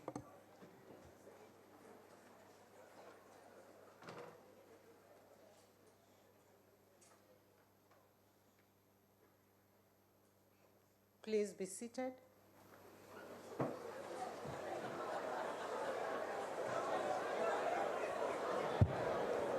Honorable Speaker Madam Speaker. House Chair, Speaker and Chairperson, may I please draw your attention? I'm raising in terms of the Constitution to seek your protection and the protection of the Constitution. So both Section 58 and 71 of the Constitution say that as members of Parliament and delegates of the National Council of Provinces, we have got privileges, and that we are not subject, we cannot be arrested, and we cannot be charged criminally. But we have got it on good authority that 21 members of the SAPS have joined the Parliamentary Protection Services today with the intention of arresting members of the EFF. They even have these cable ties, which they want to use to tie down members of the EFF here in Parliament. But besides that, they've got injections as well. They want to inject members of Parliament of the EFF with biological contents that are going to deactivate them for the rest of the day. So we're standing up, Chair and House Chair and the Speaker, to seek protection that in the proceedings of this House today, we're not going to be subjected to harassment that will be in contravention of both Section 58 and 71 of the Constitution of South Africa.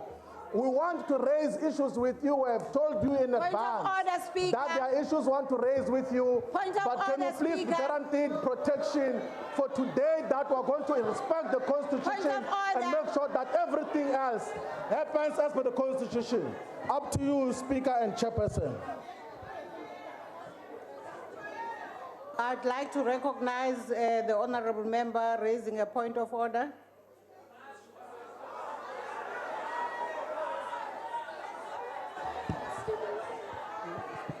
Thank you, Speaker. Speaker, this is a joint, according to the joint sitting of this House, joint House of this House on Chapter 2. This is a joint sitting that has been called by the President to deliver the annual or special address to Parliament. Another thing, Speaker, that honorable member was not recognized. Thank you. Yes, honorable member. Honorable Steenhuisen. Madam Speaker, may I address you in terms of Rule 14UB of the joint rules of the National Assembly, of the joint rules of this Parliament? Madam Speaker, let's get back to the people's business in this House.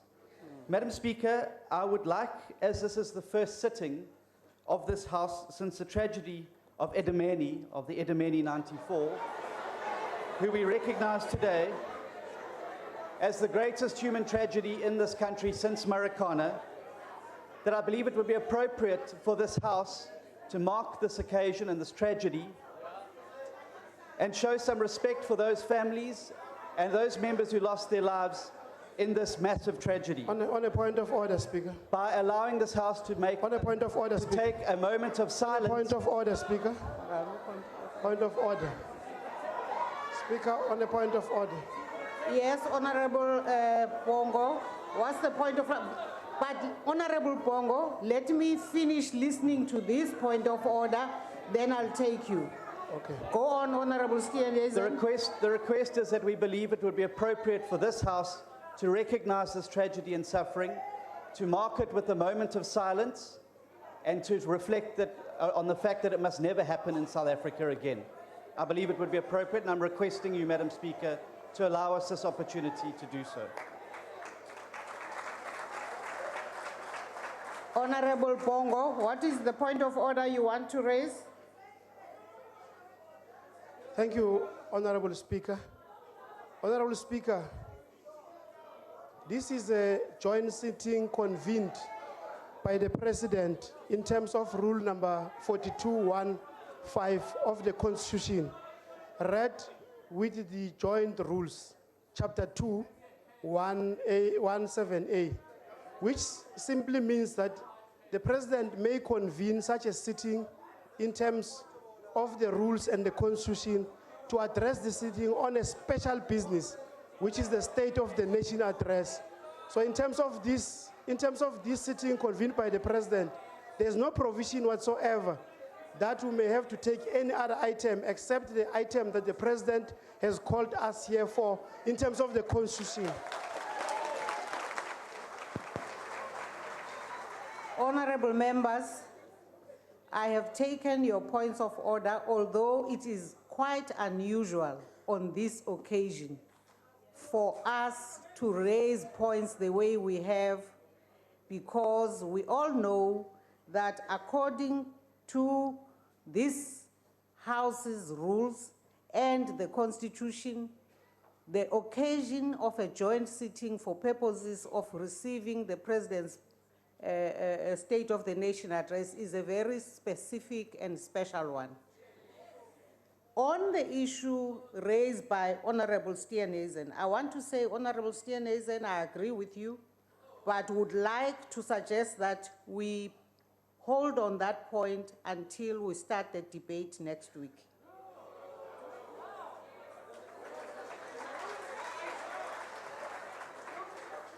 Honorable members,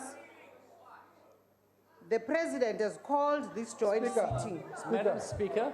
Madam Speaker. Madam Speaker. Honorable members, Honorable Waters, let me listen to Honorable Shibambu. He Honorable Speaker, actually rose before I rose you. in terms of the Constitution to seek protection and assurance from you that the events of this House are going to be protected by this book, by this Constitution.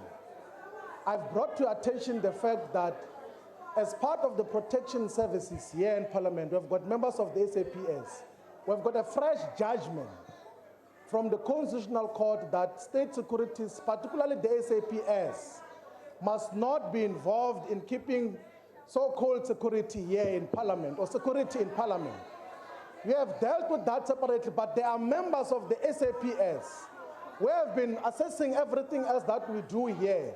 And we know as part of their plan, they're going to come with these cable ties. That is a valid point which you must entertain. Assure us as members of Parliament that when we proceed today, we're not going to have SAPS invading the House, violating the Constitution, undermining the Constitutional Court. We have done that on many occasions, but please make an assurance today that they're not going to allow for the violation of the Constitution and the Constitutional Court ruling on this particular issue particularly. Can you assure us about that? What is difficult about that? Honorable Shibambu,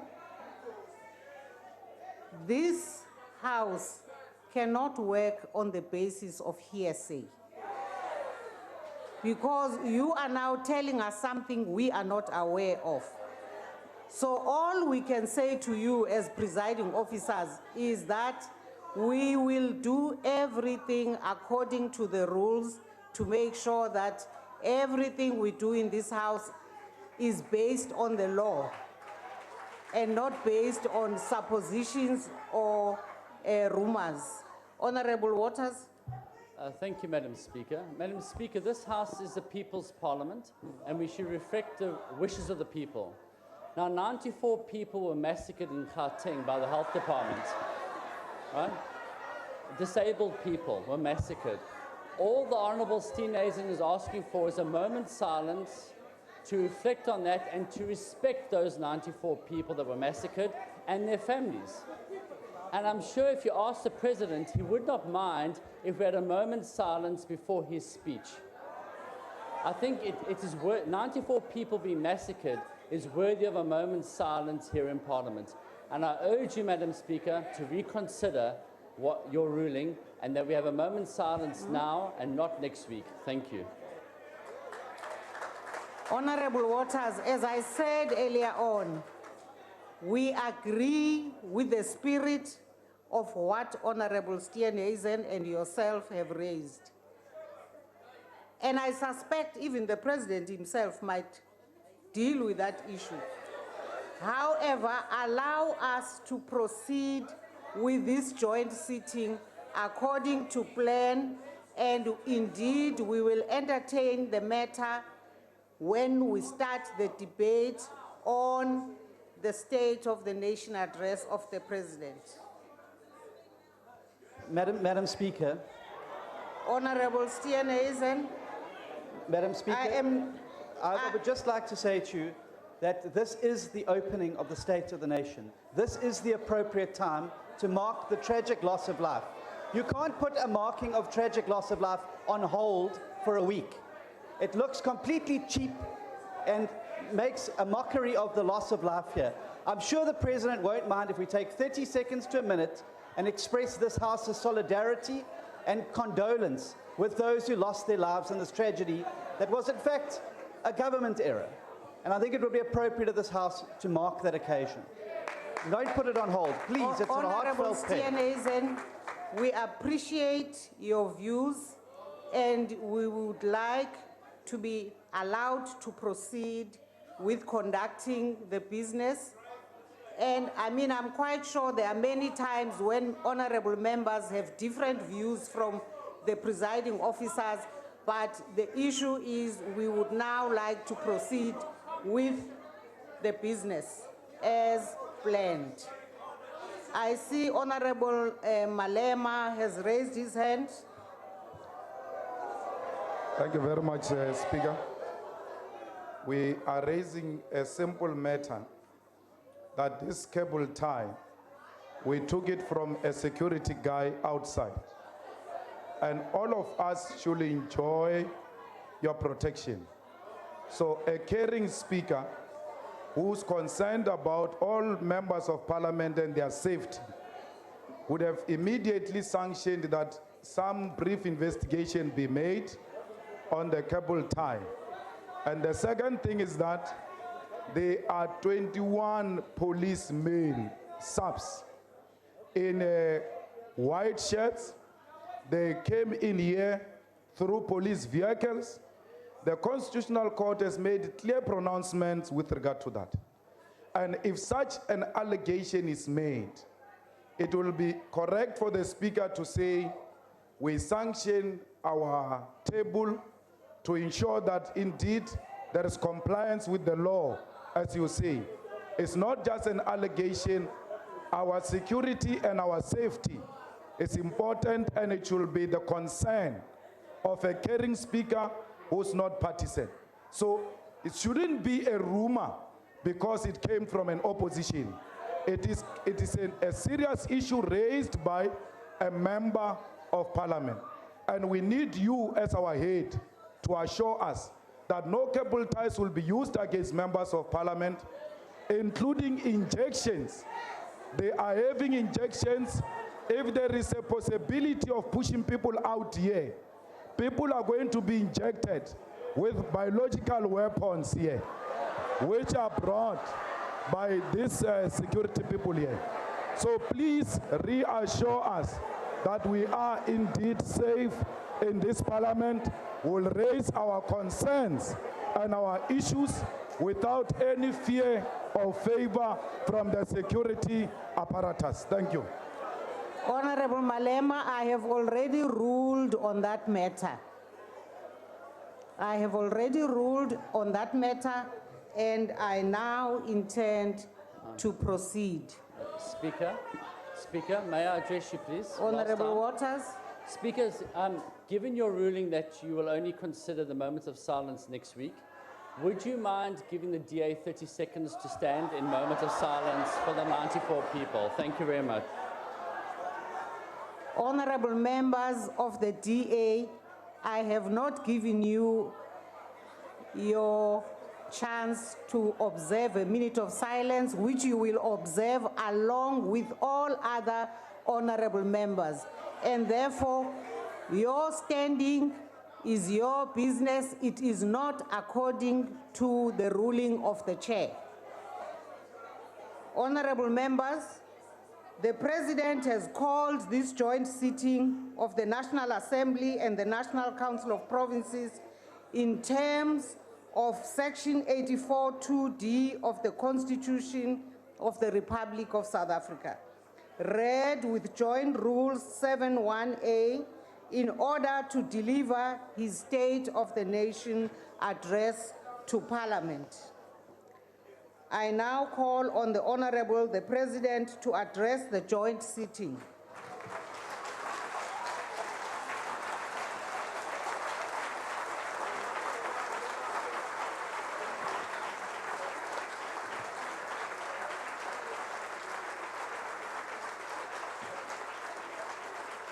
Thank you.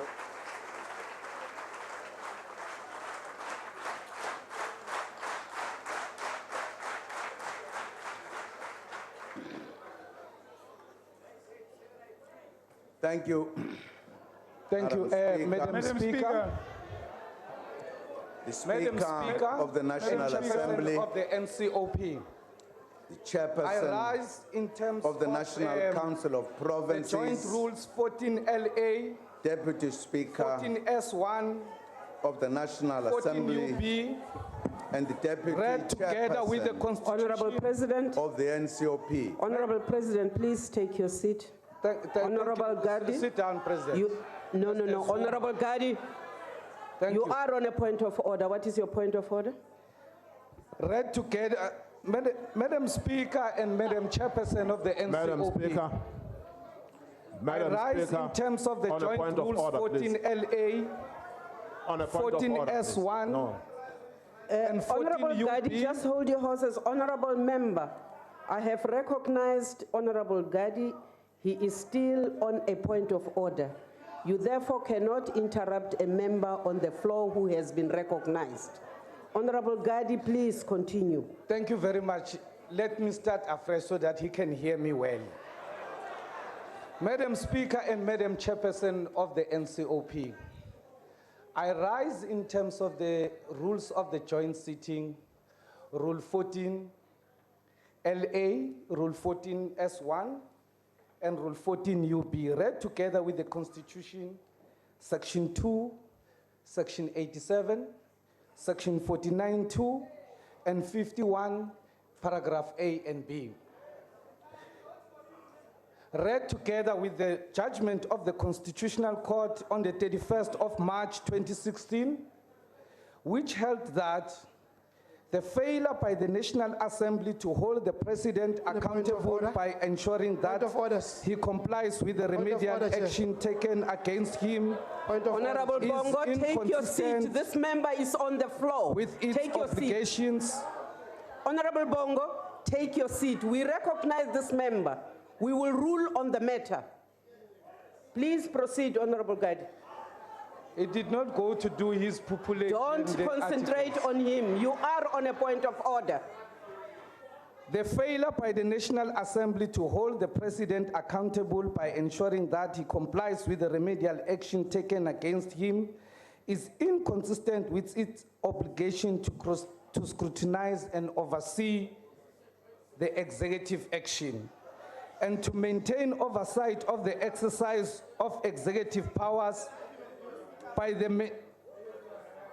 the President, and in particular, to give urgent attention to or intervene by facilitating his compliance with the remedial action. The Constitutional Court therefore issued an order that the resolution absolving the President from compliance with the remedial action taken by the Public Protector is invalid and set aside. The Constitutional Court therefore went further to say the President has failed to uphold, defend, and respect the Constitution Honorable as the supreme Gadi. law of the land. Honorable Gadi. And accordingly, Honorable Gadi. both the President Honorable and Gadi. the presiding officers are in contempt of the Constitutional Court provision. What is the point of order? The point of order is that the President is in breach of his oath of office, failed to uphold, defend, and promote the Constitution. Honorable Gadi. And accordingly, he cannot address honorable members, including the presiding officers, who they themselves have failed to hold the President accountable. Accordingly, the Parliament is in contempt of the Constitutional Court, just as Honorable Gadi, you are now addressing the House. You are not making a point of order. Thank you. You have heard, Madam Chairperson of the NCOP. I will await your ruling. Thank you. Chair.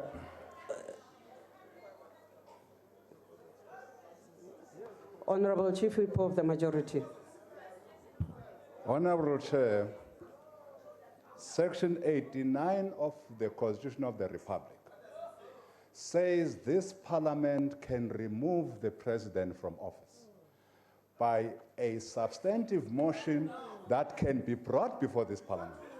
Indeed, Honorable Chair, substantive motions have been brought before this Parliament for the removal of the President, not only on the basis of Section 89, but also on the basis of the Section 102 of our Constitution, vote of no confidence on the President. This Parliament has decided not to remove the President on the basis of what the honorable member is raising today. We can't go back to that motion that has not been properly put before this House. It was put before this House. The motion was defeated in this House. I therefore request, Honorable Chair, that you rule that we continue with the business of this House and reject this frivolous intervention by this honorable member. Thank you very much. Honorable Chair of the NCOP. Honorable Malema, I have yet to rule on this motion. Yeah, but you gave him an opportunity to speak before you even ruled on Godrej. Because the procedure is such that you must rule on Godrej before you give him. You broke your own rules, so allow me to proceed. Proceed. Yes. Thank you very much, Chairperson of the NCOP. Sitting in front of us here, it's a man who Are you is on a point of incorrigible. order? An incorrigible man, rotten to the core. And that has been found by the Constitutional Court. And this story that Honorable you voted, Malema. Honorable you Malema. voted majority to keep him, it doesn't make him Honorable a Malema, legitimate that president. is not a point of order. But listen to me. Listen to me. That is not a point of order. But listen to me, Chairperson of the NCOP. Yes, but that is not a point of order. You stood on a point of order. What was Jackson's point? What was Jackson's point? What was Jackson's point? Can I rule? No, but let me speak. What was Jackson's point? We're all equal here. We're all equal here. Jackson did not rise on any point in the rules. I'm following in what he did. So I'm saying the fact that majority voted against the Constitutional Court decision, it doesn't make the majority right. You voted against the Nkandla report, which was declared by the Constitutional Court that you were in breach of the Constitution by voting against the Nkandla report. You are repeating the same mistake. Mr. Zuma has collapsed his own right to address us here. Can you allow Mr. us to President, rule on the matter? 441 soldiers will never protect you. Point of order. Your problem is not outside. Point of order. Your problem is here. There is no soldier here. Here we're elected. Honorable Malema. You want soldiers to defend Honorable you. Malema. Let soldiers form a political party and come Honorable in here. Malema, please Inside take here your they will seat. never come in. So we are not Honorable going to Malema. allow the president to address us. Honorable Malema, please take your seat. Honorable members, allow us to rule on this matter. Honorable Gadi rose on a point of order. I actually ruled and said what he was doing was addressing the House and that it was not a point of order. I then allowed the chief whip of the majority party to speak. I want to say, in the first place, the matter the honorable members are dealing with, the members of the National Assembly, has nothing to do with the business of today. It has nothing to do with the joint sitting.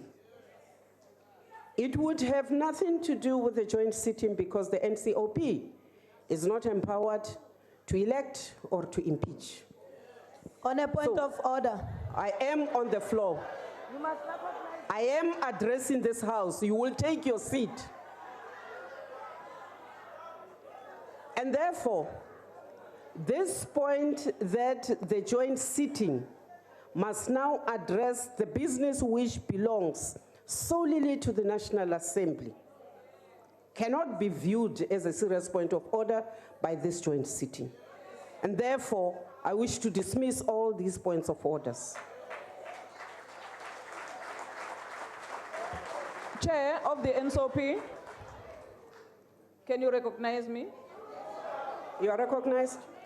Madam Chair, let me just remind you, when Honorable Gadi stood up, he cited for Section 14 of the Joint Rules, he didn't go with the rules book of the National Assembly. So we have a rule book that is called a joint rules book 14C, and he quoted so many sections in that rule book, and he combined it with a section in the Constitution.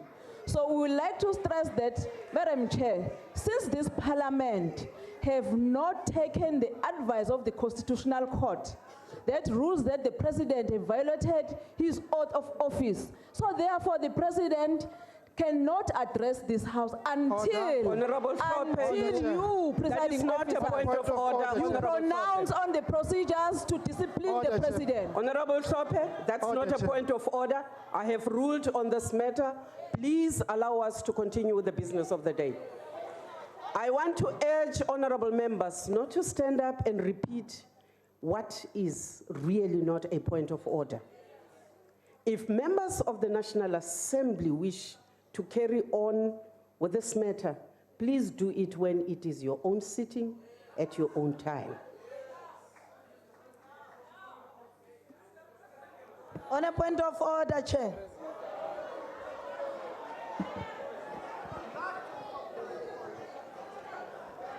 You are on a point of order, Honorable Mukwili. Ke a leboga modulasetilo. Ke ema yana ke go gakolola gore ka di 25 tsa October 2016 you allowed Mr. Zuma to address the National Council of Provinces, and we made it a point to you, Honorable Chair, to say, is that a point of order, Honorable Mukwili? It's a point of order. That is not a point of order. What you replied on, you said this is not the business of the NCOP. Yes. Let me remind you that Parliament is made up of two houses, meaning the NA and the National Council of Provinces. Please take your seat. That's not a point of order. It's a point of order. Listen to what I'm saying. That is not a point of order. To speak. Please take so we your are not seat. going to allow this man to address us. He's Honorable not honorable. Mukwili, I've take your taken seat. my oath. That is not a point of order. Honorable members, the business of the National Assembly and the business of the NCOP and the mandates as per the Constitution that you are so... Chairperson of the NCOP. I am speaking. Please take your seat.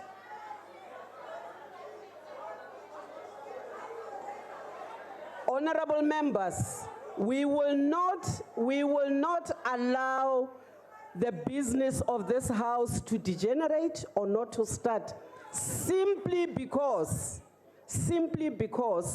you are raising issues which purportedly are points of orders which are not points of orders in this sitting. I would want to ask the President to continue. Chairperson of the NCOP. Honorable Speaker,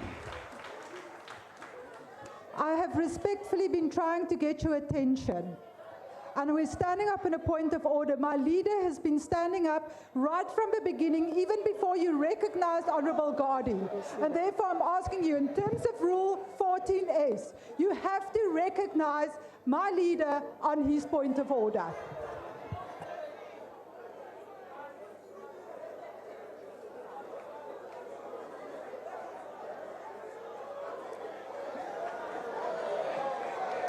I did not see him. Honorable members, Kahleni. Honorable members, I did not see Honorable Lekota. No, I did not see his hand. I have no reason why I would not recognize him. Honorable President, please take your seat. Honorable Lekota, a point of order. I rise on a point of order, Madam Speaker. I rise on a point of order. You are covered, you are protected. Say, please proceed. You are on a point of order. In terms of Section 48, it relates to Section 48 of the Constitution. In terms of that section of the Constitution, none of us can be a member of Parliament, of the National Assembly or of Parliament without taking an oath under Schedule 2. We, Please. We of the Congress of the People want to place it on record. We pointed out in the last State of the Nation address that the gentleman before you has broken his oath of office. He admitted that. Subsequently, the court found that he has discharged himself from the oath of office. He can't be a member of parliament when he has discharged himself. Honorable Section 48 requires that. Madam Speaker, Honorable Lekota. In English is called a scoundrel. In our mother tongue, Honorable it's called Lekota, that is not a point of order. Now, we cannot hold Limenemene as a role Honorable model. Lekota, that is not a point of order. Must follow. Please take your seat. Therefore, we cannot become part of a Honorable process. Lekota, that's not a point of order. No, we have not broken our oath of office. Now you want That's not a point of order. Please take your seat. In the breaking of our office, oath of office, we have not broken ours. He broke his. He broke his oath of office. We did not break our oath of office. So we can't. Honorable Lekota. Yes. Please take your seat. That's not a point of order. Honorable members, we have ruled on this matter.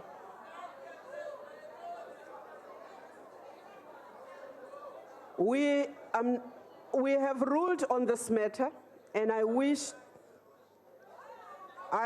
to reiterate that we must allow the President to continue with his speech. You have been putting matters, you have been addressing the House, not on points of orders. But we now wish to proceed with the business of the day. Honorable President, please proceed.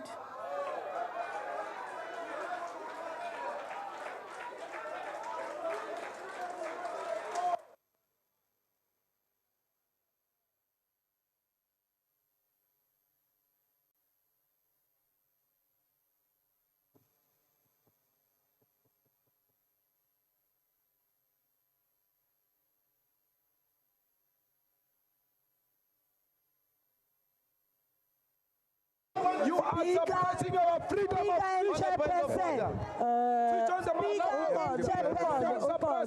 Please. Cyril Ramaphosa. Speaker. President Thabo On a point of order. House Chairperson. Chair. Chief Justice Chair. Mogoeng. Speaker. House Chairperson on a point Chair. of order. All esteemed members Chair. of the House Chairperson on judiciary, a point of order. Please recognize us. members, ministers, On a point of order. On and a deputy point of ministers, order. National Chair, please recognize us. premiers, Chairperson of the and NCOP. speakers of Can you please recognize us? Provincial Chairperson of the NCOP, you cannot allow a Chairperson situation of to SALGA. continue like this. It's out of the heads order. of You have to Chapter listen to 9 us. institutions, You must give us an opportunity to speak here. chairperson of the Honorable National Male, Council of just because you are standing for Traditional president of the Leaders, ANC, Now you are speaker. avoiding things Speaker. here. President Please, You are point of permitted order. to be Hey! a On the point of order, Honorable Lord, member. Please. Honorable Budisi. You are no longer You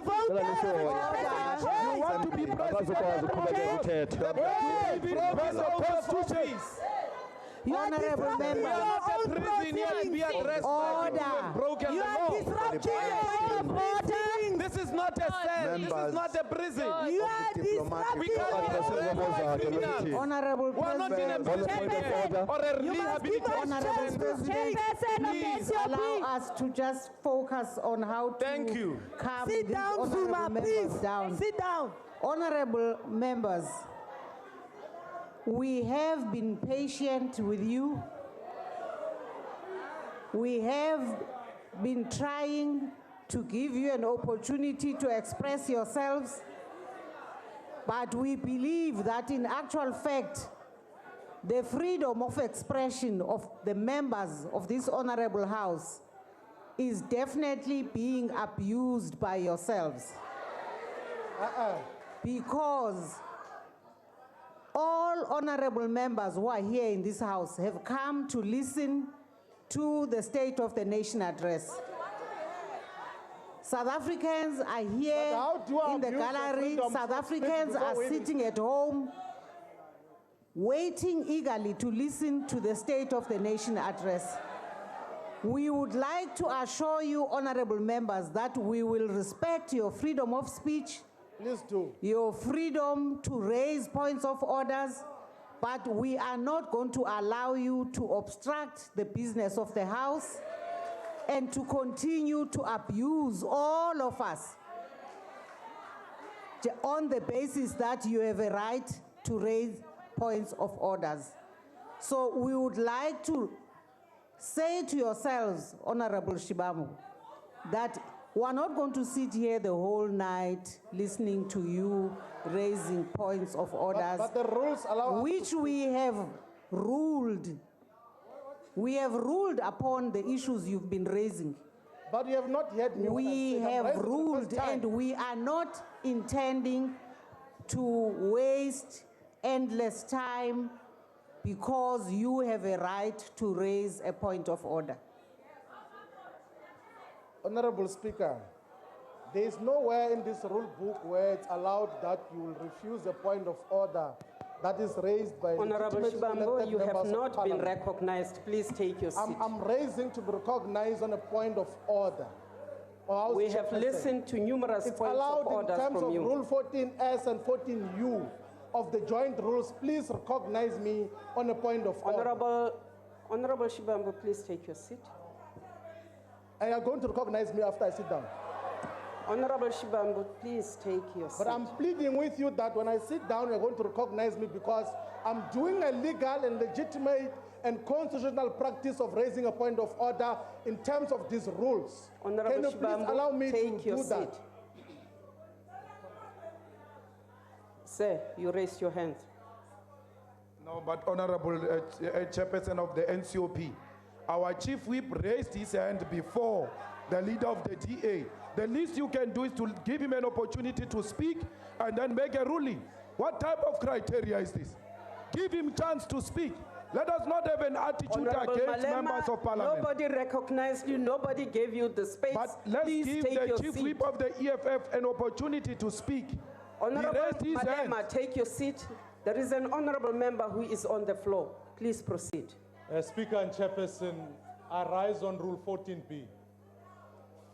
First of all, and this is absolutely critical, we saw earlier on today army members even here in the precinct. Hold on. The fact of the matter is that the Constitution has been violated, which is something even P.W. Botha would have been proud of. The leader of the ANC who is here has violated the Constitution. What doesn't change is the fact that South Africans voted for him. We are not here tonight to debate that question. What we are here tonight to debate is the people of South Africa and the fact that many don't have work. Can I request and prevail that we proceed on this matter so that we can talk about the people's business and the South Africans who are left behind while we have this discussion? Can I request that we debate that, please? Thank you, sir. On a point of order. You rose on Joint Rule 14B. 14U.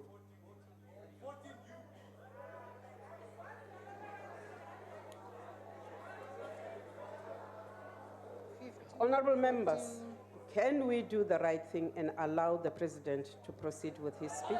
I don't want to interrupt the president. Honorable I've members, been raising my hand here. Honorable members, I've been doing the honorable thing, Chair. We have heard points of orders which we have ruled for the on. first time. I'm speaking for Honorable the first time. members, you will not hold this sitting to ransom. I'm not trying to do we that, want to continue with the business Can of you the just day. hear me out? Please take your seat. Honorable House Chairperson, I'm rising on a point of order. It has nothing to do with what has been said. What is your point of order?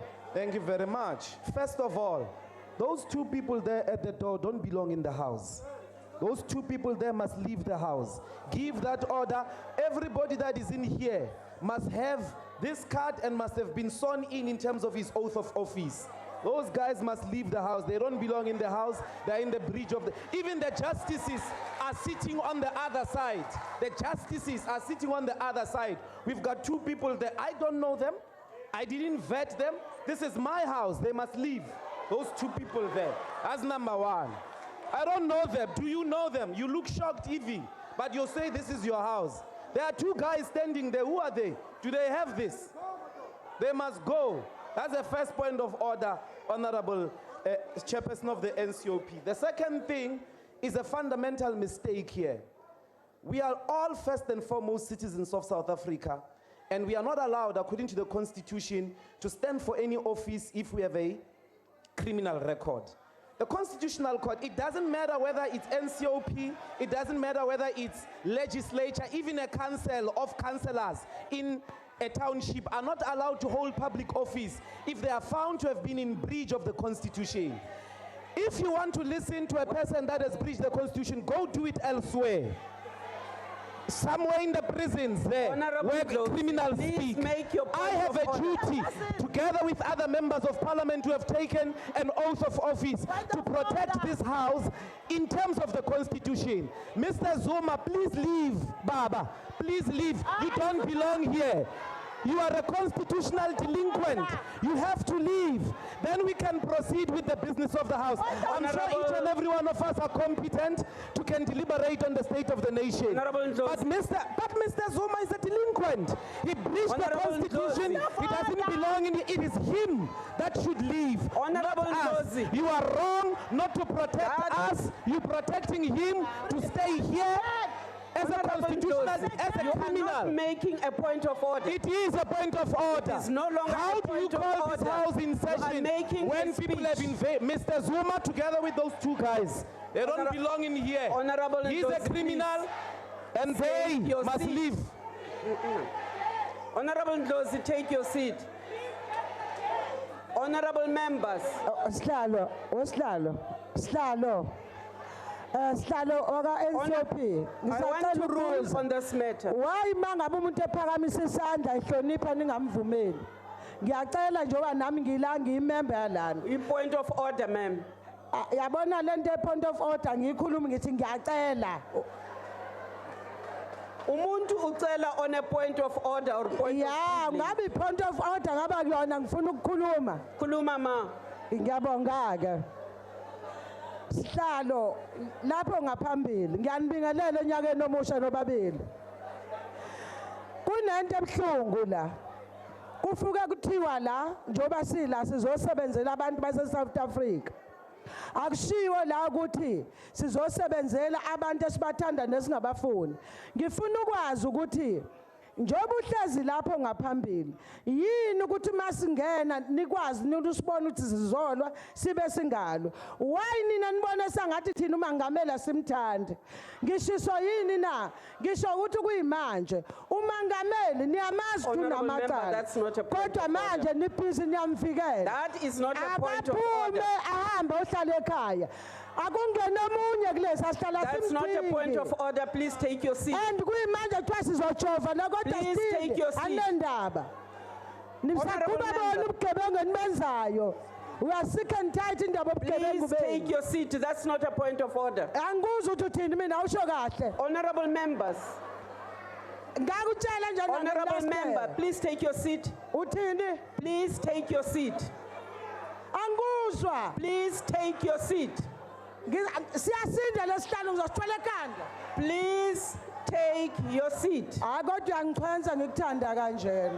Please take your seat. Honorable members, we have been patient. We have listened to you.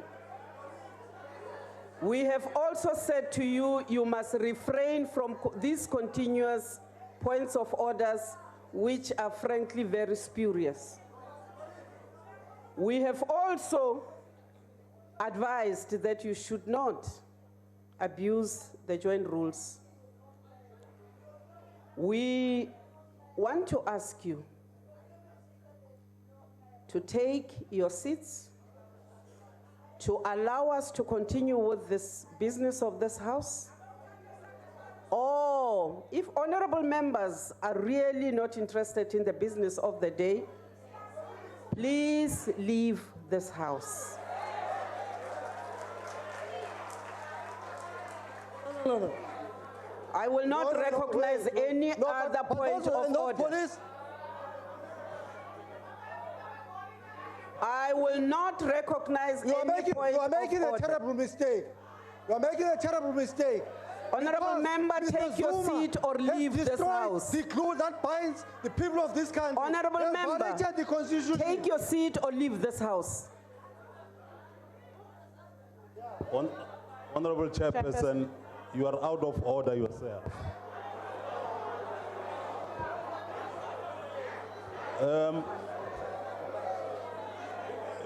Honorable Madisha, I did not recognize you. Please take your seat. You are not following the rules. Please take your seat. You are out of order yourself.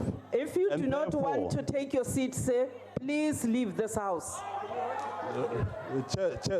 Chairperson. You have Chairperson. Take your seat or leave this house. You are wrong. You are wrong. Honorable Madisha, please leave the house. Because you cannot take. It's wrong of you. Honorable Madisha, it's wrong of you to take.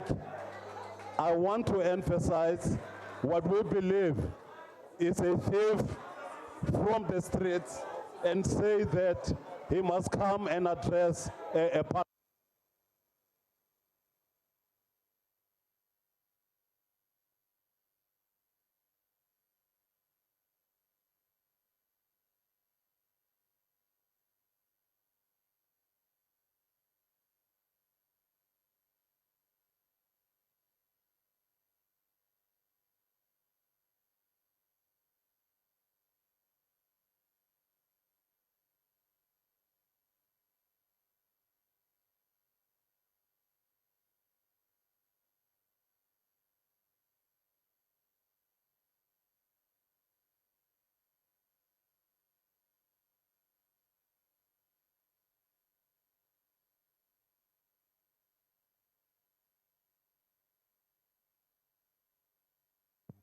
Honorable members, I have asked Honorable Madisha to leave the house.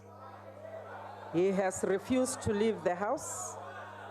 I am therefore calling on the protection services of Parliament to help Honorable Madisha to leave this house.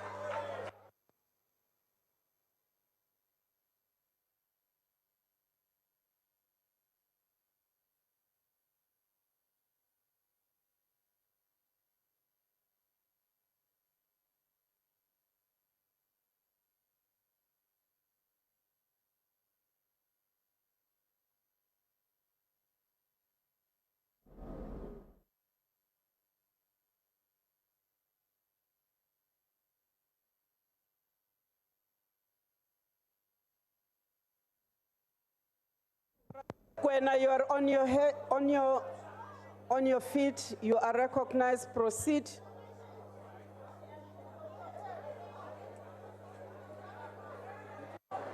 Thanks, Chair. Yeah, just to reiterate, Chair, we've just seen that cable again now. So we need a clear undertaking from yourselves that this is not going to happen. We've just seen that cable. On a second point of order, Chair, I think the point that is being made here is that this entire gathering is unconstitutional, because in the first place, it should not be addressed by someone who has flouted his own oath of office. That is the point that is being made here. The entire gathering here is unconstitutional. But can you please at least rule on the issue of the cable so that we can deal with that? Please, ma'am, we're asking you. The Speaker has ruled on the first point you raised. It's not, but the cable came inside here. The cable was in here just now. Honorable Mukwena. Can you please rule? The Speaker has ruled on that first point.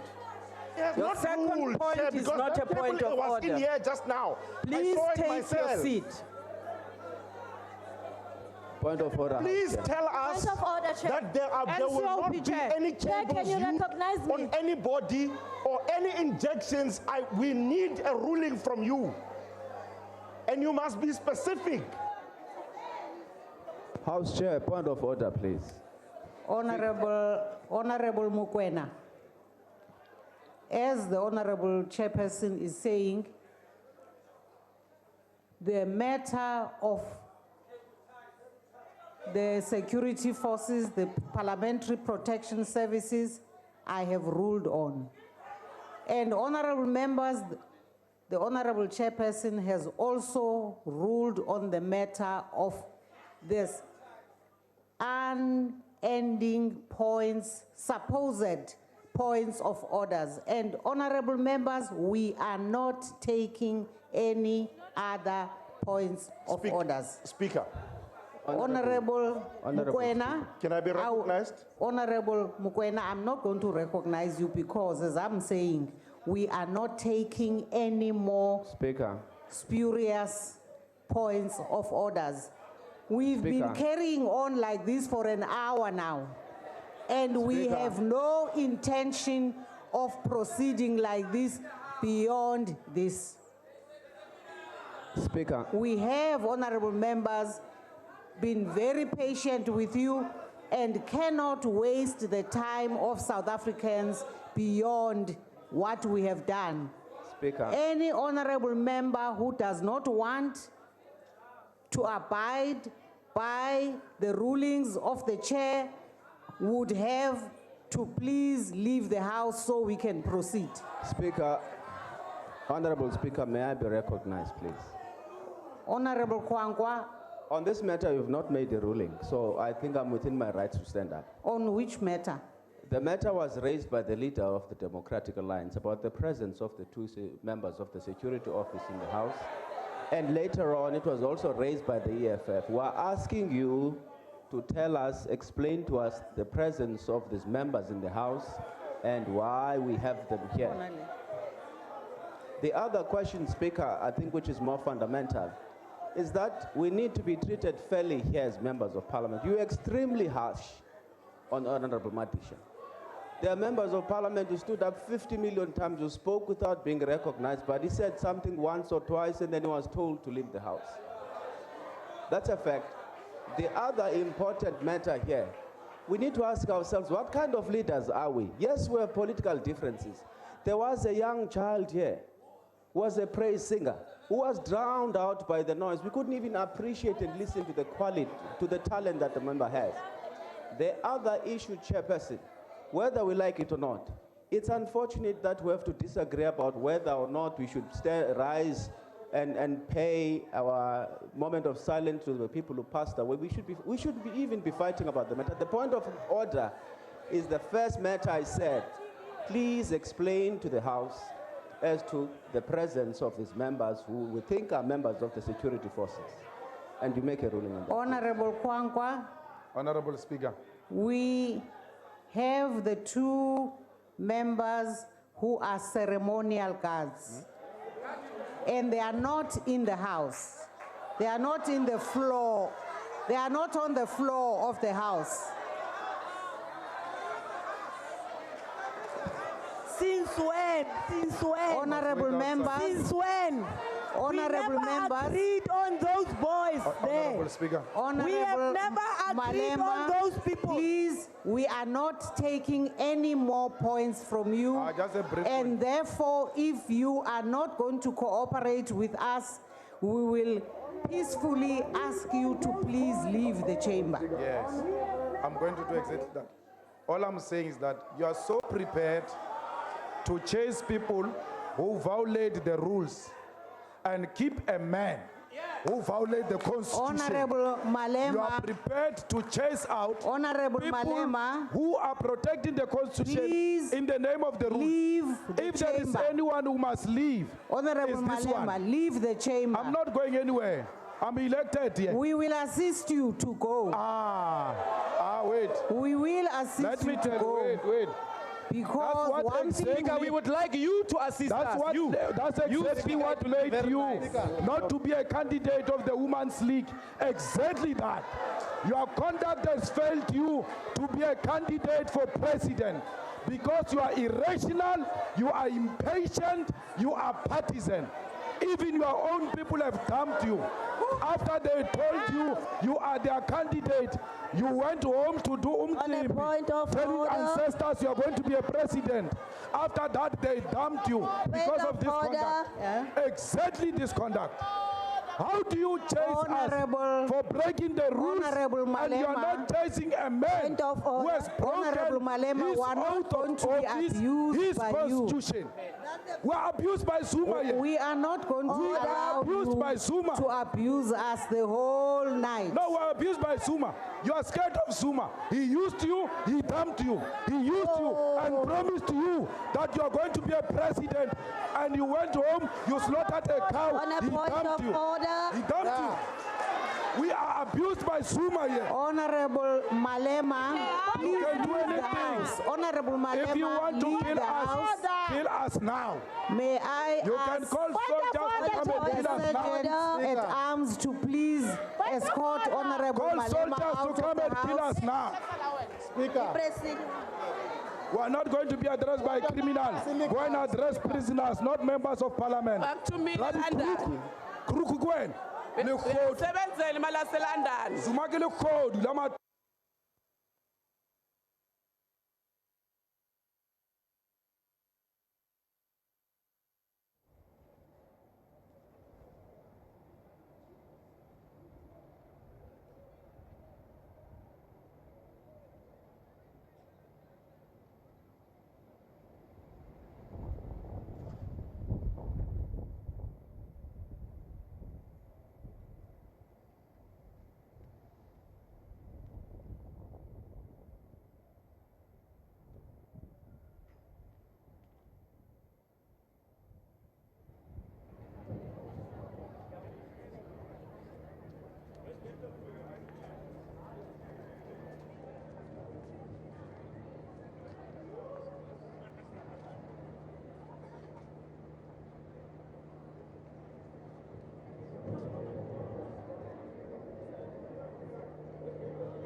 Babu Buthelezi.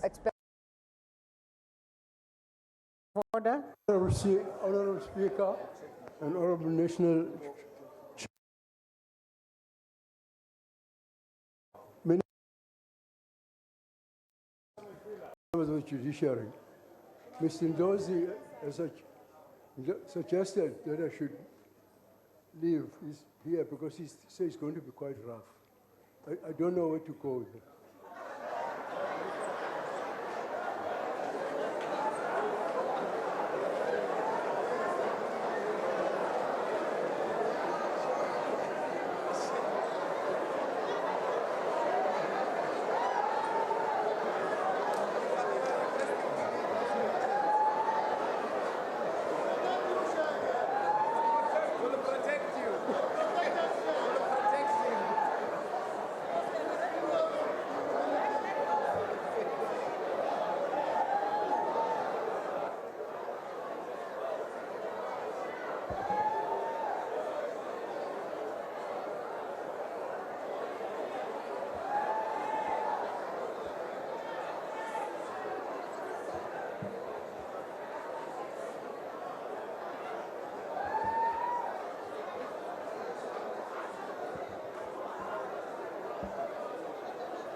Honorable members,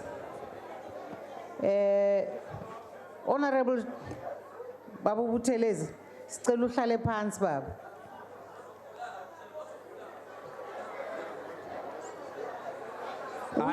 Honorable members, we don't think it's acceptable for an elderly member of this honorable house to feel that he must leave the house because it looks like it's going to be rough. It's really unacceptable. And therefore, from the chair, we would like to ask the honorable members of the EFF who have not been behaving honorably to quietly and peacefully leave the house, because clearly President Zuma is the one that must leave. But we are not going to allow We did nothing you wrong. to have honorable members feel threatened because you have a campaign to come and disrupt The gentlemen, they a must joint go. We're not sitting. going anywhere. I assure you, we're not going anywhere. Honorable Shibambu, Yes. the president of this country is going to deliver the State of the Nation address. We're not going anywhere. I'd like to assure you of that. We're not going anywhere. So we would like you to leave us in peace. We're not going. If you are not going, then we have no Zuma must go. option. He's the one who must go. We have no option. Office. We have no option. He must address the but nation to from ask prison, not from there. the parliamentary Cannot protection be addressed services by come and assist you or persuade you to leave the house. Shut up, Malem. This I is Zuma's would legacy. like to ask that we perhaps allow Legacy. Honorable Buthelezi to move from that seat and so that for now, until we have assisted these honorable members.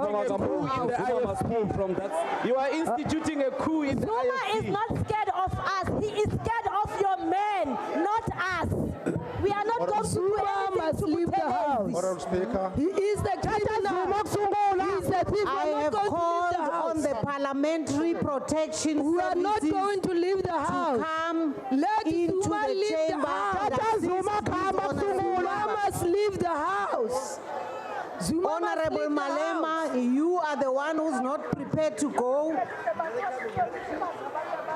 I hope these gentlemen will You can kill me. It's fine. Kill me. Just kill me. There's no problem. Kill me.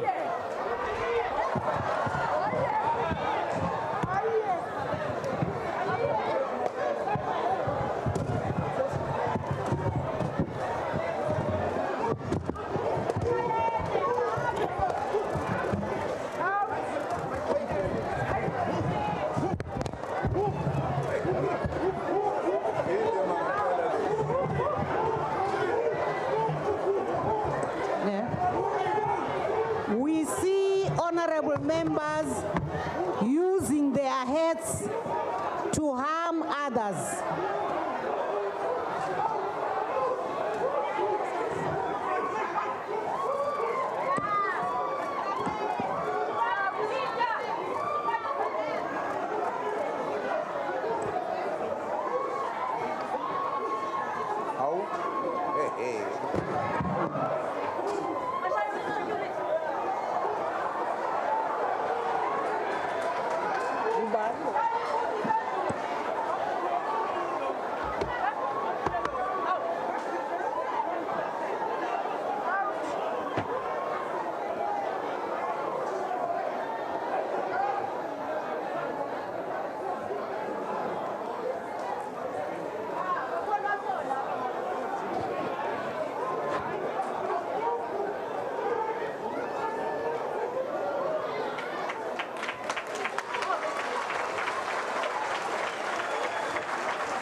Order, honorable members, can we now settle down so that we can proceed with today's business?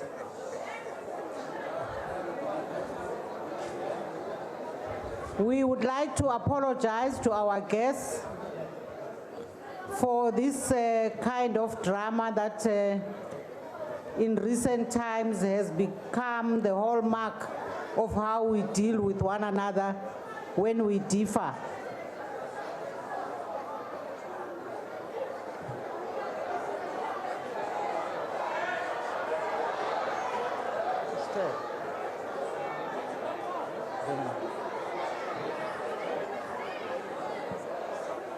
We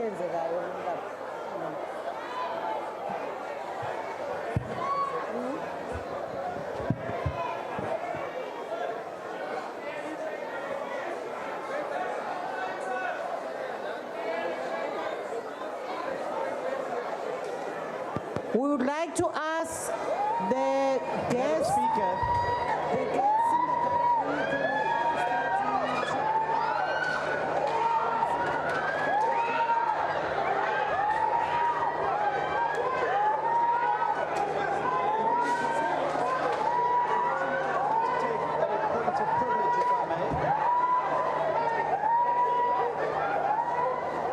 Honorable members, please take your seats. Take your seats. We've got a member who wants to make a point of order.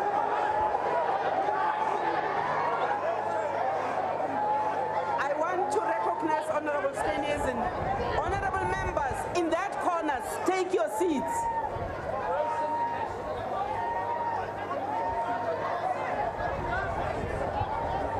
Honorable member, please take your seat. That member, please take your seat. Honorable Steenhuisen, you are recognized. I'd like to take a point of privilege, if I may, and it relates to the parliamentary precinct. Madam House Chair, you were in a meeting and the Speaker with various party representatives this week around the deployment of the security services on this precinct. As we speak, there are military personnel with R4 rifles and sidearms on the parliamentary precinct in combat fatigues. There are riot police lining the streets outside and on the precinct right outside this building. Our guests that have been invited to Parliament have been gassed with some form of tear gas. Madam House Chair, Madam Speaker, no democracy should have to witness what we're witnessing in this House. This man has broken South Africa. You are breaking Parliament. No. On a point of order. Hey, no, fuck you. This is a complete disgrace. Those scenes witnesses, no South African should have to witness. We can't tolerate this racist. Rubbish, man. We are taking a point. We can't tolerate this racist from you. We can't tolerate this racist from you, Steenhuisen. Never. That man has broken South Africa and you have broken this Parliament. Honorable members. Yes, we're tired of you. Honorable members. Honorable members. Can we have some order? Can I racist remarks? Honorable members. I want to make your life. Honorable members, please take your seats. Speaker, can I just address you? Honorable Maimane, please take your seat. Can I address you? Honorable members. We are racist. Point of order, ML. Honorable members. Join your coalition. Honorable Maimane. Join your coalition. Please take your seat, Honorable Maimane. Racist. Order, sir. Racist. We cannot tolerate racist. Honorable members of the ANC, please take your seats. Son of Rupert. Honorable members, Honorable members. Point of order, sir. Speaker. Order, members. Order. Chair, can I address you? You will address me. I want to restore order in this bench. Honorable members. Honorable members. The members who are sitting in these front benches are leaders. Order. Point of order, sir. Order. Order. Speaker. Order. Yeah. Honorable Maimane. Yes, ma'am. If I can. Speaker, it's become quite clear. Firstly, the argument is simple. There's been the military here in the precinct, which is against what you agreed to us. Your chocolate! Your chocolate! Developed at the top. The president has broken the law. This parliament does not stand. We cannot stand for a violation of the constitution by you as well. We refuse Honorable Chair. in this house, and I will request that we On a point of order, Honorable Chair. to stay in the Speaker, on a point of order. Let him go out.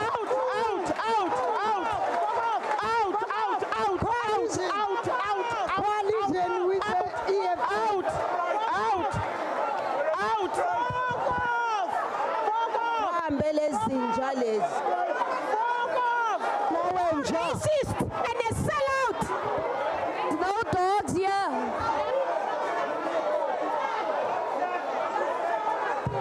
More racist and a sellout. Racist. My money, racist.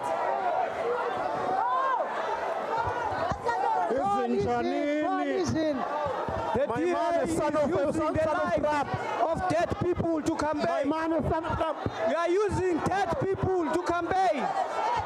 We are using the names of dead people to campaign. Dead people which you have killed. Dead people. You are using the names of dead people for politics. We are using the name of dead people for politics. You are very cheap. You are very cheap. We are using the names of dead people for politics. You are very cheap.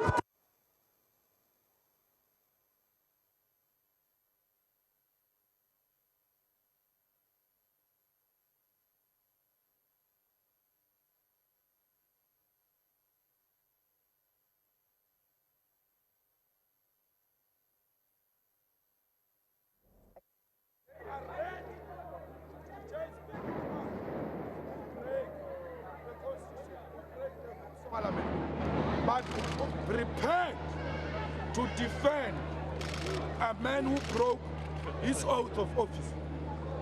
We are not going to allow that. If anything must happen, let it happen now. We are ready for anything. It sounds like they're shooting outside.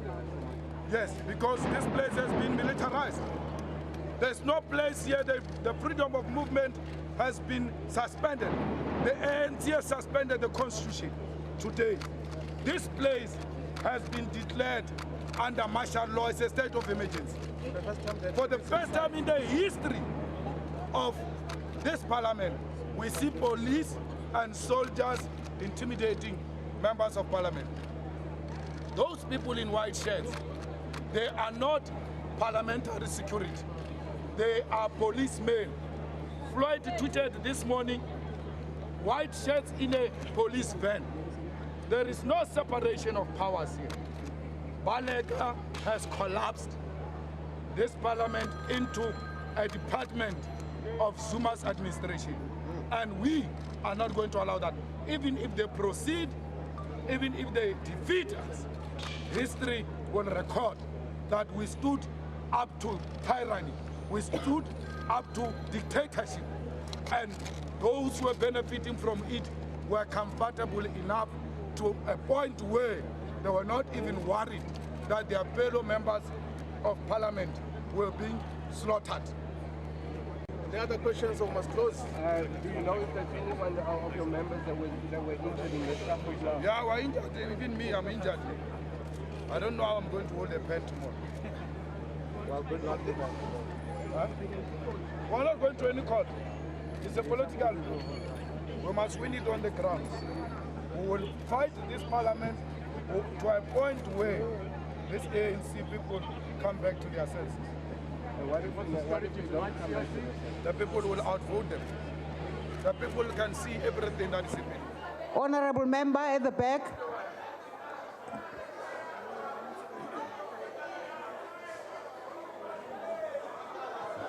Honorable Speaker.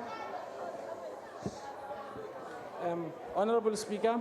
Yes. May I proceed?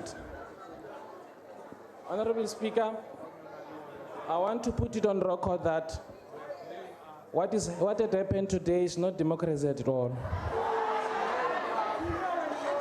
And Honorable Speaker, before you chase us out also, I want to record that are we sacrificing all the principles we fought for because of the president? The whole confusion, the whole chaos in this parliament is caused by the honorable president, by not respecting the law. Honorable Kawama, please. It's clear that you are taking us down the same road. And we've already said we have no longer got any time to listen to the same thing on which we have ruled.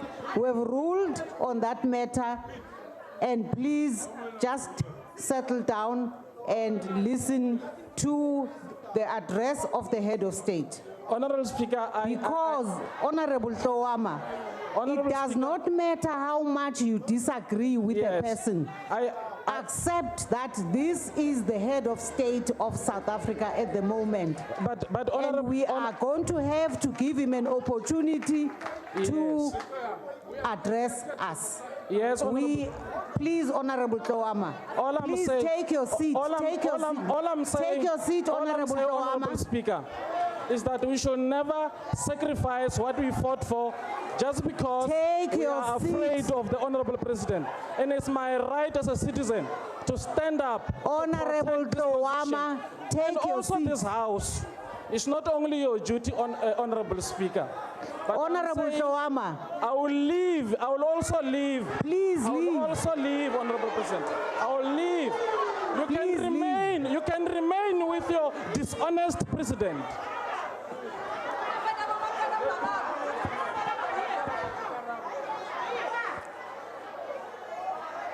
Honorable President,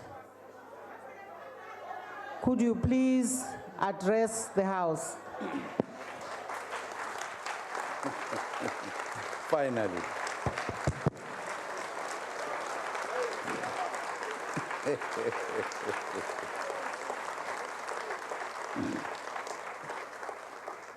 Thank you very much, Honorable Speaker. Let me start all over again. The Speaker of the National Assembly, the Chairperson of the National Council of Provinces, Deputy Speaker of the National Assembly, and Deputy Chairperson of the NCOP, Deputy President Cyril Ramaphosa, former President Thabo Mbeki, Chief Justice Mogoeng, and all esteemed members of the judiciary, ministers and deputy ministers, premiers, and speakers of provincial legislatures, chairperson of SALGA, the heads of Chapter 9 institutions,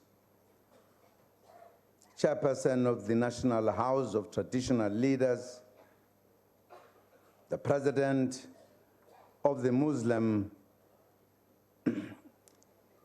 Judicial Council, and all leaders of faith-based organizations, the former Speaker of the National Assembly, Dr. Frene Ginwala, veterans of the struggle for liberation, members of the diplomatic corps, fellow South Africans. Good evening, Sanbonani, Molweni, Dumelang, Khwenand, Lochani, Ripelile, Nimategwan.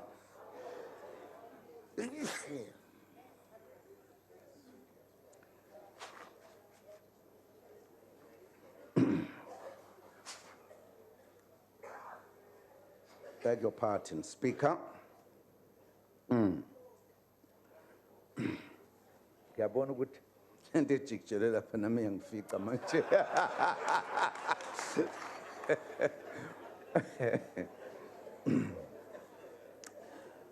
Honorable members, thank you, Madam Speaker and Madam Chairperson, for this opportunity to address the joint sitting of Parliament.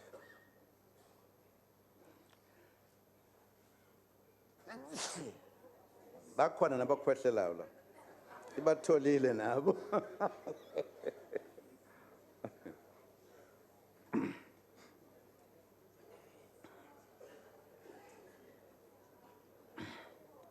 Honorable members, an illustrious son of our country, President Oliver Reginald Tambo, would have turned 100 years old this year had he lived.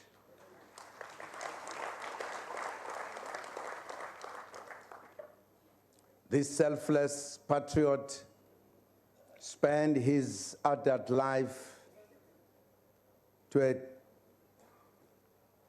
tireless pursuit of the liberation of our country and its people. He left a lasting legacy for all South Africans, and not only for his organization, the ANC. In his honor, we have declared the year 2017 the year of OR Regional Tambo.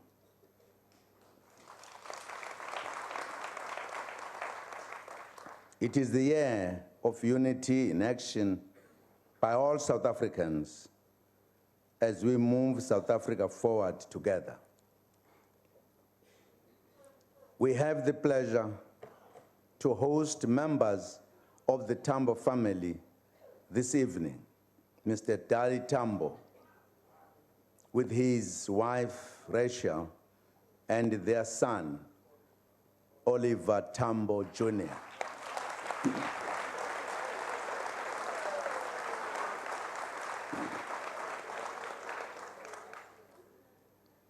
We also fondly remember Mama Africa, Miriam Makeba, who made history when she addressed the United Nations in 1963, appealing for action against the apartheid regime. We extend a warm welcome to her granddaughter, Zenzile Makeba Lee, and great-grandson, Lindelani.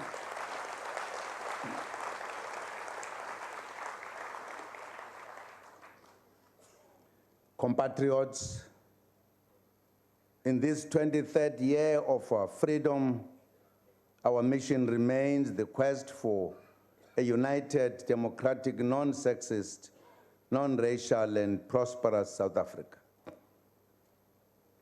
Guided by the National Development Plan, we are building a South Africa that must be free from poverty, inequality, and unemployment. While the global economic environment remains uncertain, indications are that we have entered a period of recovery. We anticipate an economic growth rate of 1.3% in 2017, following an estimated 0.5% in 2016. However, the economy is still not growing fast enough to create the jobs we need. There are some of our people, including youth, who have not worked for years. It is for this reason that we decided to focus on a few key areas packaged as the 9-point plan to reignite growth so that the economy can create much-needed jobs.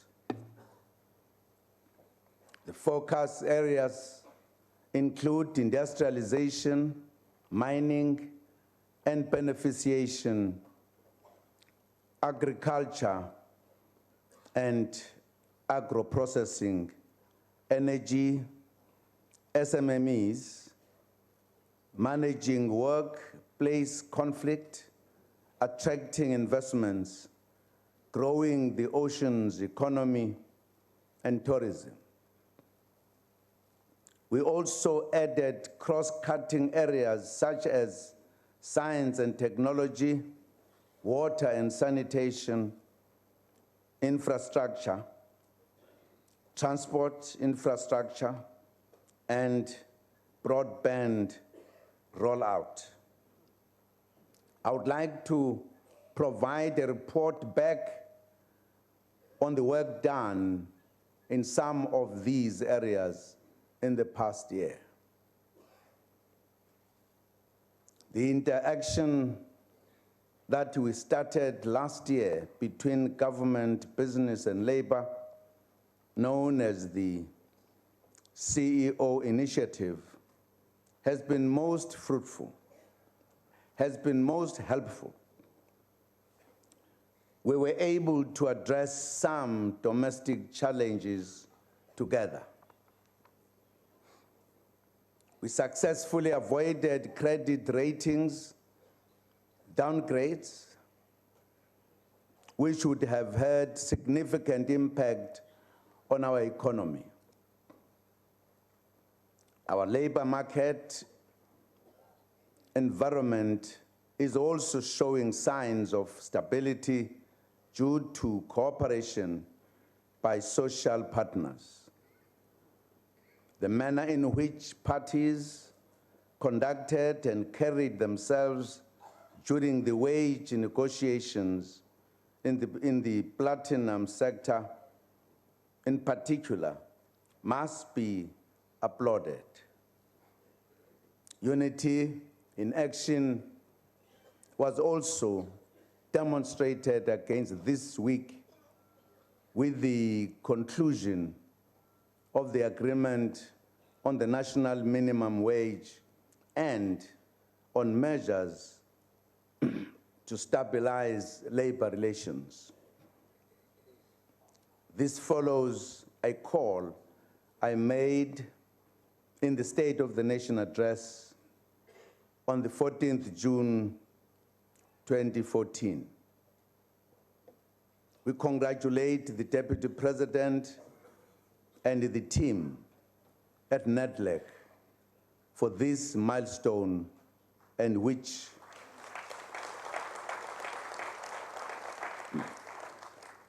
them well for work that still needs to be done. Compatriots, the extension of basic services to the people continued in the past year as we pursued a better life for all. To date, nearly 7 million households have been connected to the grid and now have the electricity.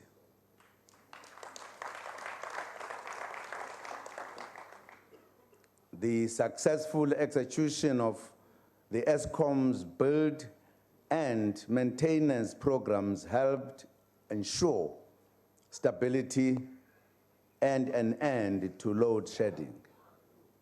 Work is continuing to ensure energy security.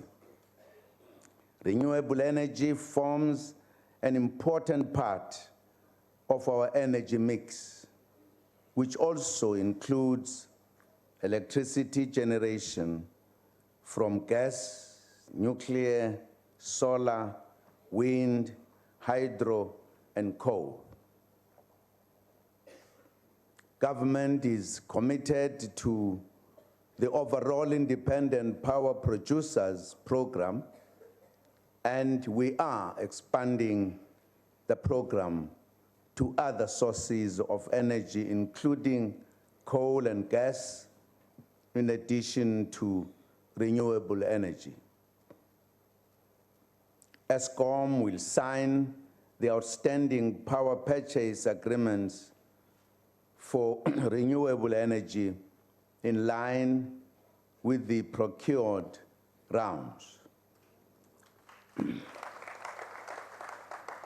Government is working hard to ensure reliable bulk water supply in the various areas of the country to support economic growth whilst increasing access to vulnerable and rural municipalities.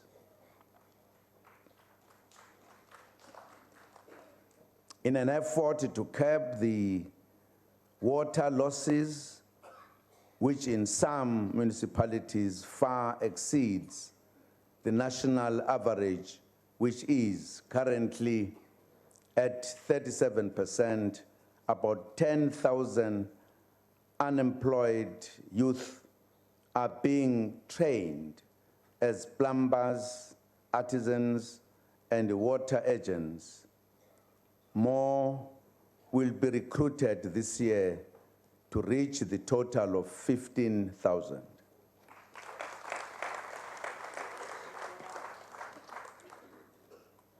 We call upon municipalities to support the War on Leaks program.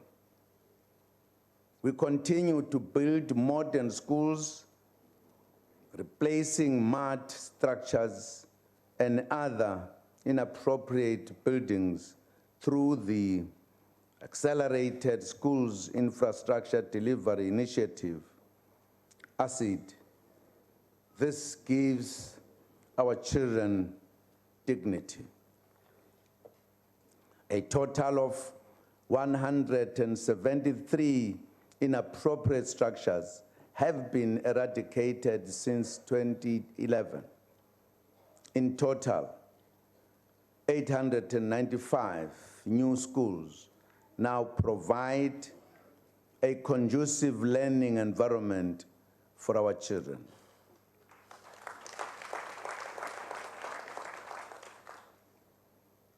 On investment promotion, government has established Invest SA, an investment one-stop shop nationally, and will open provincial centers in KwaZulu-Natal, Gauteng, and the Western Cape.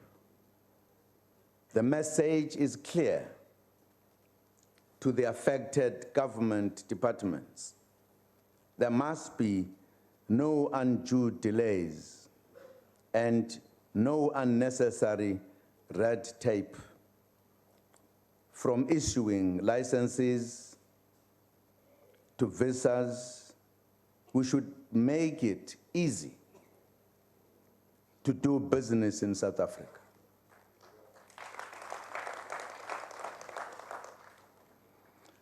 Compatriots, President O.R. Tambo was a maths and science teacher.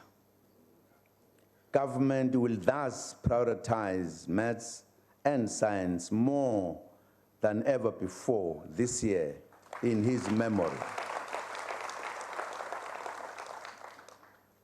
We are encouraged by recent international test results.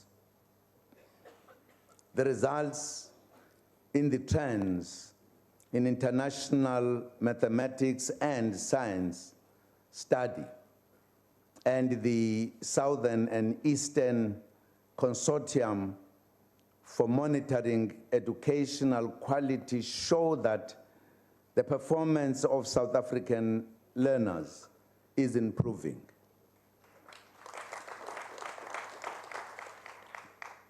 Amongst the participating countries, South Africa has shown the largest improvement of 87 points in mathematics and 90 points in science.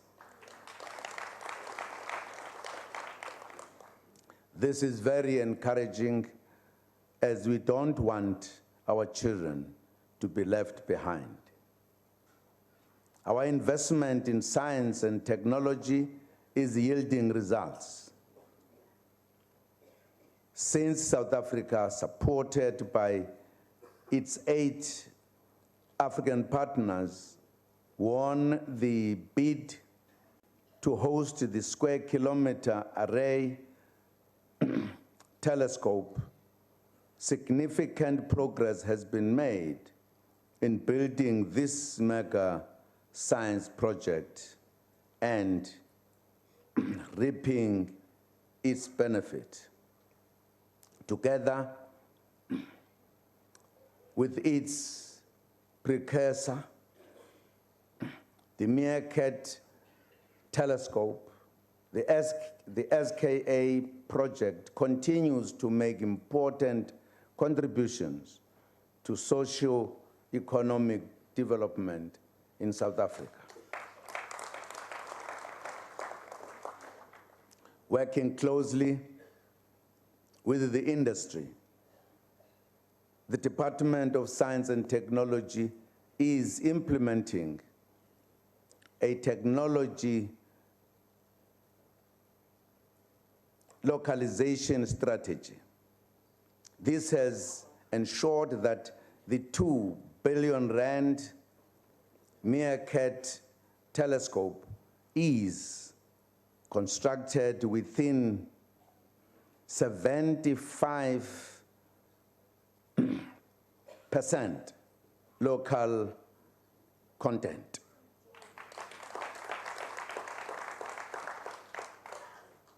This has led to job creation in the Northern Cape and diversification of the economy through the creation of artisan and maintenance jobs and the promotion of science as a career of choice. On road infrastructure, Sandral has started with the planning phase of the 4.5 billion rand project to upgrade the current Moloto Road. Saka umgwaqo kanye nololiwe kumLotho Road ukuze kuphephe izimpilo zabantu ngoba izingozi sezithathe imiphefumulo eminingi kuleya ndawo. During 2016, South Africa also signed a cooperation agreement with the People's Republic of China to build the Moloto Rail Development Corridor. In 2014, we launched the Operation Pakisa Big Fast Results methodology in the ocean economy, health, education, and the mining sectors. The purpose was to find a few key projects where we could unlock growth in implementing the NDP. All projects are proceeding well. The South African Navy also participates in the Pakisa project and is preparing to host the government garage concept for all state-owned vessels in Simonstown, including the maintenance and repair of government-owned vessels through the newly established South African Navy Armscott-Dinell Partnership.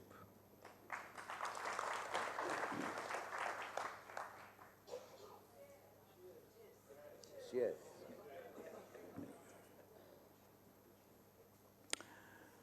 We had identified tourism as a key job driver. We are thus pleased that our tourist arrival numbers for the period January to November 2016 increased to 9 million, an increase of just over 1 million arrivals from 2015. This represents a 13% growth in tourism arrivals. Government runs effective poverty alleviation programs, such as the expanded public works program. In addition, social grants now reach close to 17 million people, mainly older persons and children. many families would not be able to put food on the table if it were not for social grants.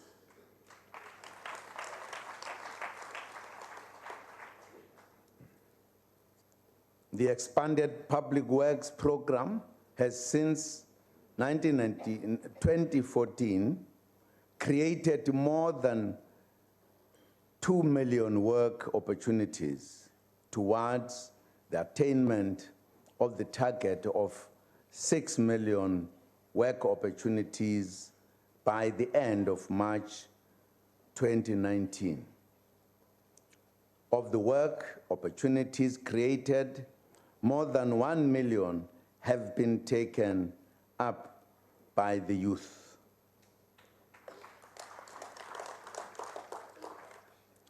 During 2015-2016, more than 61,000 work opportunities were created through the environmental programs such as working for water, working for wetlands, working on fire, and working for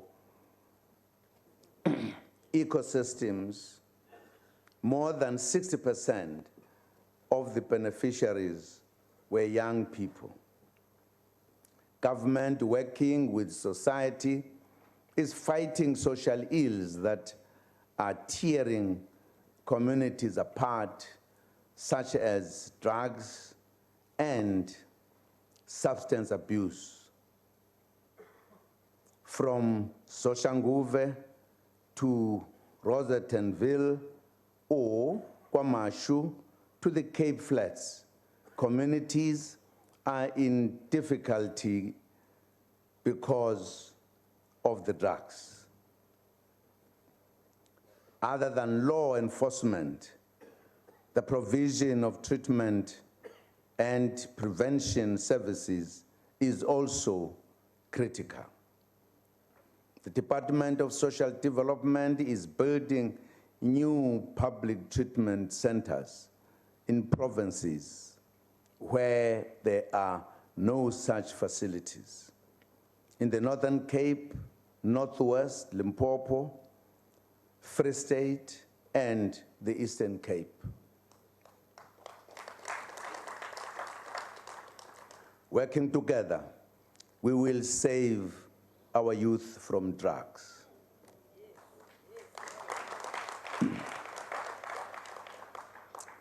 On health matters, the National Health Insurance is our flagship project that is aimed at moving South Africa towards universal health coverage. The NHI will be implemented in a 14-year period in 3 phases. We are in the midst of the first phase, which is the preparatory phase, which started in 2012. Compatriots, we are deeply distressed by the death of so many psychiatric patients in Gauteng. Mentally ill patients are some of the most vulnerable members of society who need protection from the state itself and society as a whole. I've instructed the Minister of Health to ensure that the health ombudsman's recommendations are wholly and speedily implemented without any reservations.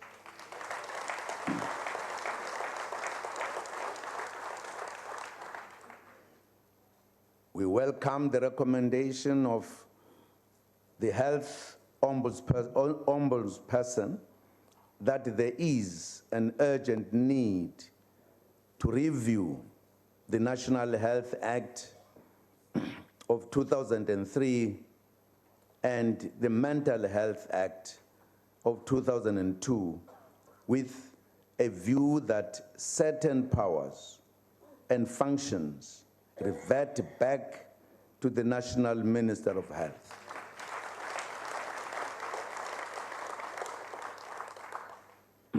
Once more, we extend our heartfelt condolences to all families and relatives of the deceased.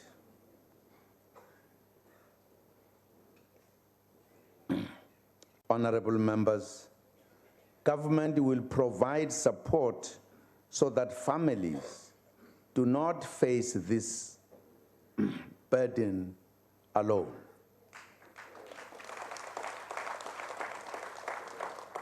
The Premier of Gauteng and the Minister of Health have already provided this assurance.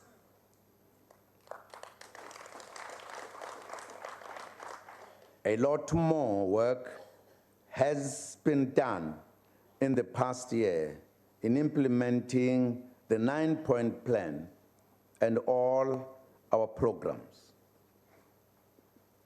Ministers will report further on the programs during the budget votes. Honorable members, I would now like to speak on our priorities for the year ahead. Political freedom alone is incomplete without economic emancipation.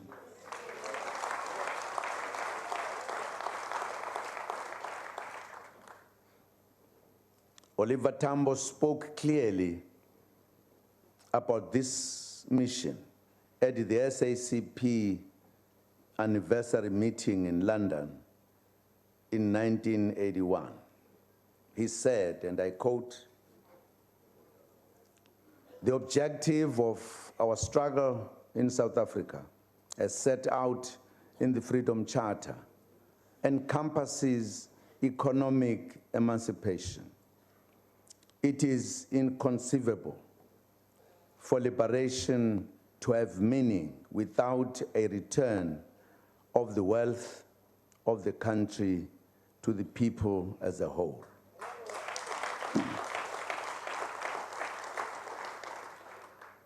To allow the existing economic forces to retain their interests intact is to feed the roots of racial supremacy and exploitation,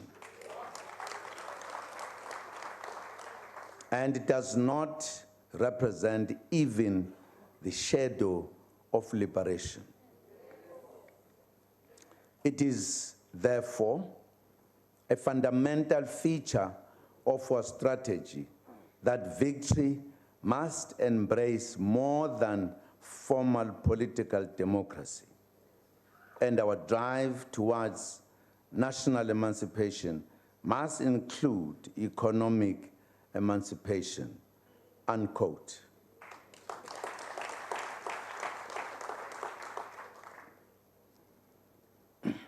What do we mean by radical social economic transformation? We mean fundamental change in the structure, systems, institutions, and patterns of ownership, management, and control of the economy in favor of all South Africans, especially the poor, the majority of whom are African and female.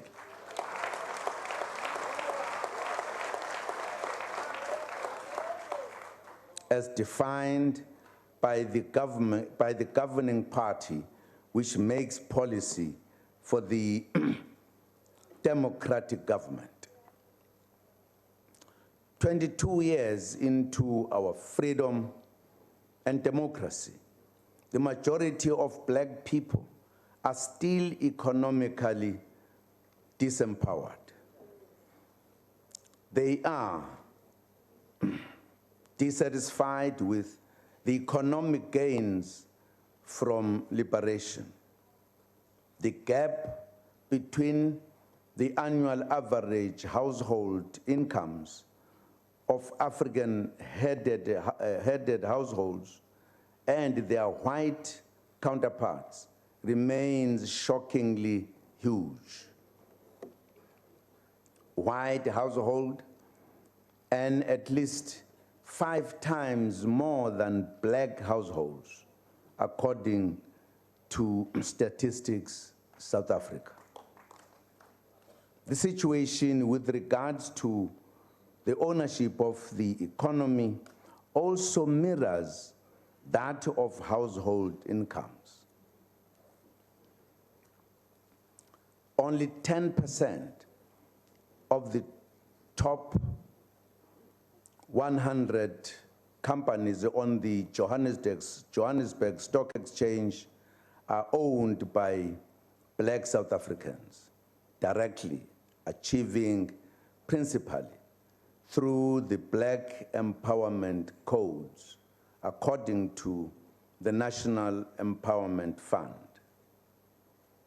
The pace of transformation in the workplace, the implementation of affirmative action policies as required by the Employment Equity Act also remains very slow. In terms of the 2015 to 16 information submitted to the Employment Equity Commission, the representation of whites at top management level amounted to 72%, whilst African representation was at 10%. The representation of coloreds stood at 4.5% and Indians 8.7%.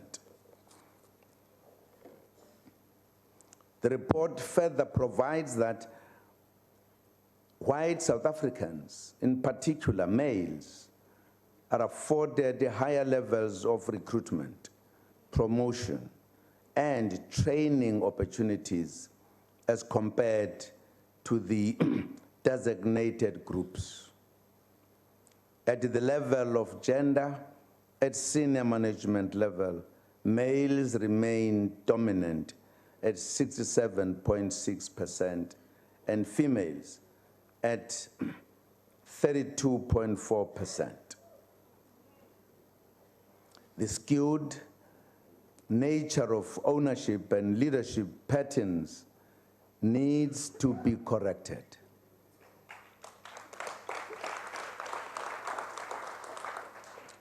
There can be no sustainability in any economy if the majority is excluded in this manner. In my discussions with the business community, they accepted these transformation imperatives. Today, we are starting a new chapter of radical socio-economic transformation. We are saying that we should move beyond words to practical programs.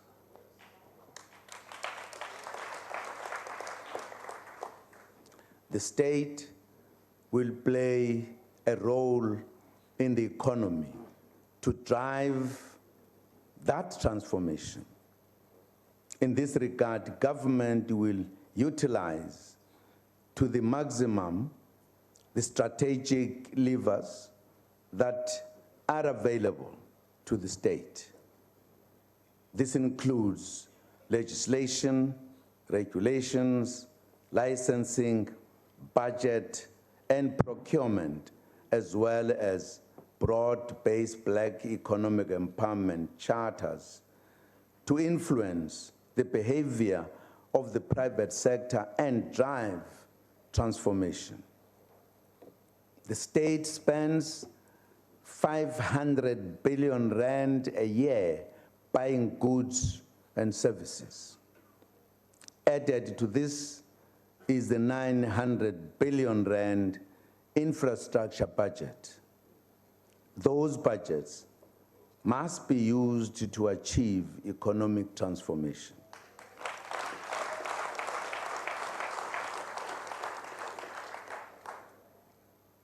As a start, the new regulations making it compulsory for big constructors to subcontract 30% of business to black-owned enterprises have been finalized and were gazetted on the 20th of January.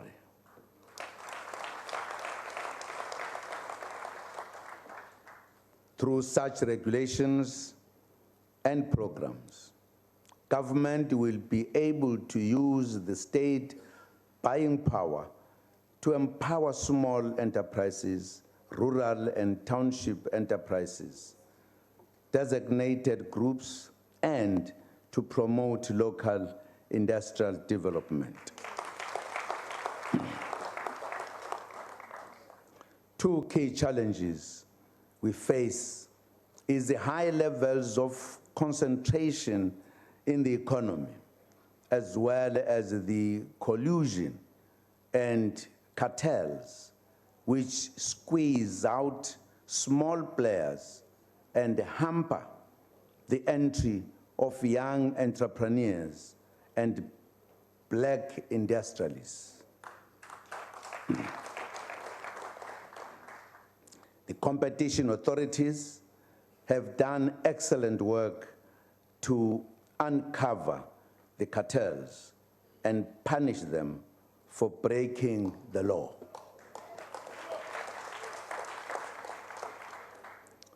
Last year, I signed into law a provision to criminalize the cartels and collusion, and it came into effect on 1 May. It carries jail sentences of up to 10 years. We are now stepping up our actions to deal with the other challenge, namely economic concentration, where a small grouping controls most of the market.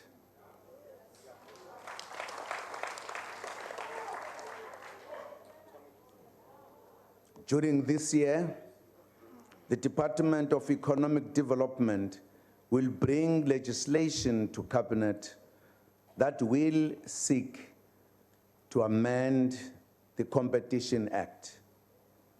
It will, among others, address the need to have a more inclusive economy and to deconcentrate the high levels of ownership and control we see in many sectors.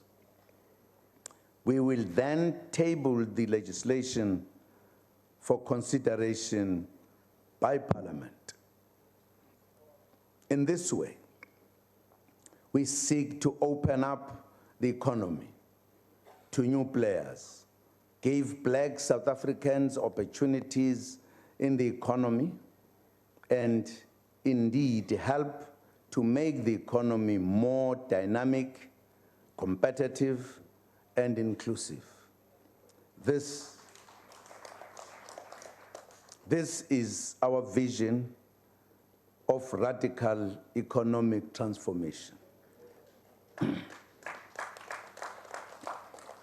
Compatriots, government is actively involved in the property sector, having provided more than 4 million houses since 1994. This sector in our country is valued at approximately 7 trillion rand. with the subsidized sector being valued at 1.5 trillion rand. However, less than 5% of the sector is owned or managed by black people, and Africans in particular.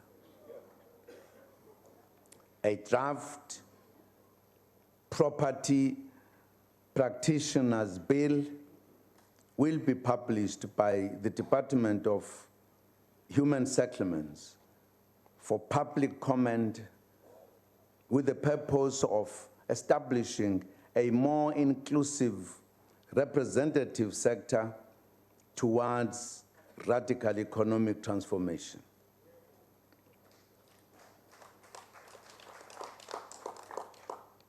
Among key priorities this year, government will also address the increasing delays and backlogs in registration and issuing of title deeds to beneficiaries of housing projects funded by the capital subsidy.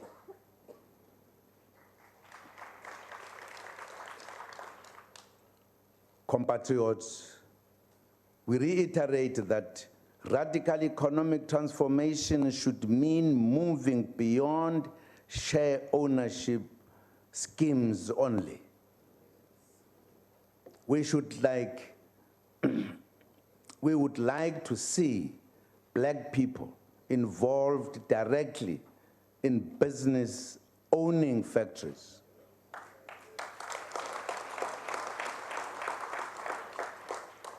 The development of the Black Industrialist Program is thus critical. The program has from inception supported more than 22 entrepreneurs.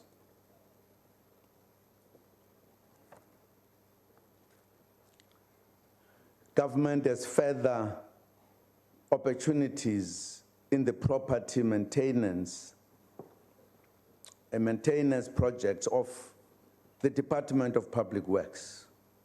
The department will invest approximately 100 million rand this year on critical capital and maintenance programs to modernize harbors.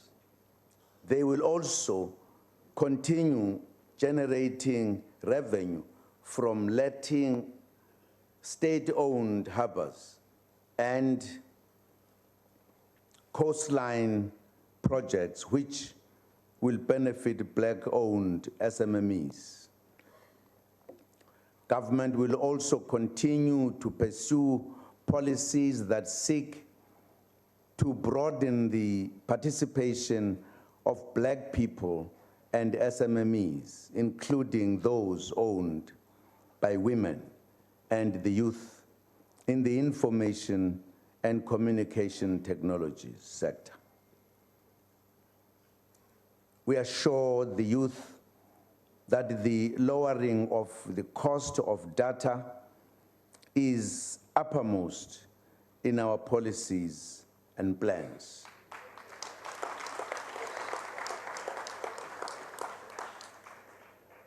Compatriots, mining has always been the backbone of our economy and an important foreign exchange earner.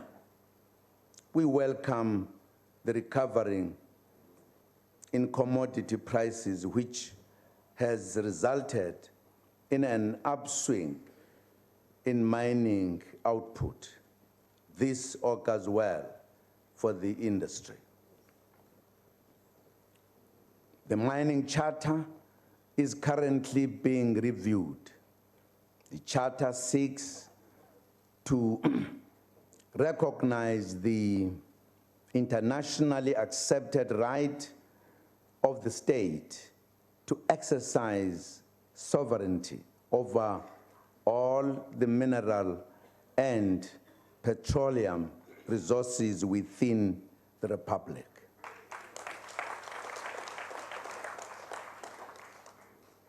It is also aimed at helping the country to de-racialize the ownership of the mining industry.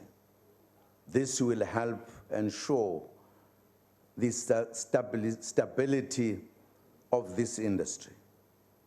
We trust that discussions between government and business on the charter will yield results so that the process can be finalized. We'll continue to pursue direct state involvement in mining. The Mining Company of South Africa bill will be presented to Cabinet and Parliament during this year. The Minerals and Petroleum Resources Development Amendment Bill was sent back to Parliament so that issues relating to the public consultation process undertaken by provincial legislatures can be addressed. We trust that it shall be processed and returned for finalization without much delay so that the concerns relating to uncertainty raised by business can be resolved. Government continues to work with other stakeholders to combat illegal mining, to save lives, and to prevent the trafficking of precious metals and diamonds. We also continue to place great emphasis on the health and safety of mine workers, which is so crucial to the sustainability of the mining sector. Working with the mining companies, we can ensure that lives are protected at all times. The tragic accident that occurred at Lily Mine outside in Mpumalanga earlier in 2015 is the first of its kind that we have experienced since the dawn of democracy. The families are going through immense pain and frustration. Honorable members, it will be difficult, if not impossible, to achieve true reconciliation until the land question is resolved.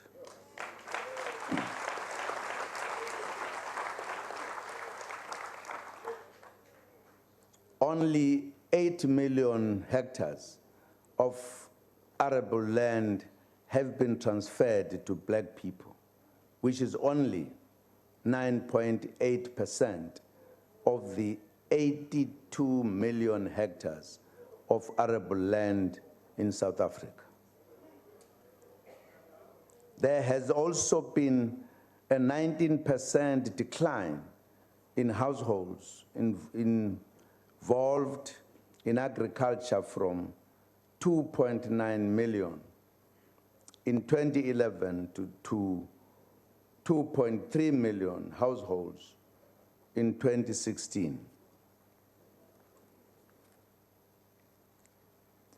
We had stated our intention of using the Expropriation Act to pursue land reform and land redistribution in line with the Constitution.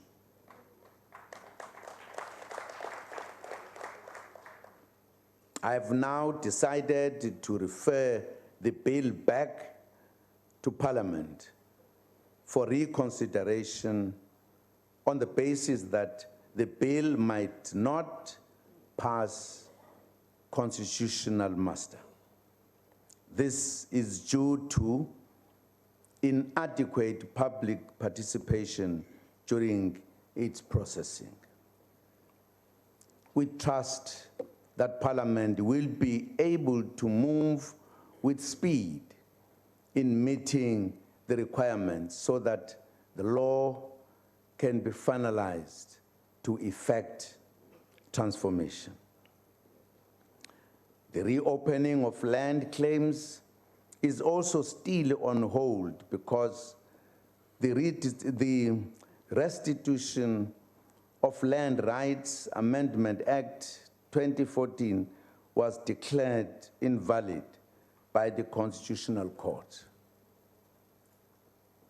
The Constitutional Court found that the public consultation process facilitated by the National Council of Provinces and some provincial legislatures did not meet the standards set in the Constitution. Going forward, government will continue to implement other programs such as the strengthening of Relatives' Right Program, also known as the 50-50 program. In this program, the farm workers join together into a legal entity, and together with the farm owner and the new company is established that the workers and the owner become joint owners.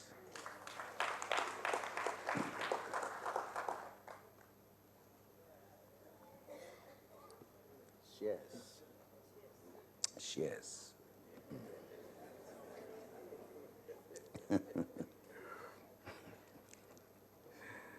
To date, 13 proposals have already been approved, benefiting 921 farm dweller households at a value of 631 million rand. We applaud farmers and farm workers for this innovation.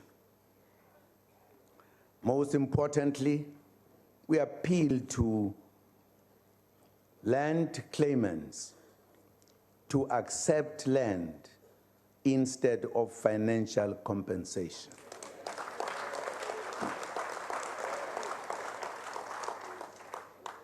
This is very important. You accept finance, you use it, in a short time it's gone, the land remains. Land has a value for you, so it is important that you remain with the land rather than with the money.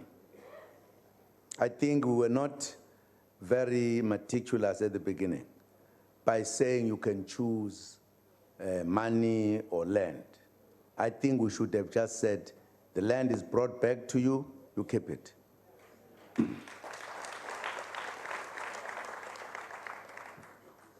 Over 90% of claims are currently settled through financial compensation, which does not help the process at all. It perpetuates dispossession. It also undermines economic empowerment. Government has committed itself to support black smallholder farmers.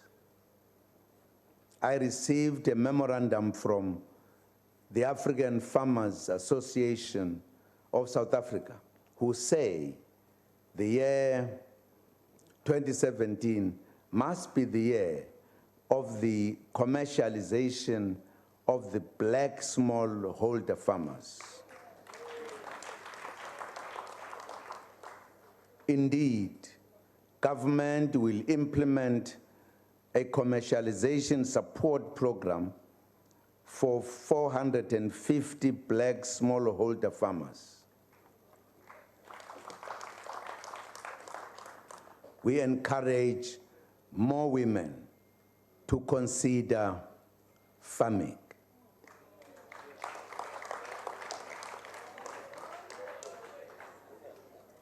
I have as a special guest today the 2016 Female Farmer of the Year, Miss Vanessa Jansen.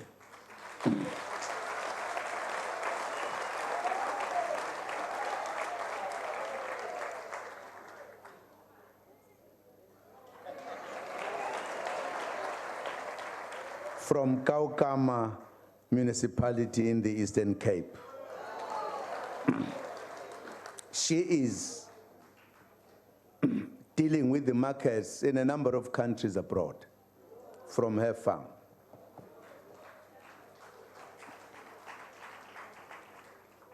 Compatriots, our farmers went through a difficult period last year because of the drought. To date, an estimated amount of 2.5 billion rand was made available for the provision of livestock feed, water, infrastructure, drilling equipment, equipping, and refurbishment of boreholes, auction sales, and other interventions. Furthermore, the Industrial Development Corporation and the Land Bank availed funding of about 500 million rand to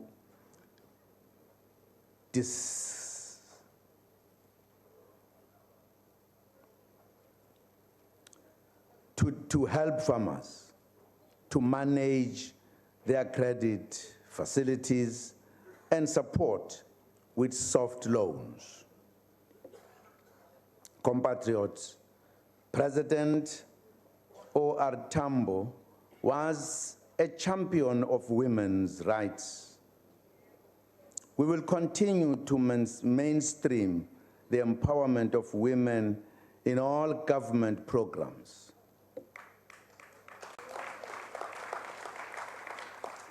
Government will continue to prioritize women's access to economic opportunities and, in particular, to business financing and credit. This is the freedom that heroines of the struggle, such as the late Dora Tamana of Guguletu here in Cape Town, fought for. I am pleased to have her son, Mongezi Tamana, as a guest today.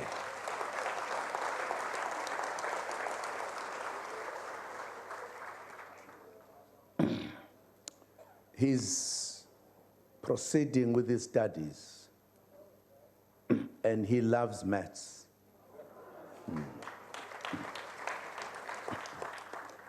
Basic Minister Ampeg,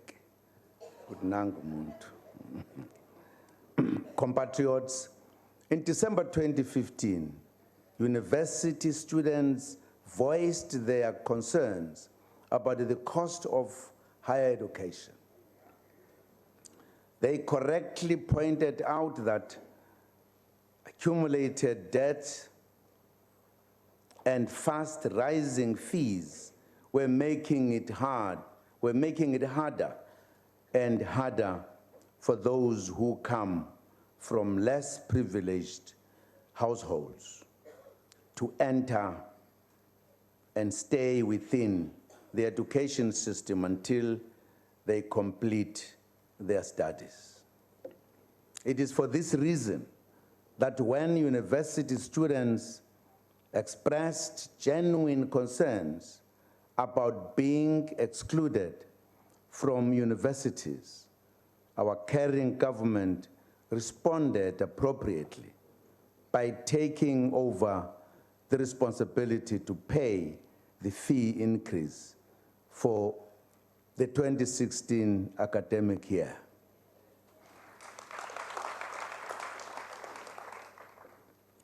Government also settled all debt owned by NSFAS students and extended the coverage to larger numbers of students than ever before. At the time of tabling the 2016 medium-term budget policy statement, our government announced additional measures aimed at making higher education accessible to more students from working-class families.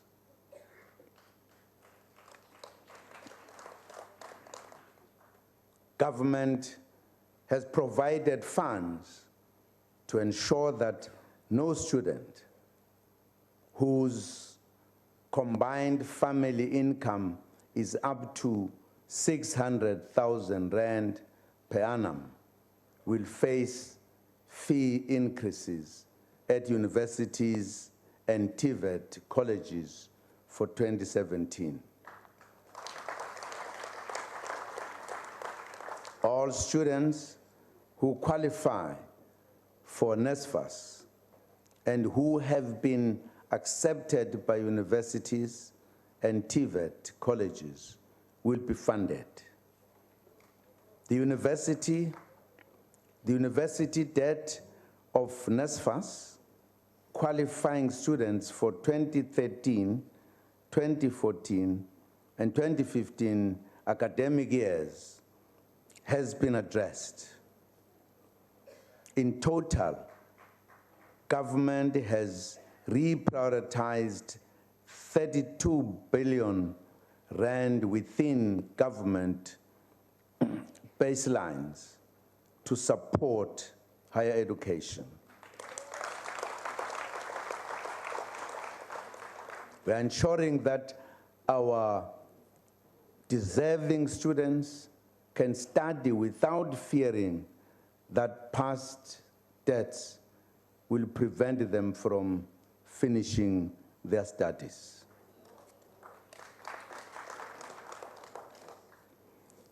In the remaining years of this administration, our policies will respond directly to the following concerns that the students have placed firmly on the table.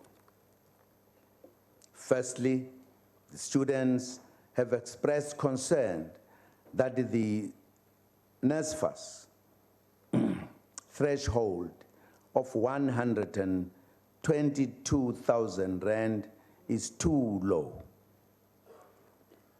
We will have to look into this matter with the view to raising the threshold on the phased basis in the period ahead.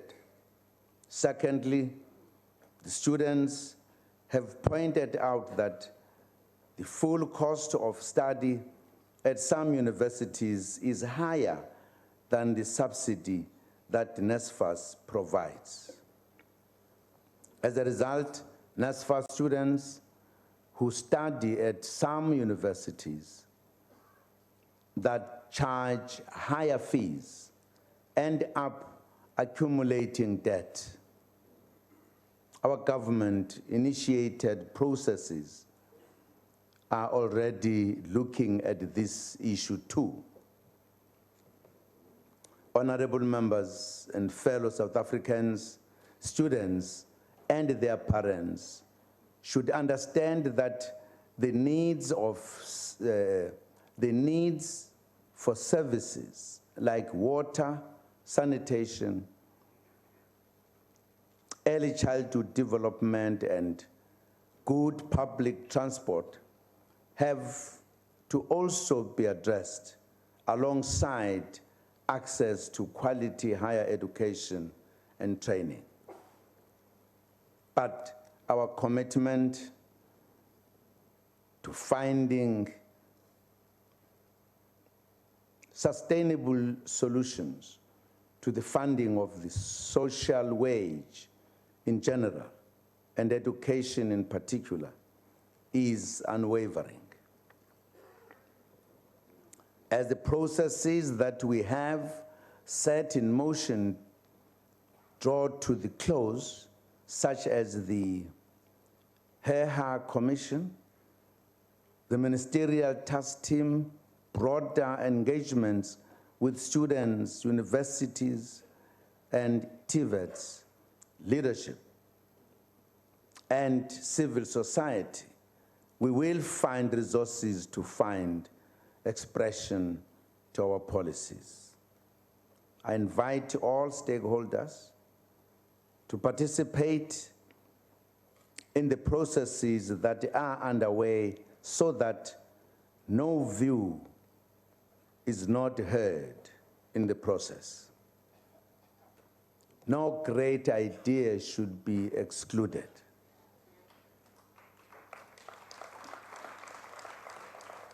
As soon as the broadest sections of our society agree on what to do, our government will take steps to prioritize resources to implement it on a phased basis. Let us engage to identify the most pressing needs and allocate our limited resources accordingly. Let us build our self-reliance and move forward in the spirit of unity.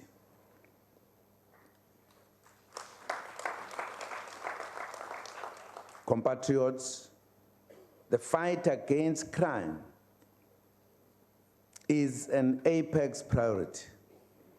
The police will increase visible policing, building on the successful pattern of deployments utilized during the Safer Festive Season campaign. They will also utilize certain specialized capabilities, such as the tactical response teams and national intervention units to assist in addressing problematic high crime areas.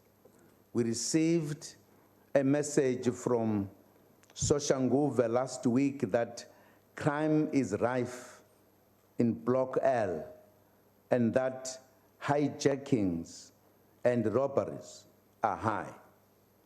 It is such communities that need to build stronger partnerships with the police to ensure that criminals do not prey on residents.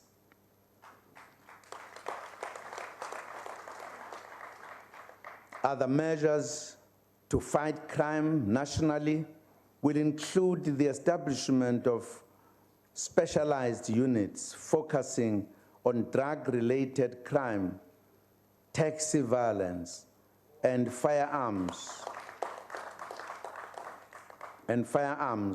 and the enhanced utilization of investigative aids such as forensic leads. The police will also enhance the utilization of the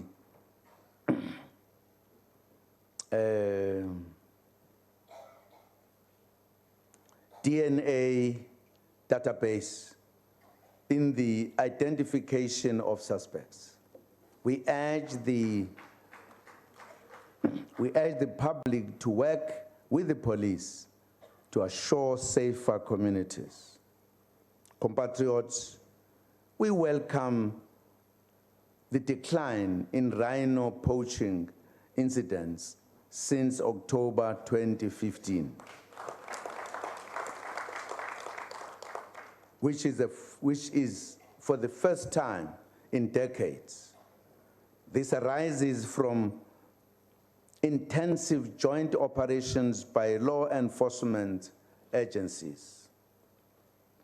Compatriots, one of the strategies of fighting crime is to ensure that those who are released from prison do not commit crime again. The Department of Correctional Services continues to work hard to turn prisons into correctional centers through offering various services. As a result, compliance levels with parole and probation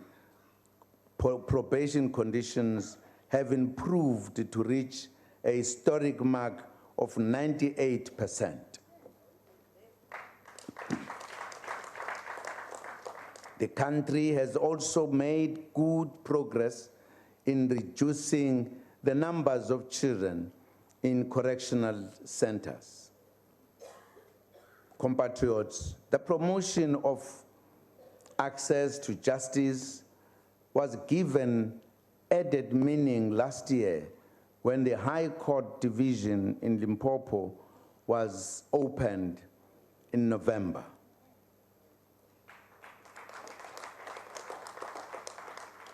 The Mpumalanga High Court will be completed during this financial year.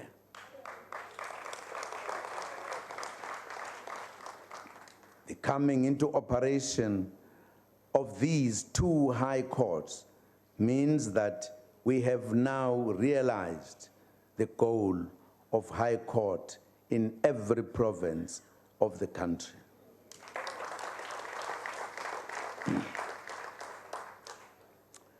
Compatriots, the fight against corruption continues within the National Prosecuting Authority. The Asset Forfeiture Unit completed 389 forfeiture cases to the value of 349 million rand. They obtained 326 freezing orders to the value of 779 million rand.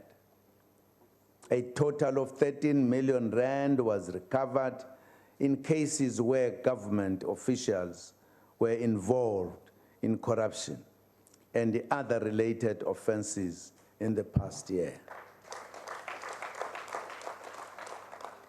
Compatriots, Oliver Tambo set the tone for the country's foreign policy as early as 1977 when he addressing the first Congress of the Angolan ruling party, MPLA. He said, and I quote, "We seek to live in peace with our neighbors and the peoples of the world, in conditions of equality, mutual respect, and equal advantage," unquote. South Africa is honored to chair the Southern African Development Community, SADC, starting from August 2017. We will utilize our tenure to fast-track the implementation of the SADC industrial strategy. We are accelerating the integration agenda through the implementation of SADC COMESA, East African Community Free Trade.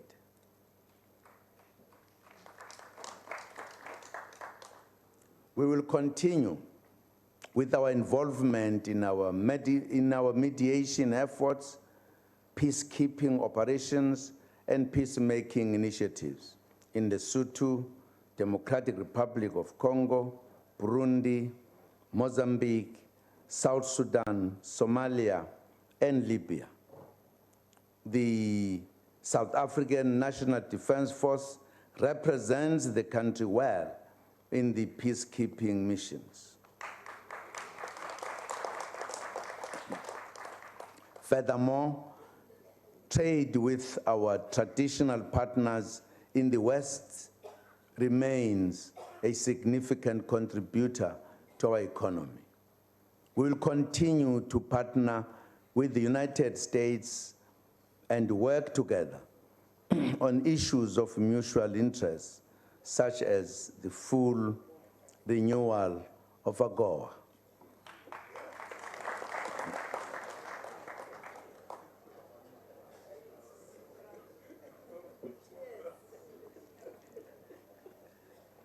We value our relationship with the People's Republic of China.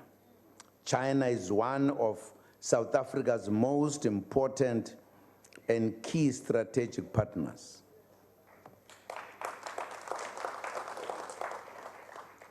We recognize the PRC as the sole government and authority representing the whole of China. South Africa reiterates its position and commitment to the One China policy, and we consider Taiwan as an integral part of the People's Republic of China.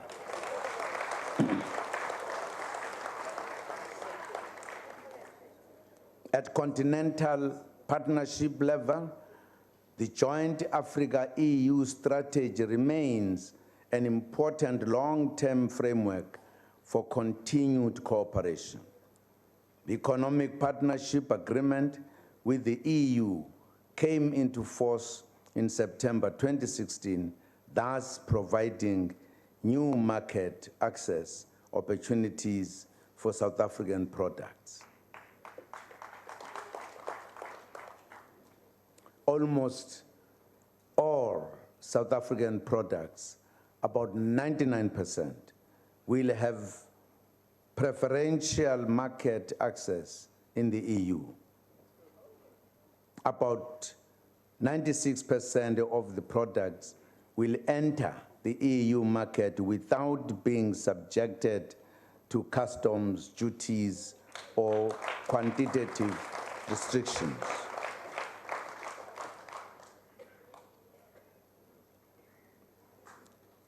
The Southern African Customs Union, Mercosur, preferential trade agreement has also entered into force, providing preferential access to over 1,000 tariff lines. This is an agreement that promotes South-South trade. Our cooperative partnerships with other regions are bearing fruits. The BRICS New Development Bank has recorded encouraging progress.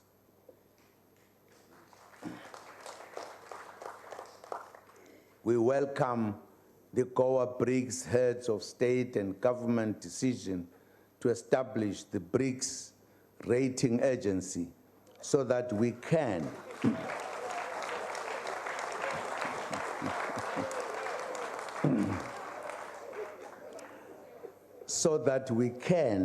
assist each other in assessing our economic paths. We are also pleased with agreements with our BRICS partners in the field of agriculture. We will implement off-take agreements on the export of pulses, mangoes, and pork to India. We will also export 20,000 tons of beef to China per year for a period of 10 years. We will continue to pursue the reform of the international system because the current configuration undermines the ability of developing countries to contribute and benefit meaningfully. This year marks the 50th anniversary of the occupation of Palestine. The expansion of Israeli settlements undermine global efforts aimed at realizing the two-state solution and the Oslo Accord.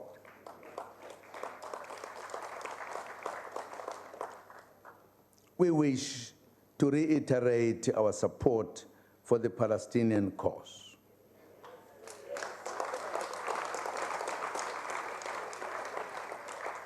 Similarly, we hope that the readmission of Morocco to the AU should serve as a catalyst to resolve the Western Sahara issue.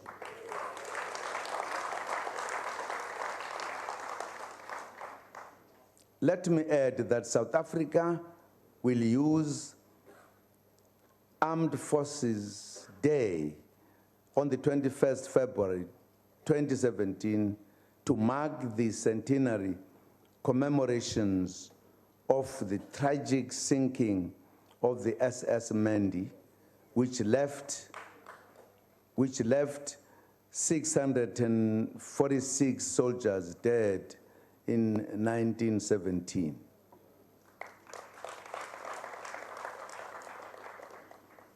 Compatriots, the Constitution accords equal rights and dignity to all South Africans.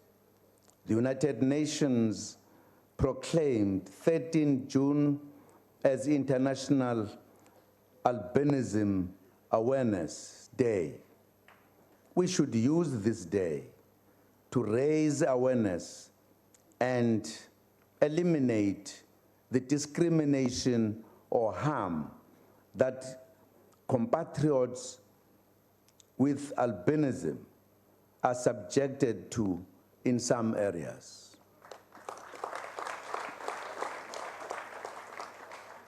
Siyagcizelela ukuthi abantu abanebala elimhlophe bangabantu bafana nabo bonke abantu ezweni. Akuphele ukubahlukumeza, aziphele nezinkolelo ezingekho ngabo.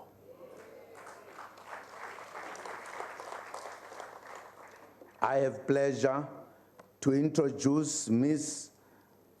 Nomasonto Mazibuko, the Executive Director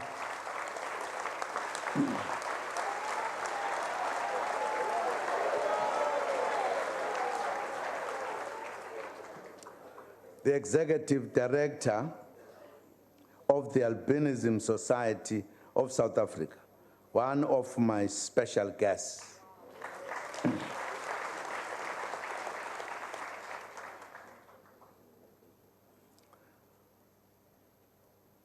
Honorable members, the sports fraternity tragically lost one of its favorite sons,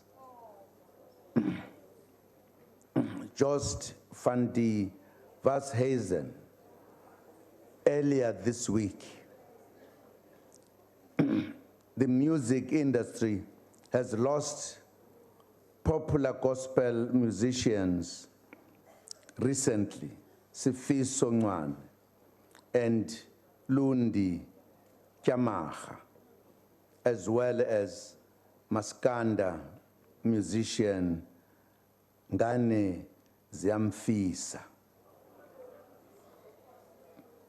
We extend our condolences on the loss of these public figures who have contributed to the country's sports and arts. Compatriots, members, honorable members of parliament, let us unite in driving radical economic transformation for the good of our country.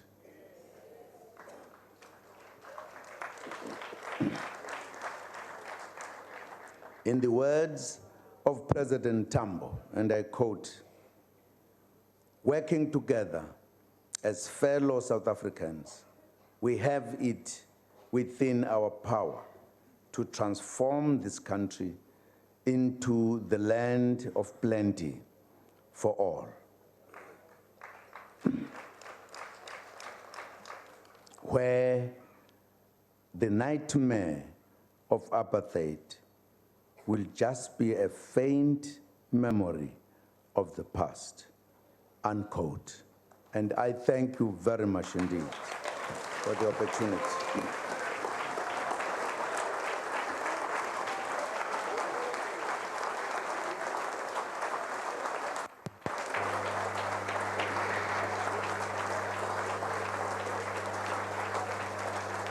Thank you, Honorable President. Honorable members, before I adjourn the sitting,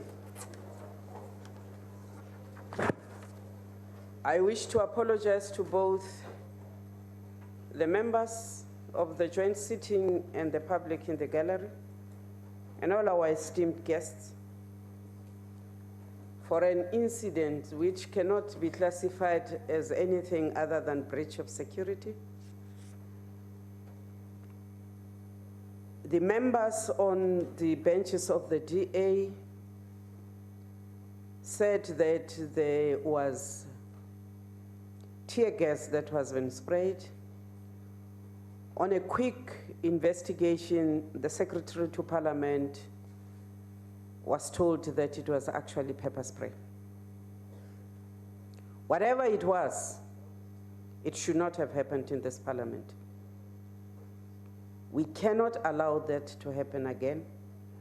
We have therefore instructed the Secretary to Parliament to investigate the matter and to report back to the joint sittings as soon as possible. Honorable members, after I have adjourned the joint sitting, members and guests should please remain at their places until the procession has left the chamber. The guests in the gallery should remain seated until the ushers indicate that the doors are open. The procession led by the Sergeant-at-Arms and the usher will leave the chamber in the following order: the Speaker of the National Assembly, the Chairperson of the Council of Provinces, the President, the Deputy Speaker of the National Assembly, the Deputy Chairperson of the National Council of Provinces, the Deputy President, the Secretary to Parliament. This concludes the business of the day, and the joint sitting is adjourned.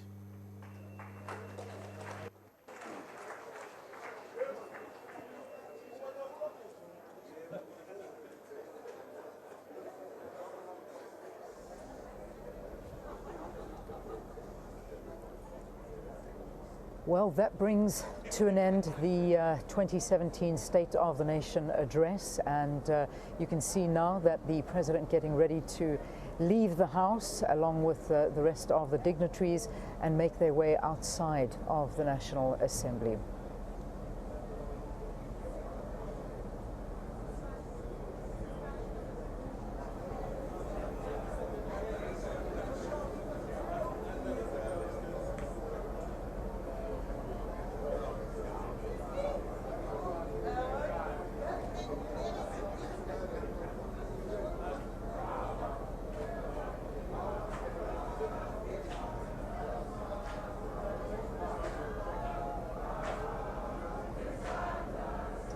Table 6.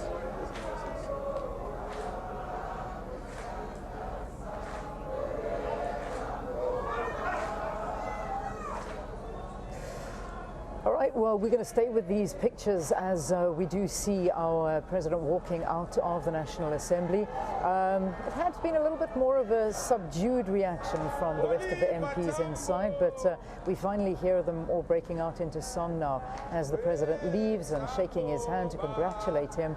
But a House that looks like it's got absolutely no opposition inside of it.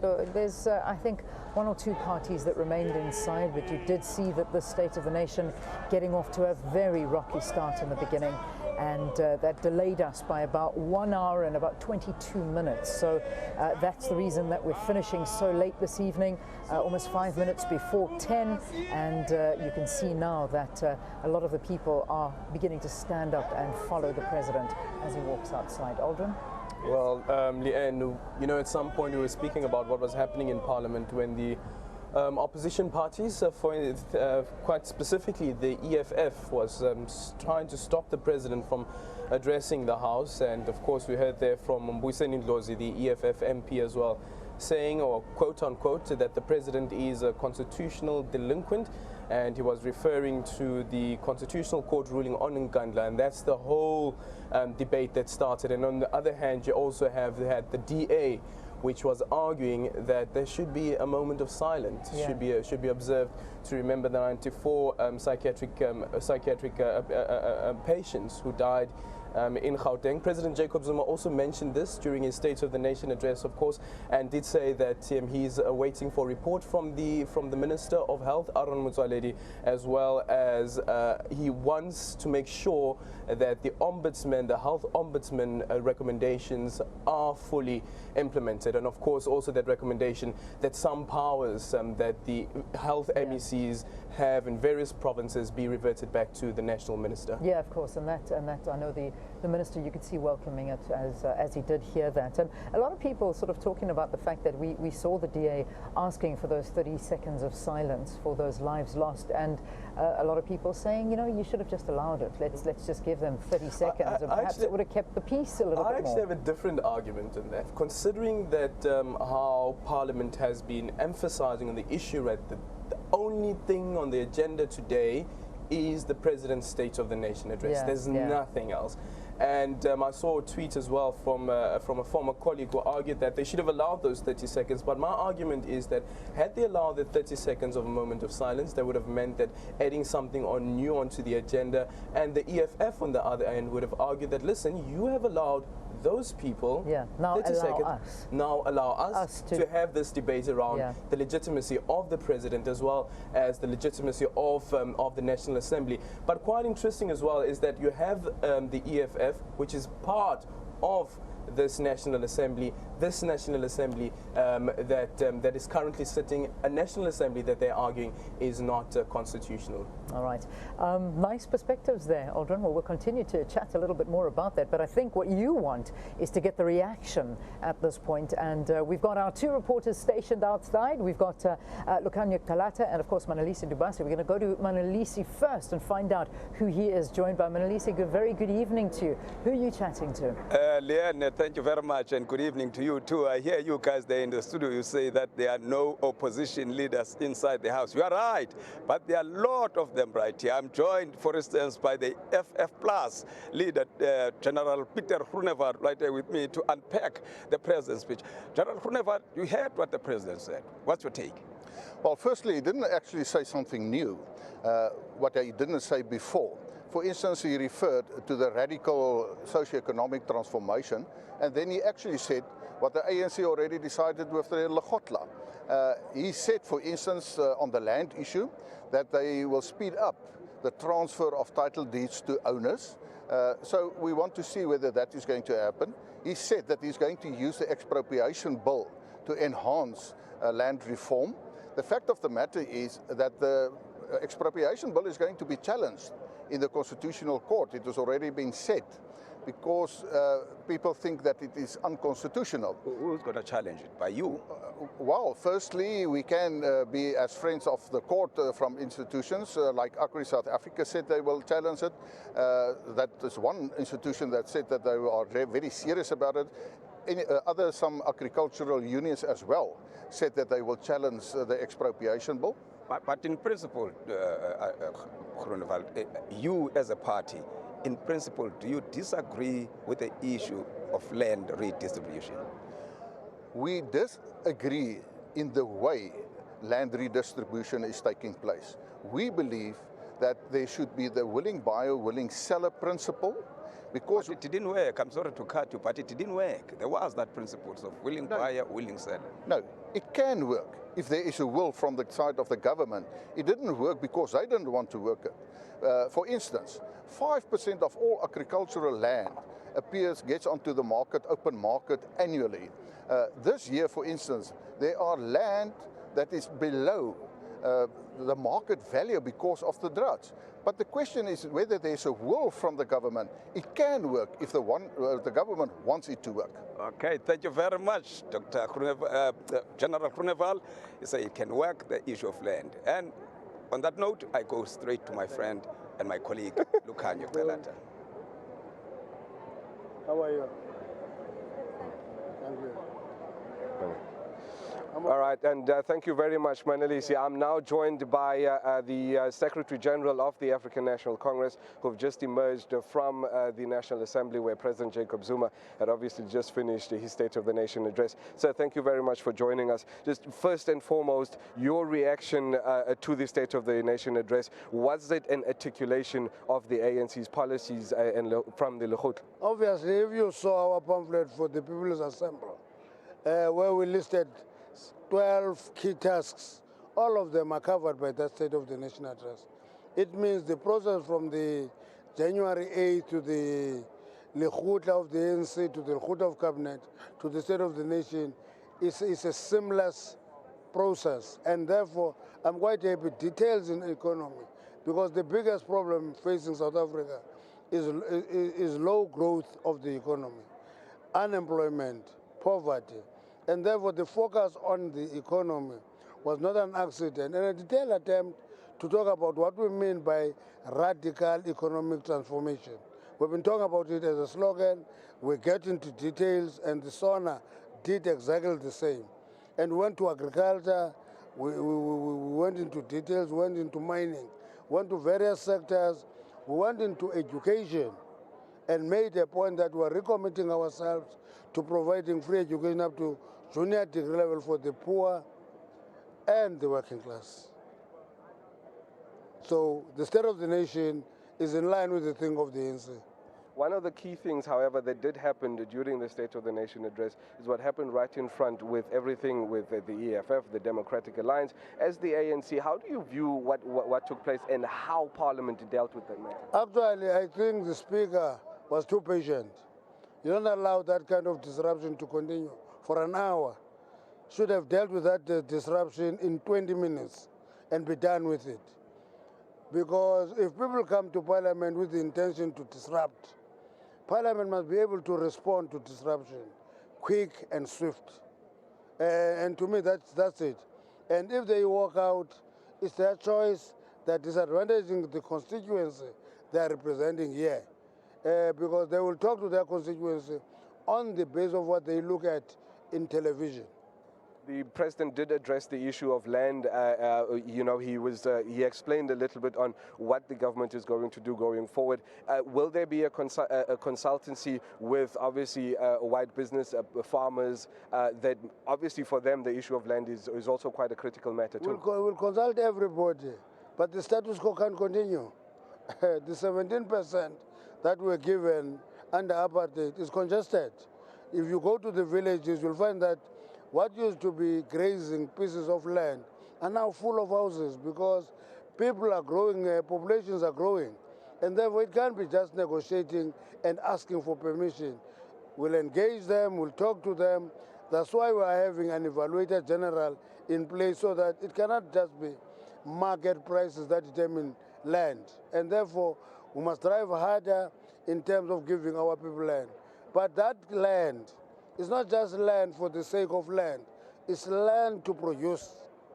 If people get land and they don't produce, they don't know the purpose of land redistribution. So, Natasha, do you know of any real threat to the president's life that we have live ammunition here in the parliamentary precinct? I'm not in the security sector. But you have the ear of the president. I'm not in the security sector. I don't want to pretend to be a securocrat. All right, so thank you very much. That was Secretary General of the ANC, Mr. Gwede Mantashe. I now cross you back to my colleague, Manelisi Dubatse. Not my strong point.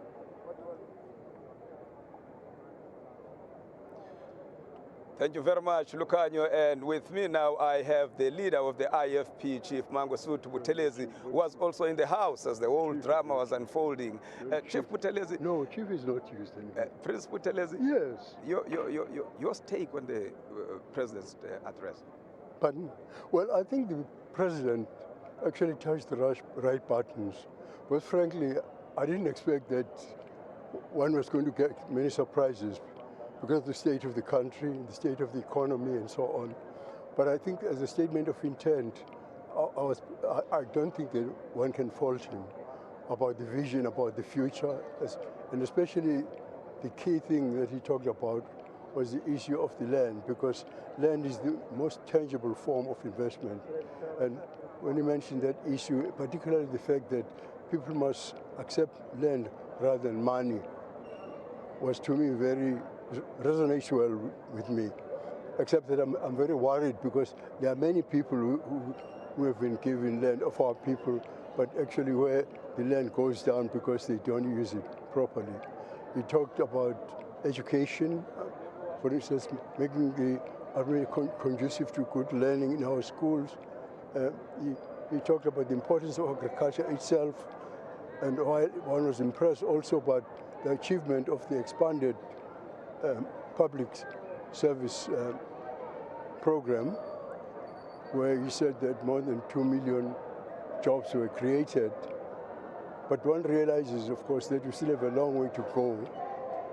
And when he even came to the economy itself, when he mentioned that in the Johannesburg Stock Exchange, only 10% of the business are black-owned.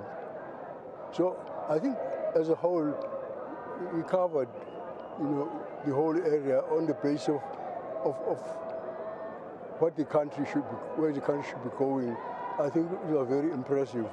Of course, at the back of one's mind, the fact that the recession as such in the world and in our country in particular, with the economic growth being at less than 1%, that while these are very good statements of intent, one gets worried about the implementation and the feasibility of this, particularly now when we have to borrow money as a country, even for housekeeping purposes.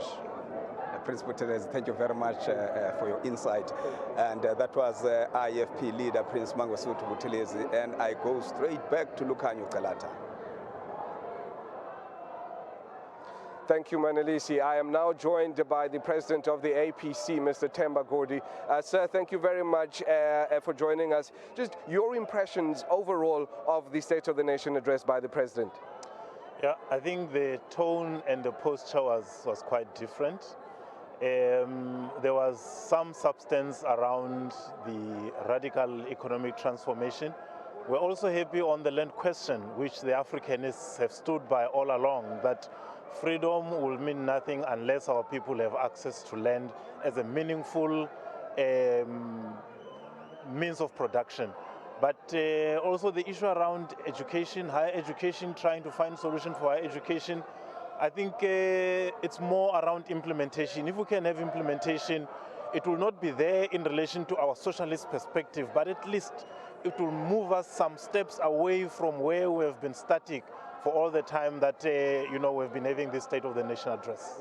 One of the things that the president also did obviously address, and quite crucially, was the issue of job creation, particularly among the youth. Your opinion? Well, look, you see, the shortfall is the fact that the state will only be involved through, policies, through licensing. The state currently owns about 30% of the economy, and as a socialist party, we would want to see the state playing a much more active role so that it can effect on job creation. Otherwise, its reliance on the private sector to do it, which has not been doing for the last 2 decades, does not bode well and cannot be a guarantee that you are going to see the jobs that the president spoke about being created. And then just finally, what did you make of everything that happened before the president was actually given the space and the room to deliver the State of the Nation address? Well, scandalous. It's such a pity. Since 2014, we have come to know that this will always be the preface to the address. And I wish that the parties that are engaged in this kind of behavior could at some point take a step back and have a look at themselves. If you believe the president should not, then maybe don't come. Stay away and allow those who will be there to listen and to take the process forward. All right, so thank you very much. That was the president of the APC in Parliament, Mr. Themba Godi, just giving us his opinion as to what he makes of the State of the Nation address. We see the minister in the presidency, Jeff Radebe, is addressing us now on what had taken place in the National Assembly. Let's listen in. Without any fear, favor, or prejudice. Thank you very much, Lucanio, and let me say goodbye to our SABC 2 viewers and welcome our 404 members of this National Assembly. If we include the NCOP, there were almost 500 people there. Each one of us have their right. So when the chairperson of the National Council of Provinces made the ruling that she did, she was also affirming the right of others to listen to the president giving a State of the Nation address. There is a very important point that this is an extraordinary session of the joint sitting of Parliament where the President convenes it for the specific purpose of giving his State of the Nation address. What we saw there also does not augur well, where violence is being utilized, as the chairperson of the NCOP has indicated that is going to make an investigation to see how the pepper spray was used within the corridors of Parliament. Sir, if I may ask, based on everything since 2014 that we've seen the escalation of violence inside the National Assembly, do you think there's merit to the calls that maybe Parliament should be dissolved? Thank you very much, Lucanio. And right now I'm having the leader of the ACDP, Reverend Kenneth Mishwe. Reverend Mishwe, the president talked about growth, at least about 1.3% growth. Is that possible? We don't think it is possible. He always tells about what they plan to do without giving the details. Now we know that one of the things he said is going to be a priority that he has said many times before, and it never happened, was that crime is going to be a priority. They are going to reduce crime. Now you know that last week Rosidenville was on fire because people are sick and tired of criminals that are in cahoots, even with some police. Now talking about corruption, he himself knows that he needs to go to court to answer questions about charges against him. And for as long as he's seen to be running away from the courts, he cannot be hard on corruption the way he should be. So we think that the speech definitely did not have the meat that we expected. Now, when he spoke about the 94 patients who lost their lives, we sympathize and we also pass on our condolences. But he did not say what he's going to do to ensure that our hospitals and clinics offer good quality service. We know that a number of our hospitals and clinics do not have even enough medication. Doctors are working over hours and they are saying too many hours, and they say they are tired. So the president did not address issues that many people want to hear about. Now, the other important thing is that the Rainbow Chicken is threatening to lay down thousands of workers because of imports that are coming, cheap imports that are coming into the country. He did not talk about that, and he does not tell us how he's going to protect the jobs that our people are losing almost on a daily basis. We are not happy that unemployment is increasing, poverty is increasing. Why? Because jobs are being lost rather than jobs being created. Thank you very much, Reverend Mishwe. And right now, I'm joined immediately by Ngabayum Zinkwankwa. He is the chief whip of the UTM. Ngaba, the president has spoken. Yes. And can you unpack the statement? Do you agree with what he said? Well, from our view as the United Democratic Movement, he repeated most of some of the things he said last year, so there wasn't really anything new. But we must, for an example, he spoke about the one-stop shop Invest SA that he mentioned last year. And he said, for instance, last year that they were going to make sure that they establish it, but the first branch is only going to be open this year. The other issue is that, remember, on the issue of radical economic transformation, the president said that in 2014 for the first time. he's still saying exactly the same thing. And you look at the transformation of the economy, there's nothing radical about it. It's still the toy-toys route and approach that the ANC has taken so far. But I think we welcome initiatives such as, for example, if you look at saying that BRICS would have its own rating agency, that announcement is very good. The other issue which I think is important and that we must commend the President for is the issue around fighting cartels and collusion in specific sectors in our economy, in trying to transform the economy of South Africa. But I think the issue around ownership in mining, issues of employment equity, because look at the employment equity commission report, it always paints a grim picture all the time about transformation and who occupies the senior management levels in our companies, both in the private sector and to some extent even in the public sector. Those are things that they need to focus on and make sure that there's enforcement. Mr. Kwangwa, thank you very much. And immediately we will take Professor Kubisa of the NFP. Prof, what's your take on the President's speech? Well, the speech of the President was like a report card. There is really nothing new that he came up with. We accept the issue of radical economic transformation, but what is needed are tangible programs. What do you understand about this radical economic transformation? What is it? Well, the concept as such will become a buzzword unless it is made practical. For instance, you know, we have a lot of our youth who are unemployed. They've got degrees, they've got certificate, diplomas. They've graduated, but they're unemployed. What do we do? How do they get funding? How do they get finance? How do they get mentorship?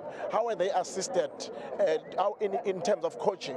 What do you do to ensure that the economy in the townships is boosted? Investor confidence. How do you bring in more investors in our country? Those are the issues that we should bring to the fore. There is some economy in the rural areas, integrated rural and urban development. These are the key issues that must be brought to the fore. With regard to the issues of land, 50-50 program, but the issue that we should be speaking about, what is it that is going to be done by those who are owning land and are abusing our people? These are the issues we need to be speaking about. The infrastructure, schools in rural areas is decaying, no libraries, no laboratories, teachers underpaid. All these are the issues that we should be bringing to the fore. Thank you very much, Mr. Kubisa and Nhlanhla Kubisa, the Chief Whip of the NFP. And let me take you back to my colleagues, Leanne. I see now that I can still continue. I have Mr. Jimmy Manyi. He's now Mzwanele Manyi of late. Mzwanele, the President has spoken. I'm sure you are happy. Very excited. For us as a Progressive Professional Forum, we're very excited. We think this was a watershed speech. The President has touched on all the key issues. President has touched on the issue of the land, and he has lamented the lack of progress, only 8% of the land transferred, and also has lamented on the poor transformation of the Johannesburg Stock Exchange, where black people continue to own only 3%, the fact that at the top management, black people, though they constitute 80%, they are still very much in low percentages. Zonel, I hate to cut you, but yes. Very quickly, he has been saying all these things. Where is the implementation? I think it's important to understand that in South Africa, where we've got a constitutional democracy, where we've got rule of law, the implementation starts with fixing the policy. The problem in the country has been the issue of the defective policy. We're very happy that the President has, last year, 6 months ago, announced a repeal of the PPPFA, which has been a policy that has been hindering the issue of delivery. Now we're talking about the land, and the President is talking about making sure that the land bill is consulted enough so that all the inputs are made. You cannot just run into implementation without a proper policy framework. So I'm very happy that the President is also focusing on making sure that we've got a transformational policy. Thank you very much. That is Mzwanele Manyi of Triple P. And now let me go straight to Leanne and Aldrin in the studio.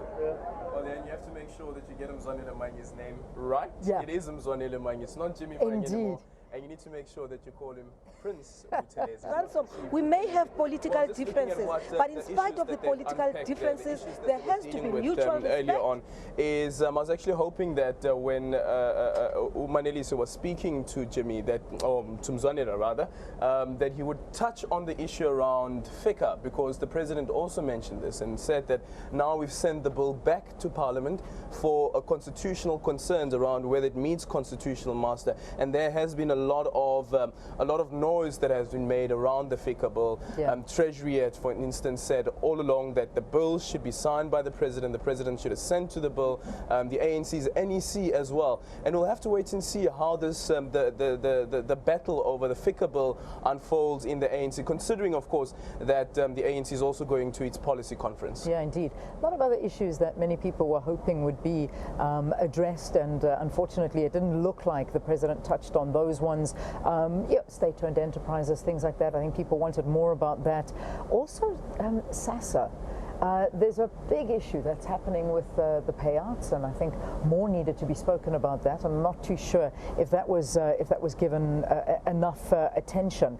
And other policy uncertainties, I think that there was something that people wanted a little bit more meat on. But you know, if you, I suppose, look at it and digest it properly, we'll be able to read a lot more into it. But as a lot of other people saying, it's just a report card that was given tonight, and hoping that a lot more will come out of it. And that's the thing with the State of the Nation address, is that every time after the State of the Nation address, you'll have some people who would come out and say that, listen, the president didn't go into detail. And if, for instance, I pull Gwede Mantashe right now and ask him about this, and he will argue that, listen, this will be detailed in the budget speeches of all the different ministries about how they're going to ensure that the government's policy, as planned out by or as spoken out by President Jacob Zuma, is implemented throughout the year. Look, just a quick sideline away from the contents of the actual speech. Remember that there's still the grand parade that's happening, and President Jacob Zuma is on his way there to address the crowds. I know that Sports Minister Fikile Mbalula has actually addressed the crowds,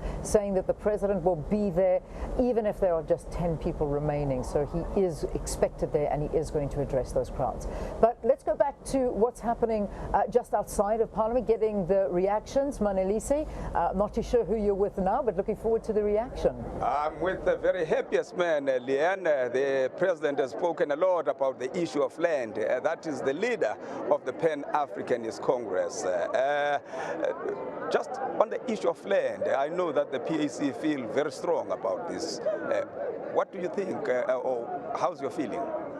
Yeah, the feeling that we have is that Zuma, firstly, he's looking like a very tired man. I don't know who has written his speech, obviously, but what is very clear is that what he was telling the nation today is a rhetoric. In fact, they should be just, talking to PAC so that we can show them what is meant by radical economic transformation, by radical redistribution of land. Because, you cannot talk about radical redistribution of land without repealing Section 25, because they are saying they will do it through constitutional means. We have got the property clause, the willing seller, willing buyer, and you all know that our people, they do not have money. And the majority of this land is still owned by the white minority. And you see the posture that they gave these whites, I think in the early 90s, when PAC was telling them that land must be the first item in the agenda. I think they are not getting now what they expected to get from the white people. So you are basically saying it's more talk and less action? It's more talk, because how can you transform economy under this social system? You need to change the social system. You need to change the capitalist framework, because this South Africa is still a neoliberal state, and it is controlled by the capitalists. So, how can he come and tell us that they are selling pigs to the Indians, and they are also, and then the farmers now will have shares in the farmers they are working in? That is hogwash. I think South Africans now must just wake up, because it is after 20 years. We are celebrating 20 years of this constitution. And what has prevented this ruling party from at least transferring the land to the rightful owners. Why all of a sudden now they are playing with words, radical? Do they understand what radical? If they want to understand radical transformation or real distribution of land back to the rightful owners, I think they must come to PAC. And what they need to do first is to thank EPAC, because this is what we have been saying all along, but they've been making it a joke. And our people, they continue to suffer. You know, there are social ills, more especially when it comes to the African people, the indigenous. And we have been telling them that land is a national asset. It is a gift that was given to the citizens, the indigenous people, by God. And we are saying land should not be treated as a commodity.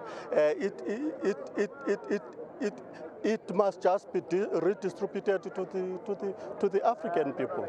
Thank you very much. That is Mr. Mbinda. I thought, Aldrin, that Mr. Mbinda was a happy man. He's a very angry man. Back to you, Aldrin. Well, considering that land is such a topical issue, and President Jacob Zuma obviously indicating in his State of the Nation address that the wealth of the country must be returned to the rightful owners. Right now I'm joined by Minister in the Presidency, Jeff Radebe, as well as Umam Nosivio Mapisa Ngakula. Thank you so much for joining us at this moment to discuss the State of the Nation address and basically what unfolded within Parliament. It was many people looking at what was happening in Parliament. Some were even thinking that this might be the day that the President doesn't deliver the State of the Nation address. Minister in the Presidency. Well, I think the first point to be made about the happenings in Parliament, that our Constitution gives every one of South Africans a right to demonstrate freedom of expression, freedom that is enshrined in our Constitution. What we saw in the beginning by members of the EFF and later the DA is an expression of a multi-party democracy at work. But having entrenched the right of each individual, your right must not also infringe the rights of others. There are 400 members of the National Assembly. If you add the NCOP, there are about 500 there. So we can't allow a situation where a few members infringes on the right of others, because the business of the day this evening was a State of the Nation address, which is an extraordinary session called by the President for the specific purpose of delivering a State of the Nation address. All of us, at least members of the governing party, the ANC, we're going there to listen to the President, and millions of South Africans as well. 1 hour, 20 minutes on, it had not yet started. That is why we support the decisions of the presiding officers for those members to be removed from Parliament so that the business of the day must ensue. But having said that, I think the use of the pepper spray is something that we cannot support. That is why I agree with the chairperson of the NCOP that an investigation must be gone through on what basis that happened. You know, when I heard that, when the presiding officer, Thandi Modise, mentioned that, the National Council of Provinces chairperson mentioned that there will be this investigation, and you can even see President Jacob Zuma struggling to read through that speech, coughing and drinking water. It speaks about a story of there was a breach of security that happened here, and it happened while the President was in the National Assembly. And one then starts to ask the question, how safe are the members of Parliament and the security of Parliament if that could happen while the President is in the National Assembly? Well, I think that's a good question. I think South Africans should wake up to the reality. Let's smell the coffee, that things are not as good as we think they are. Let's not assume that everybody is as innocent as we think they are, because none of us expected, in everything which happens today, but none of us expected that somebody would be carrying a pepper spray and that they would unleash the pepper spray on ordinary people who are attending the parliamentary sitting. My view is that there was a breach of security. Of course, there has to be an investigation, and I hope that in investigating that matter, we'll get to the bottom of everything and identify who the culprits are, irrespective of whether they are members of Parliament or it's guests of members who were in the House. But something needs to be done. People need to know that you cannot, as Jeff said earlier on, you can't, because you want to express your own views, your own feelings about issues that we have differences, therefore trample on the rights of other people. It is incorrect. The manner in which we should debate and engage on these matters has to be robust, but there has to be mutual language respect. that was used, Absolutely. and considering that that the entire country is watching, there are children who are watching. Absolutely. Foul language. It took me by surprise as well. The F bombs, as they say on Twitter, that were dropped while Mr. Steenhuisen from the DA was speaking. Some are saying that came from the ANC's quarters, and I wonder if the ANC should be investigating this. Well, happily that in that house there are a lot of cameras, so I'm sure that culprit will be identified and the law must take its course. But I think all the happenings that happen today must not distract from the importance of the State of the Nation address, especially the issues that the President is highlighting, that of focusing our attention on economy, especially during these bad times of sluggish economic growth. So this speech ought to mobilize all South Africans, not only members of the governing party, but all South Africans, that has put our shoulder to the wheel, driving the National Development Plan, a vision that all of us accepted and endorsed. Partnerships between government, the private sector, labor, and organs of civil society, so that we can be able to reignite this growth by working together, focusing on the economy, not into the politics. Politics the past 22 years have served us well. Now the game in town must be economic transformation, so that this political democracy must also be accompanied by the economic emancipation of all South Africans, not some South Africans, so that we can have this inclusive and shared growth for the people of this great nation. Well, thank you so much. There you have it from the Minister in the Presidency, Jeff Radebe, as well as the Minister of Defence and Military Veterans, Nosiviwe Mapisa-Nqakula. Just their remarks on what happened in Parliament just before President Jacob Zuma delivered his State of the Nation address, and rightfully so, as the Minister in the Presidency has indicated, is that what had happened outside in Parliament or inside Parliament shouldn't take away the message from President Jacob Zuma. And of course, those big issues around land redistribution, the radical economic transformation, what it really means for ordinary South Africans.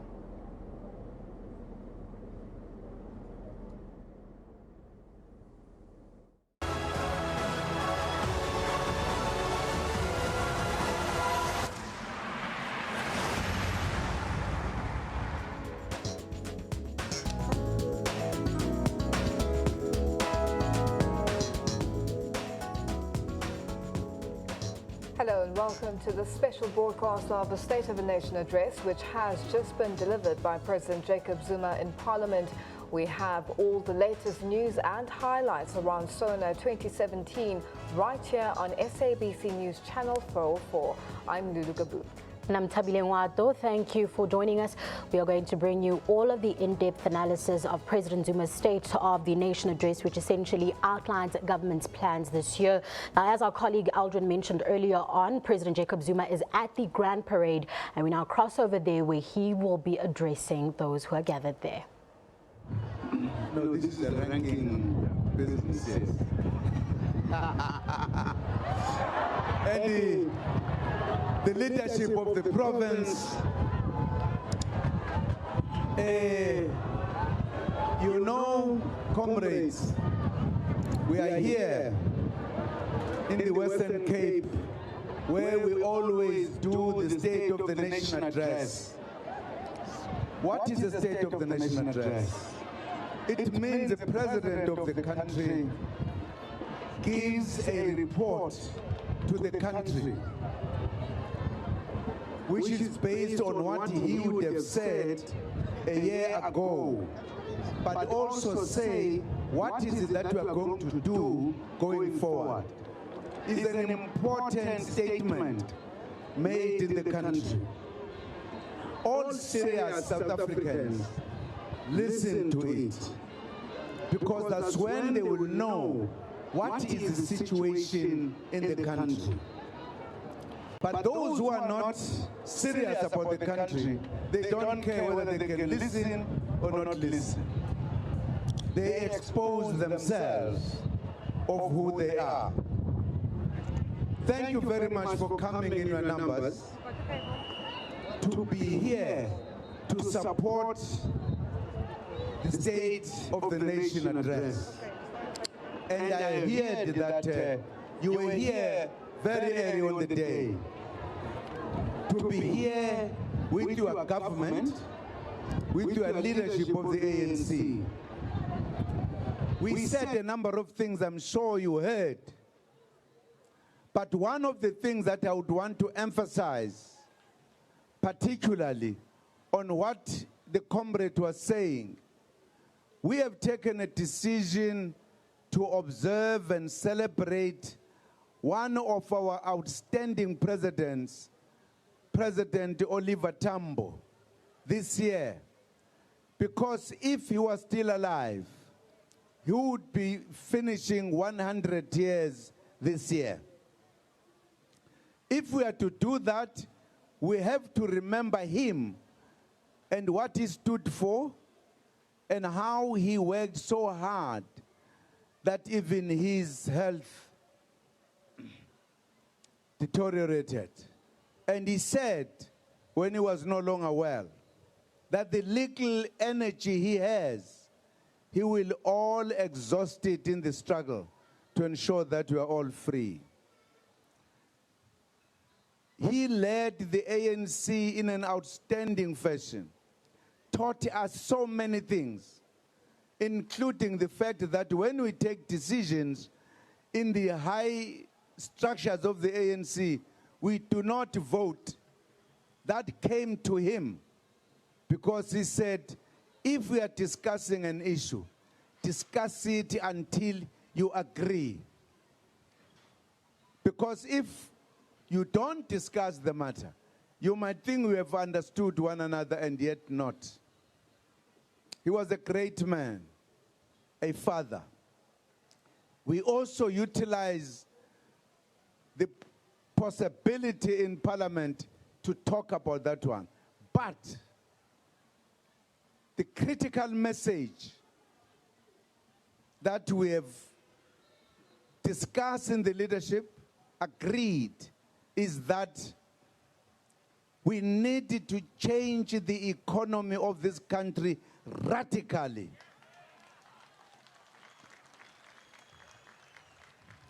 We, the blacks, we are a majority, but we have very little to do with the economy.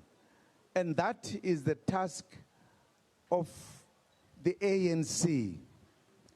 We also want to deal with the question of the land. Without the land, there will be no economic empowerment. And therefore, the issue of the land has been the issue. This is what you needed to discuss in the structures of the ANC and unite behind that vision. This is the year we needed to change our lives. And we can only change our lives by changing the status of our economy. So thank you very much. Baie dankie. Baie dankie for being here. Huh? Thank you very much. Siyabulela.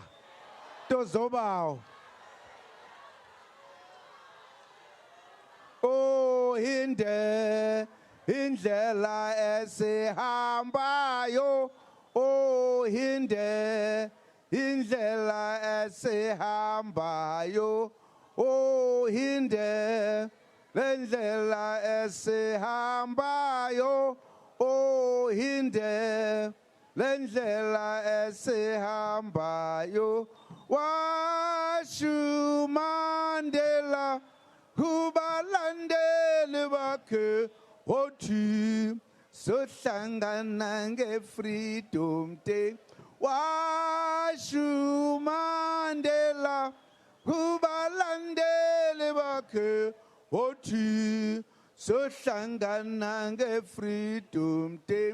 Oh, indlela lendlela esihambayo ohinde lendlela esihambayo ohinde lendlela esihambayo ohinde lendlela esihambayo washu Mandela kubalandeli bakhe wothi sohlangana nge-freedom day washu Mandela kubalandeli bakhe wathi sohlangana nge-freedom day ihinde lendlela esihambayo ihinde lendlela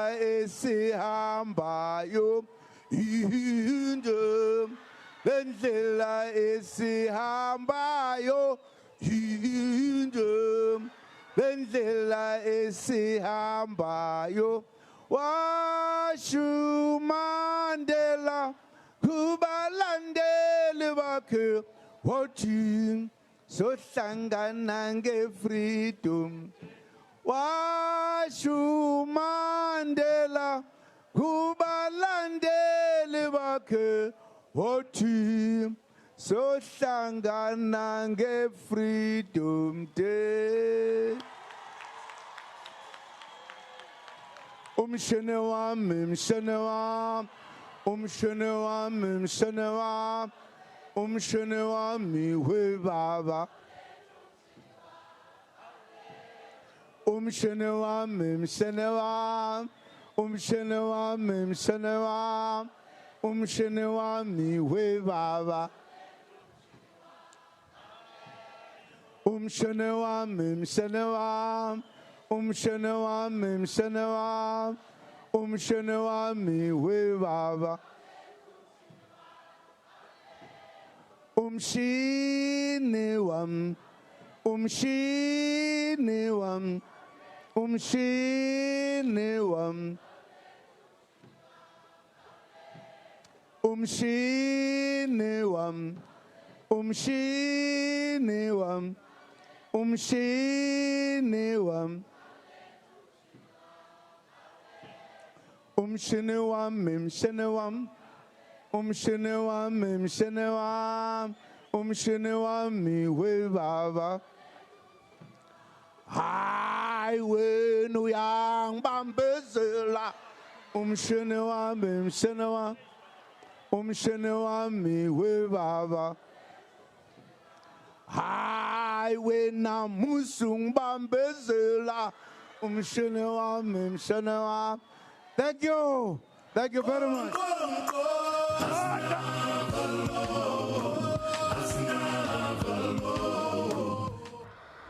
Oh, you just have to love South Africa. That was President Jacob Zuma giving us a free performance. Why worry about performers when the president can, in a jovial mood, wrap up his State of the Nation address, just as we know him, in song. Yeah. Well, let's now turn our attention to the substance of that State of the Nation address that we saw earlier this evening. Now, joining us to unpack the State of the Nation address is political analyst Professor Gwandiwe Gondlo and the leader of Black First, Land First, Andile Mutama. Thank you very much for joining us, gentlemen. Gentlemen, thank you so much for joining us, and thank you so much for being patient. It's been a very long evening. But let's get into it. Andile, we chatted about how happy you are with what the president said with regards to the land issue and farmers in the country. Yes, I mean, firstly, I think it's important to say the behavior of the opposition parties indicates that they've run out of ideas. I don't think they have anything substantial to provide, and so they will be providing drama, meaningless drama. It's completely unnecessary. I think they should have listened to the president and rebut his, speech in the provided time. So opposition has got nothing to say, but what the president had to say today was important in many respects, and I think he touched on the big questions which have been neglected for a long time. We were happy as Black First, Land First because we had written to the president saying he shouldn't particularly sign the expropriation bill. It does not do what it's supposed to do. The bill is supposed to end this land policy which says we must buy back stolen land. But this bill doesn't do so. So, it's being returned to the National Assembly. We'll have another bite and we'll provide further input. But there are other issues, on education, and I'm sure Professor Nkondo will say something there. On BRICS, I think I was particularly interested in the BRICS rating agency. One of the big problems in terms of the global politics and controllers of the world is these rating agencies. Currently, rating agencies are privately controlled and are controlled by the West, and they are used as weapons to discipline, to destroy economies of countries that want economic liberation. Without rating agencies which are controlled and sympathetic to these countries, we have no chance. South Africa will not move into a radical direction without a rating agency. But let me just also say, whilst the president's rhetoric provided a shift into what can be seen as more radical, the rhetoric is radical. Often what happens in the country is in an elective year for the ruling party, such as this year, you find a division within the ANC of those who want to maintain the status quo or those who are seen as pro-white capital, and those who say, let's change things radically. The president is moving with the message of let's change things radically. My worry is that the president is not going to be president after 2 years. Who is going to carry out these policies? We know once there's an election, a new president comes in, the pattern has been they go back to the bad policies that normally they say they want to change before. So I want to see President Zuma in his last 2 years actually leading the implementation of the things that he talks about. Otherwise, it's just empty rhetoric. We're back to square one. Let's bring in Prof. Gondlo here. Prof, Andile has touched on a lot of things. He's touched on issues around the economy, the word radical economic transformation, the phrase rather, that's been thrown around a lot, especially leading up to the Sona. But let's backtrack a little bit. We saw those disruptions at the beginning of the State of the Nation address. Andile touched on it briefly, saying that the opposition had no other thing to do or had no other input to the State of the Nation address but to cause chaos. Your take on that, and then maybe you can just overall give us a brief view of what you thought of the State of the Nation address. My take on that is a bit cautious, more cautious than Andile's. Because I would actually say, if you say the opposition has run out of ideas, the ANC has run out of leadership and ethical grounding. So in my view, I strongly believe the opposition had points. And I strongly believe that there are really issues legally that have not been cleared, especially the Constitutional Court judgment. A lot of statements which, in my analysis, I found free-floating and sweeping were in that judgment which was made by Mkhweng. And I thought opposition parties would actually unite, go back to the Constitutional Court, get clarification of if this is the finding, what should be the necessary action which we as parliamentarians can take to deal with these issues. So I think those issues were left sort of grayish as far as I'm concerned.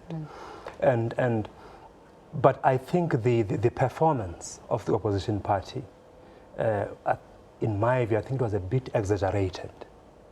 Because even if you're opposed to something, you don't have to destroy your own dignity. And the violence that erupted afterwards? In opposing that person. What about the treatment of the opposition afterwards? And of course, I think the treatment of the opposition was a bit harsh this time.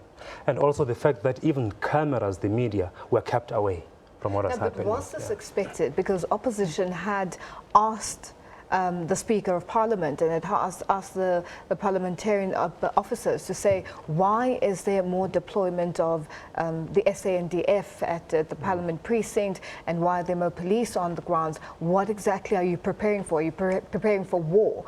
And having seen some of the visuals, was this to be expected? Look, I think out of desperation, the Speaker of Parliament, because she really tried this time to band, extend patience, but I think she was pushed to the corner and she had to call an intervention by security. Andile, I see you cringing there. Oh, yeah. You can come in. I just think the opposition is silly, in my view. In fact, even relying on Mkhweng's judgment, Prof. Mkhweng says the president has breach, the Constitution, but it says also the National Assembly. So the same people that the Constitutional Court says have in fact themselves breached the Constitution are the ones saying President Zuma is breaching the Constitution. So this is crazy madness.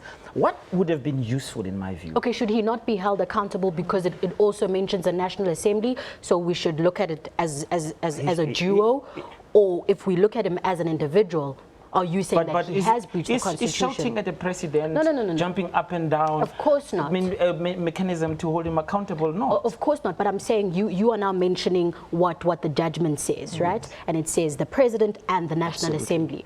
So let's look at that. Are you saying that they now need to be held accountable as a duo, and only then will the opposition's comments or what they have to say relevant? Absolutely. I mean, that will be done, then it will make sense. Otherwise, it's hypocritical, right? I mean, all of you are being found guilty, by the Constitutional Court. But my view is this. Look, we have serious things in this country, serious matters to deal with. If the EFF disrupted the parliament and the president by saying to the President Zuma, give us land, give us free education, give us the minimum wage of 12,500 workers died for in Marikana, deal with the health question, free education. If this was the issues they stood up and argued for, it would make sense. But this is frivolous. This shows that, in fact, the opposition parties in this country are interested in regime change, not in addressing the core questions that affect our nation. The ANC has been let off the hook by this, in my view, incapacity and childish behavior of the opposition parties. We can talk about how, for instance, even the president's speech, which in many ways it has got right indications, right indicators. However, if you look, we are 23 years later into democracy. You need a different sense of how things are going to happen. I'm not sure we're there yet. So, Tindi, I totally agree with that. And you saying that it's 23 years, the opposition, being the EFF, I'll leave the DA out for now, they've only been there for, 2 years? So we can't even pin it on them. We need to now focus and not digress and say, okay, what were the contents of the State of the Nation address? What is it that the president should have said? How is it going to impact the person on the ground? And something that you mentioned earlier on, which Lulu asked you, was a land question. For example, the expropriation issue. Government has power. The ANC is in power. Do you think it's done enough? Because it seems like it hasn't, and it's not like it doesn't have the power. So are we afraid of taking back and saying this is fair, it was taken, and now it needs to be given back? Is that process just too slow? Yeah. The ANC has been very disappointing on the land question. And this is, as a result, I think, bad advice that it gets, including this expropriation bill, as we say. If you read it, you'll see that, in fact, it again avoids a direct confrontation with landowners. Here's the point. All the land in South Africa is stolen property from black people. What you need is simply to return that land to its rightful owners. Of course, I mean, white people who will benefit, will give them, like, okay, you're a citizen, also you deserve something, we'll do that. But there is no sense on this question. The policies which are there, and Section 25 makes it impossible. That's why I saw the 12 points of the ANC, which the president's speech is by and large also based on that. It says we will return land using the Constitution. That is a little bit like saying, let's go into a fight, but then I actually bind my hands, because the Constitution as it stands right now, and we can have a big debate about it, in our view, is it says you have to buy back the land. It might say take some things off, but ultimately, and you look at all the judgments already that has come dealing with the issue of compensation, it's going to come down to market value, meaning that we must buy back our land. There's no ethical reason for us to do so. But now, Angela, just on that point, is it not a case of avoiding violent degradation, where we have a situation like what happened in Zimbabwe, for instance, a couple of years ago, and it's still taking place? Is the government not trying to avoid a situation like that? Because everyone is South African. Everyone who is here is a South African. And to own land, regardless of how it was gotten, at the end of the day, the people who own the land have used the land and cultivated the land. And what should happen going forward? It's a little bit like if I steal your car and I, put new tires and the nice things in the paint, and I use it to make a business. And then when you say you want your car back, I say, wait, I've made your car more beautiful, therefore it belongs to me. No, that logic does not follow. The president is correct to say there is no possibility of economic freedom for black people, no dignity, no freedom without land redistribution.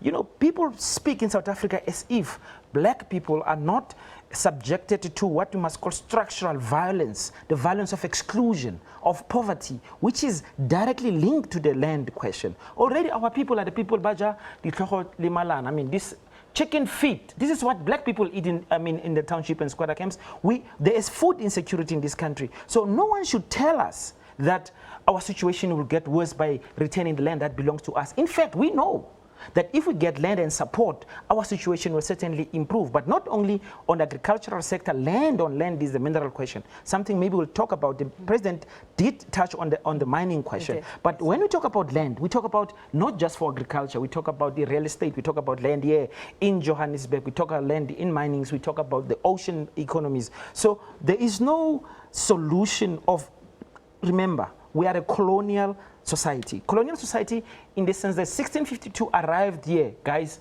from Europe. They enslaved us, stole our land. We have not resolved this question. We can't move without addressing that question. So the land question must be addressed by any means necessary. Even if it means maybe for 2 weeks don't have pap and fleece.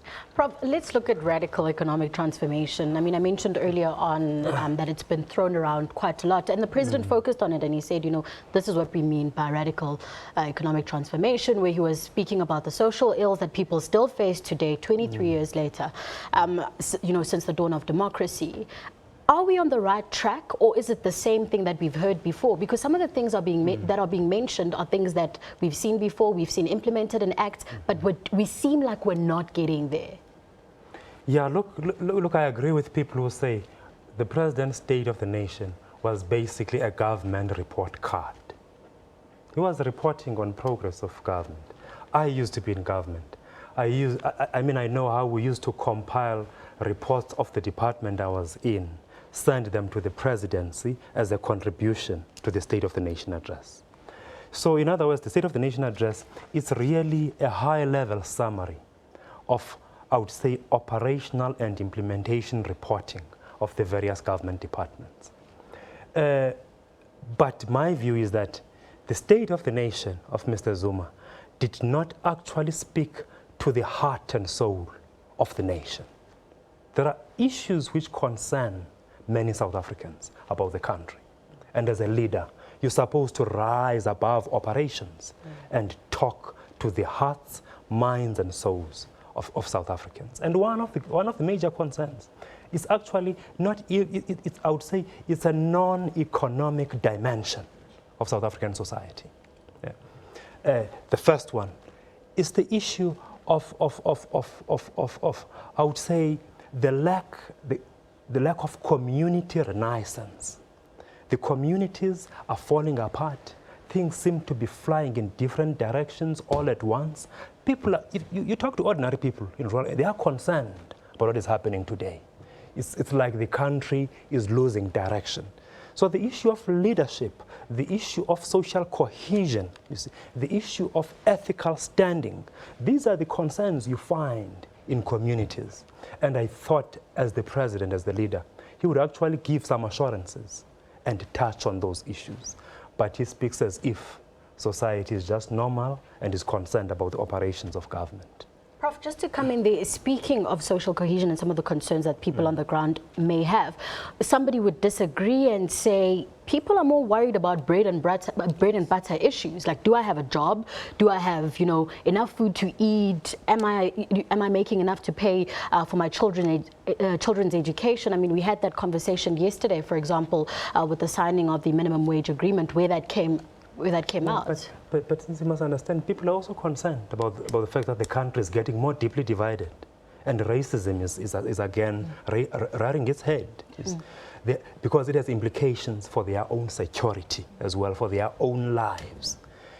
Of course, including bread and butter issues. But where is the balance then? How does the president and government balance that and ensure that people do get the message across of, yes, this is what we've been doing operationally as government, and this is what we promised the previous year, the previous Sona.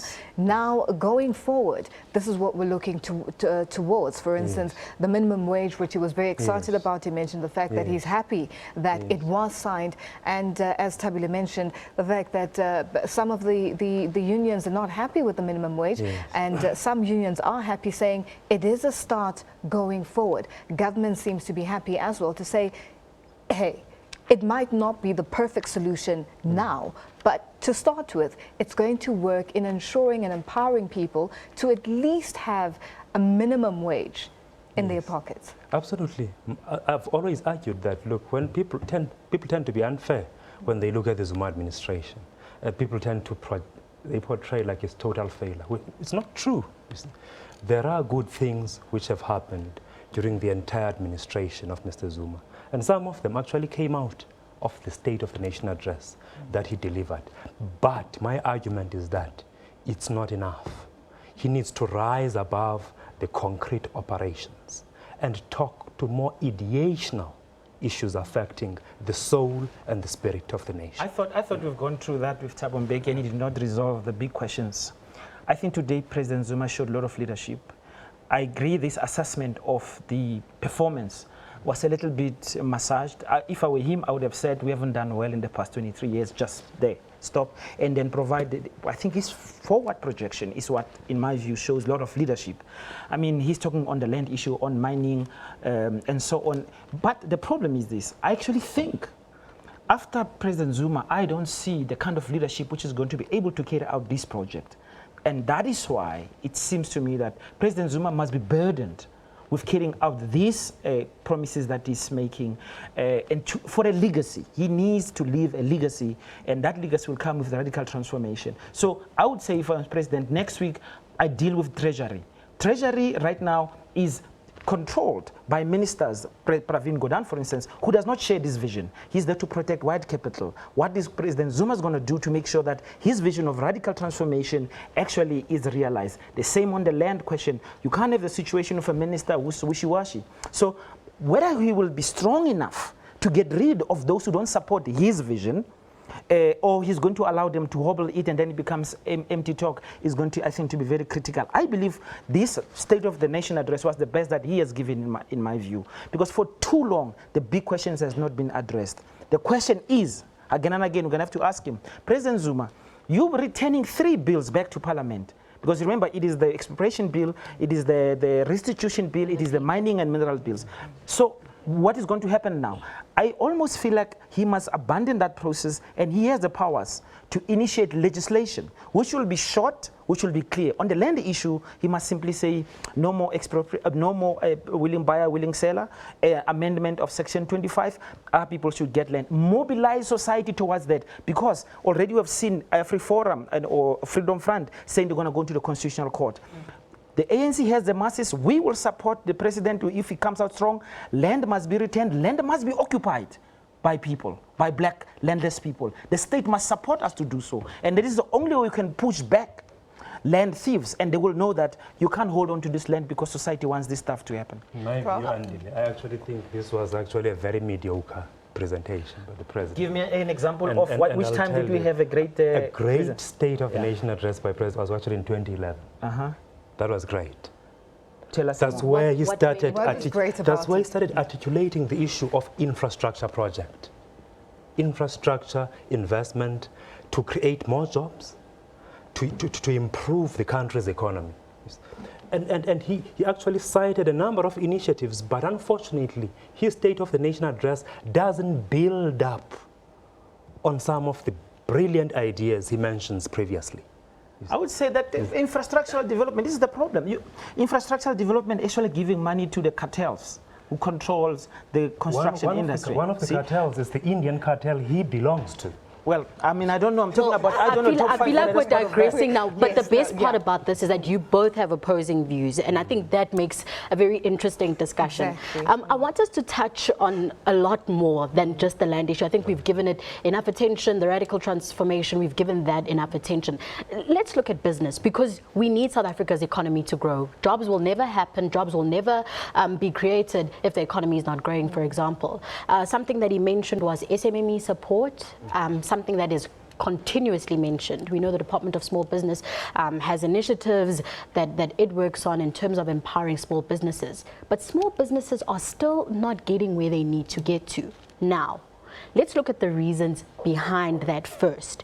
Is it an issue of the big guys, without mentioning